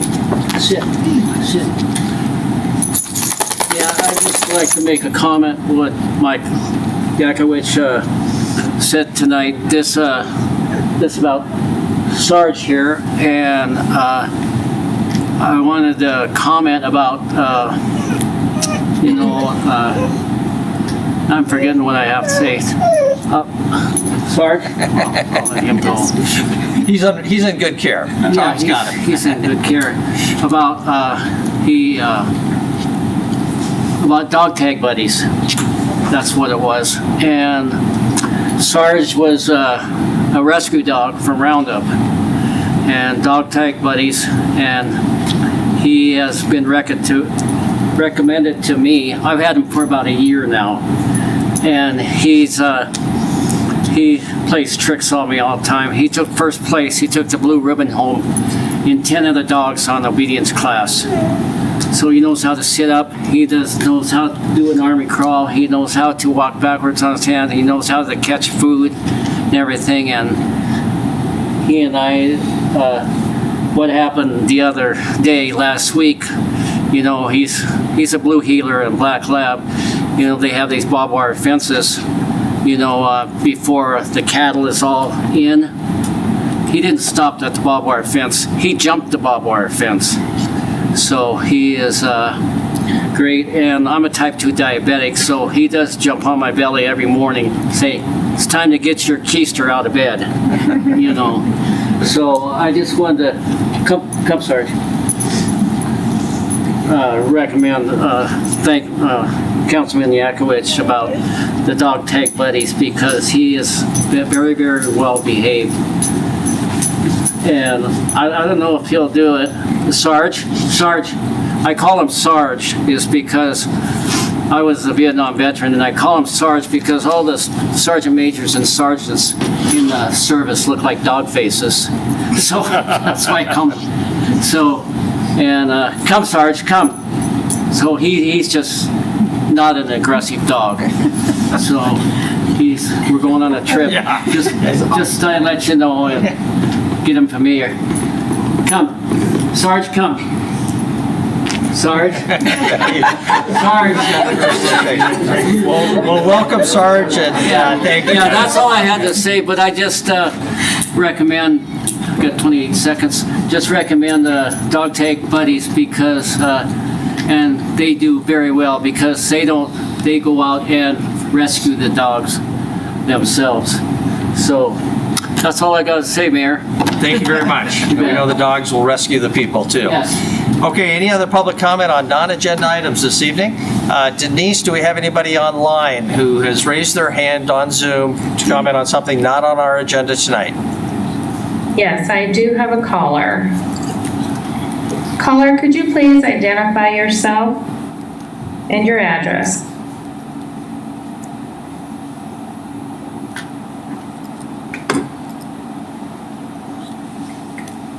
Hello, caller? You're still muted. It looks to be the number that ends in 5298.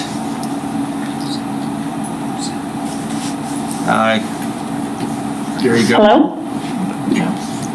Okay. Hi. Could we have your name? Thank you. Tanya Rome, 1921 East Ridge Drive, 59102. And I was just going to comment on the development on the west end that you guys took into consideration tonight. I do somewhat have a hard time reconciling when we have the police department stating that we can accommodate all these extra requests for development and people and whatnot, every time this comes to the council, it seems as though that is always a yes answer, that we can do that. So it does send a mixed message to the public about what indeed are they basing this information on. So I was just calling to say perhaps, it's time for an outside analysis of the police department and just the processes and procedures. And in organizations, large organizations, which I'm a part of, that happens. You go through these growing pains and you go and you analyze and look for efficiencies and, advantages that you can gather and do things better. Not that they're doing anything not well, but I just have a hard time, and I think that that is going to be a hard sell if we continue to go after the development and approve all of that, and the police department and the fire, for that matter, say that we can actually accommodate all these and take into account all of the extra calls and visits and all that kind of a thing. And then yet we are struggling to keep up with calls that come into the dispatch and that kind of thing. So I just wanted everyone to kind of be cognizant of that it does send a wrong message. And I'm all for development, I'm all for Billings and growth and whatnot, but it does send a mixed message to the public and all the constituents. Thank you. Thank you very much. Denise, any other public comments online? Sorry, I needed to unmute. No, that's all that we have for tonight. Okay, thank you very much. We'll close the public comment on non-agenda items. And a minute break. Yeah, I mean, I thought we might go for another 2 hours. Let's hope it'll go quick, but we'll take a quick break. But just for the benefit of the caller, great minds think alike. We did just recently have an outside consultant that looked at the police department. There's a 200-page report. That does not necessarily address the issues of further development, but if you'd like a copy of that, please contact the city administrator. Chris Kukulski, his email is easily available online, and he'll make sure that you get a copy of the Center for Public Safety Management report, and there'll be one coming out on the fire department here in the next couple of weeks. With that, we'll take a very quick break. Could be back here as quickly as possible for our council initiative.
turn it over to you. Thank you.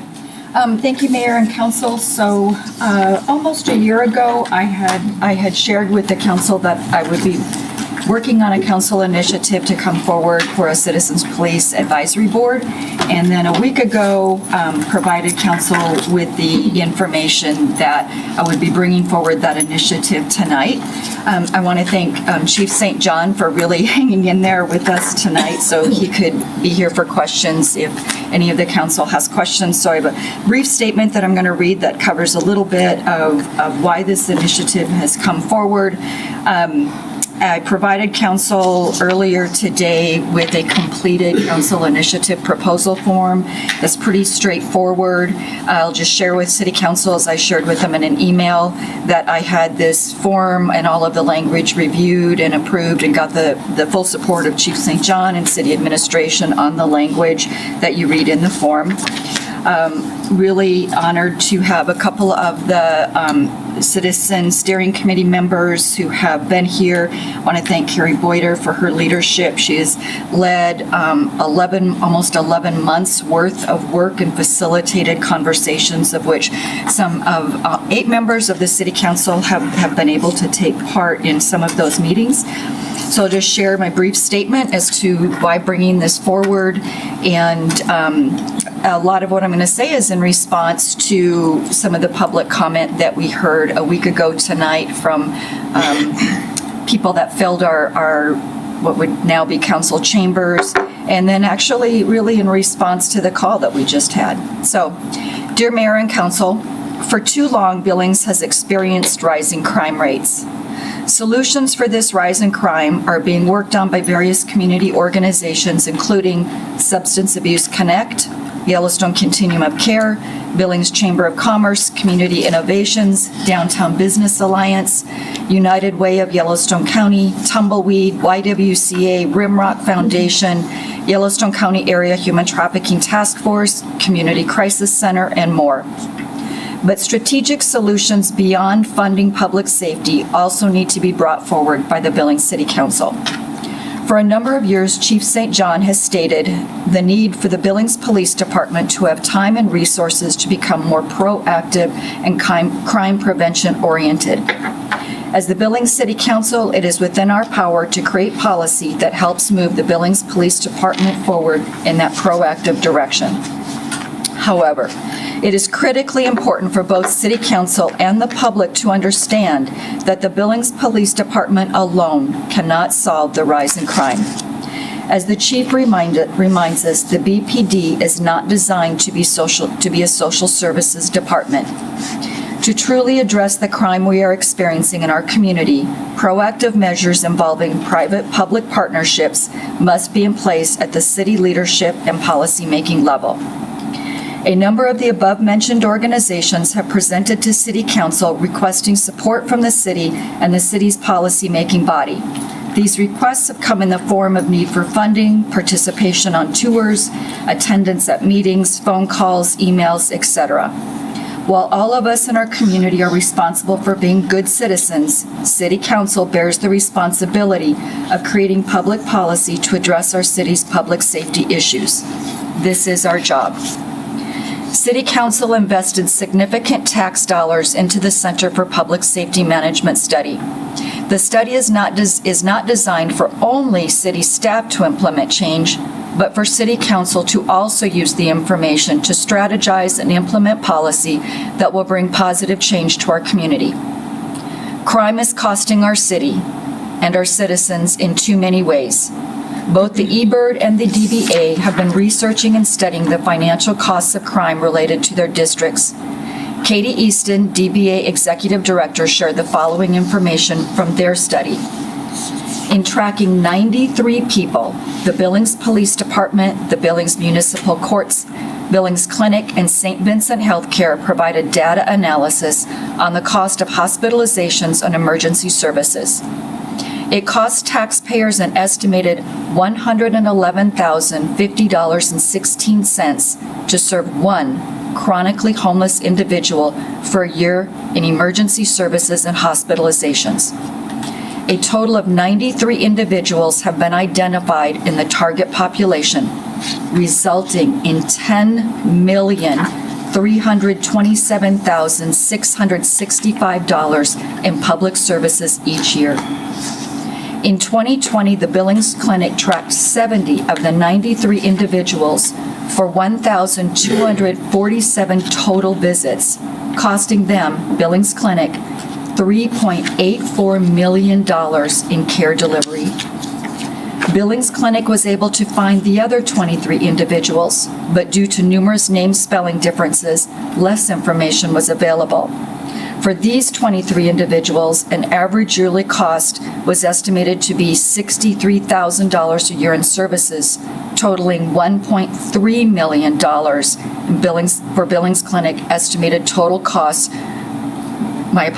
Billings Clinic estimated total costs for 2020 to these 93 individuals was $5.14 million. In 2020, the Billings Police Department expended $2,587,665 in employee resources for 634 warnings issued, 514 citations issued, 1,504 arrest reports submitted, 633 active warrants, and 5,601 total law enforcement involvements as of 1/1/2021. In 2020, St. Vincent Healthcare tracked the 93 individuals for 863 visits, costing them $2.6 million in care delivery. Both the Billings Fire Department and American Medical Response are tracking resource costs also, but have not yet reported their findings. Again, total cost to the City of Billings taxpayers for these 93 individuals alone, $10,327,665. City Council is well aware of the problem with overcrowding at the Yellowstone County Detention Facility and the impact this issue has on crime in Billings. But something not presented to City Council are the number of DN cases, child abuse and neglect, impacting our court system and the health and well-being of children and families in our city. Historically, Yellowstone County continues to represent approximately 25% of Montana's child abuse and neglect cases. Data from the Yellowstone County Attorney's Office shows the average age of a child removed from an abusive or neglected home in Yellowstone County in 2019 was 6.5 years old. 100 of the 421 children removed in 2019 were age 1 year or younger. Currently, there are approximately 800 children in the foster care system in Yellowstone County. In 2019, of the 188 families and 337 children for whom drugs was a primary reason for removal, at least one primary care provider was using methamphetamines. 272 children had direct contact with those methamphetamines. Drug use has gradually increased in recent years, but consistently, meth users make up around 64% of the total number of parents from whom CPS removed children. Other reasons include mental health, incarceration, alcohol, partner-family member assault, physical abuse of a child, and sexual abuse. For those of us who attend the Billings Public Schools, Yellowstone County Commissioners, and Billings City Council quarterly meetings, we have heard the ever-present pleas from Superintendent Upham and the school board to address the crime happening in our city that is impacting our children and our school system. These crimes impact lives and they impact our economy. Stating public safety is a council priority, but not having a council strategy on how to reduce crime is something I believe City Council can improve upon. I believe we must do better, and I believe we can. And I believe we can begin an effective strategy building process by forming a citizen police advisory board that will work hand in hand with Chief St. John, subject matter experts, and our community to provide City Council with direction to reduce crime and improve current resources by focusing on, but not limited to, 4 key objectives by the as identified by the Citizen Police Advisory Steering Committee and staff. Those four key objectives are Billings Police Department recruitment, retention, and workplace diversity, crime prevention and diversion, community engagement and support, data collection and analysis. So tonight, I ask for your support to move this initiative forward to the creation and passage of a resolution establishing the Citizen Police Advisory Board. A draft resolution has been provided as a means of providing additional recommendations from the CPAB Steering Committee and as a starting point for the next step, which is the creation of the resolution. I thank you for your consideration and wanted to share that I had a conversation with Superintendent Upham before the meeting, and he's all in and ready to get involved with the board if it ends up being approved.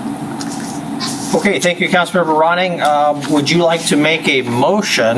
Yes. In support of that? And my recommendation would be that you reference the written portion of your council initiative proposal form because that does have some detail in it, and we just want to be as clear as possible. Yeah, are you talking about the first paragraph? Yeah, exactly. Yeah, so my motion is to direct city administrator to form a committee made up of the CPAB steering committee members, city council members, and appropriate city staff to develop resolution language that would reestablish a citizen police advisory board with the CPAB having the following four key objectives: recruitment, retention, and workplace diversity within the Billings Police Department, crime prevention and diversion, community support and engagement, data collection and analysis. 2, the committee to present proposed resolution to City Council at a work session to facilitate feedback, and then a public hearing for resolution and adoption. Okay, thank you very much. The motion's on the floor. Is there a second to the motion? Councilmember Joy makes the second. Discussion now on the motion. Include questions, just general discussion, but we do have a motion. Councilmember Brown. Yeah, the only question I have, is there a timeline on this to have this and put together and moving forward? I can answer that if you want me to. So what we discussed with Chief St. John and Chris Kukulski is that tonight we would ask Chris to form a working group, and our proposal is to have 2 meetings because we've had 11 months of a lot of work that's been done. We've got a draft resolution that we can work from, and we think we could get that accomplished within 2 meetings and then bring it to a work session for feedback from City Council on the resolution, and then possibly bring it in a consent agenda for adoption. Okay, thank you very much. Further discussion questions? Councilmembers Neese and Joy. Thank you, Mayor. I just had a quick question for Chief St. John.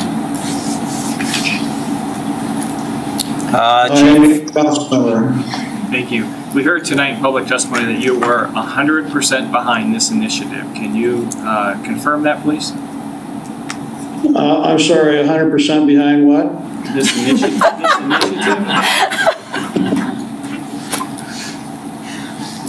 I didn't hear the question, Councilmember. Sorry. We heard tonight in public comment that you were 100% behind this initiative. Is that correct? That is correct. Thank you. Thank you very much. Councilmember Joy? Thank you, Mayor and Council. I really have been very lucky, I guess, to have been able to attend virtually quite a few different meetings. I'm not sure the number of the volunteers who have worked very hard, and Ms. Boyder and Mr. Rupus were very deeply involved with that, and I really appreciate their time and effort to put in hours and hours to come up with the language and the ideas and the statistics behind your work. And of course, Council Member Ronning has worked so very hard on this too. I really appreciate this process. I'm very supportive of this. I remember this process. It wasn't short, 11 months, and a lot of different possibilities and a lot of different ideas were worked through. And to come to this point and have 4 key things that you really feel focused on that you can accomplish going forward that would help us to make a safer city. I really do appreciate your work on that. And Councilman Member Rowney, I absolutely appreciate that. So I hope that those members of council who did not attend or weren't able to attend, you missed out on some really great discussions about public safety. And for those who did, I hope that you heard the kinds of things that are important and that you can support this initiative. Thank you. Thank you very much. Further discussion on the motion? Councilmember Purington and Brown. So, for Chief St. John, I had only heard about this, I guess, as of a couple of months ago, but the meeting that I did attend, I think it was your recommendation for recruitment, retention, and workplace diversity. And how would a citizen police advisory board help with that? Well, council member, I think what it goes to is, first of all, learning about the police department, how it operates, what our culture is, learn about the community, some of the challenges that we're dealing with. And then you take that message and those challenges out to the community and basically become recruiters for the police department to help our efforts. It's got to be a lot more than simply the police department's hiring, go put in an application. That is setting up people to fail. And so between our recruiting efforts and the board's efforts, so we can draw more people into the process, it's incumbent upon them to be successful. But the more people that we can get into the pipeline, specifically of a diverse nature, the better we're going to be in the long run. Thank you. Thank you very much. Councilmember Brown. Thank you, Mayor. I appreciate the process of all of this that was explained, but I'm still curious on a timeline. Are we talking months or a year? Or, I mean, what's an estimate to kind of get this put together? On the council, and I can answer that if you want to. On the council initiative form, we hope to have the actual members and the applicants reviewed and seated and ready to start by September 1st of this year. So pretty quick. So that will, once that's done, this is up and running? Correct. Okay, thank you. Councilmember Neese. Thank you. Just to clarify, because I didn't hear the document in writing what you said, but did you say this is going to be a city committee, or is this a council committee that's appointed by the mayor? And actually, it's not appointed by the mayor, it's a city administrator selected committee. So city administrator elected committee. Okay. All right, thank you for clarifying that. Okay, that answers your question. Any other questions or discussion on the motion? Seeing none, we'll proceed to a vote, I guess.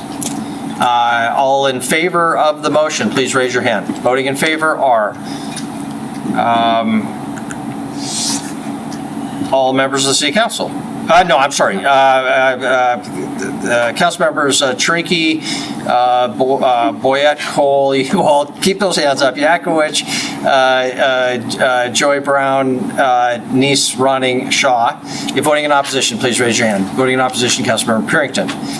Motion passes. Thank you very much. Are there any other council initiatives? Councilmember Ewald. Thank you, Mayor. I'm not going to do this in initiative form. I think just a polite request might solve the problem. I would like to make a polite request to our city manager that any staff that is presenting to the council from now on, do it in person, because tonight was a total mess, and there's no reason why they can't be here in person and present so that we can understand a lot better than we did tonight. So Okay, that's a request made, and of course, early on, we were trying to keep people out of this room for safety purposes, but city administrator can, yes, take that into consideration, or whatever the right terminology is. Okay, any other council initiatives? Seeing none, that means we are adjourned.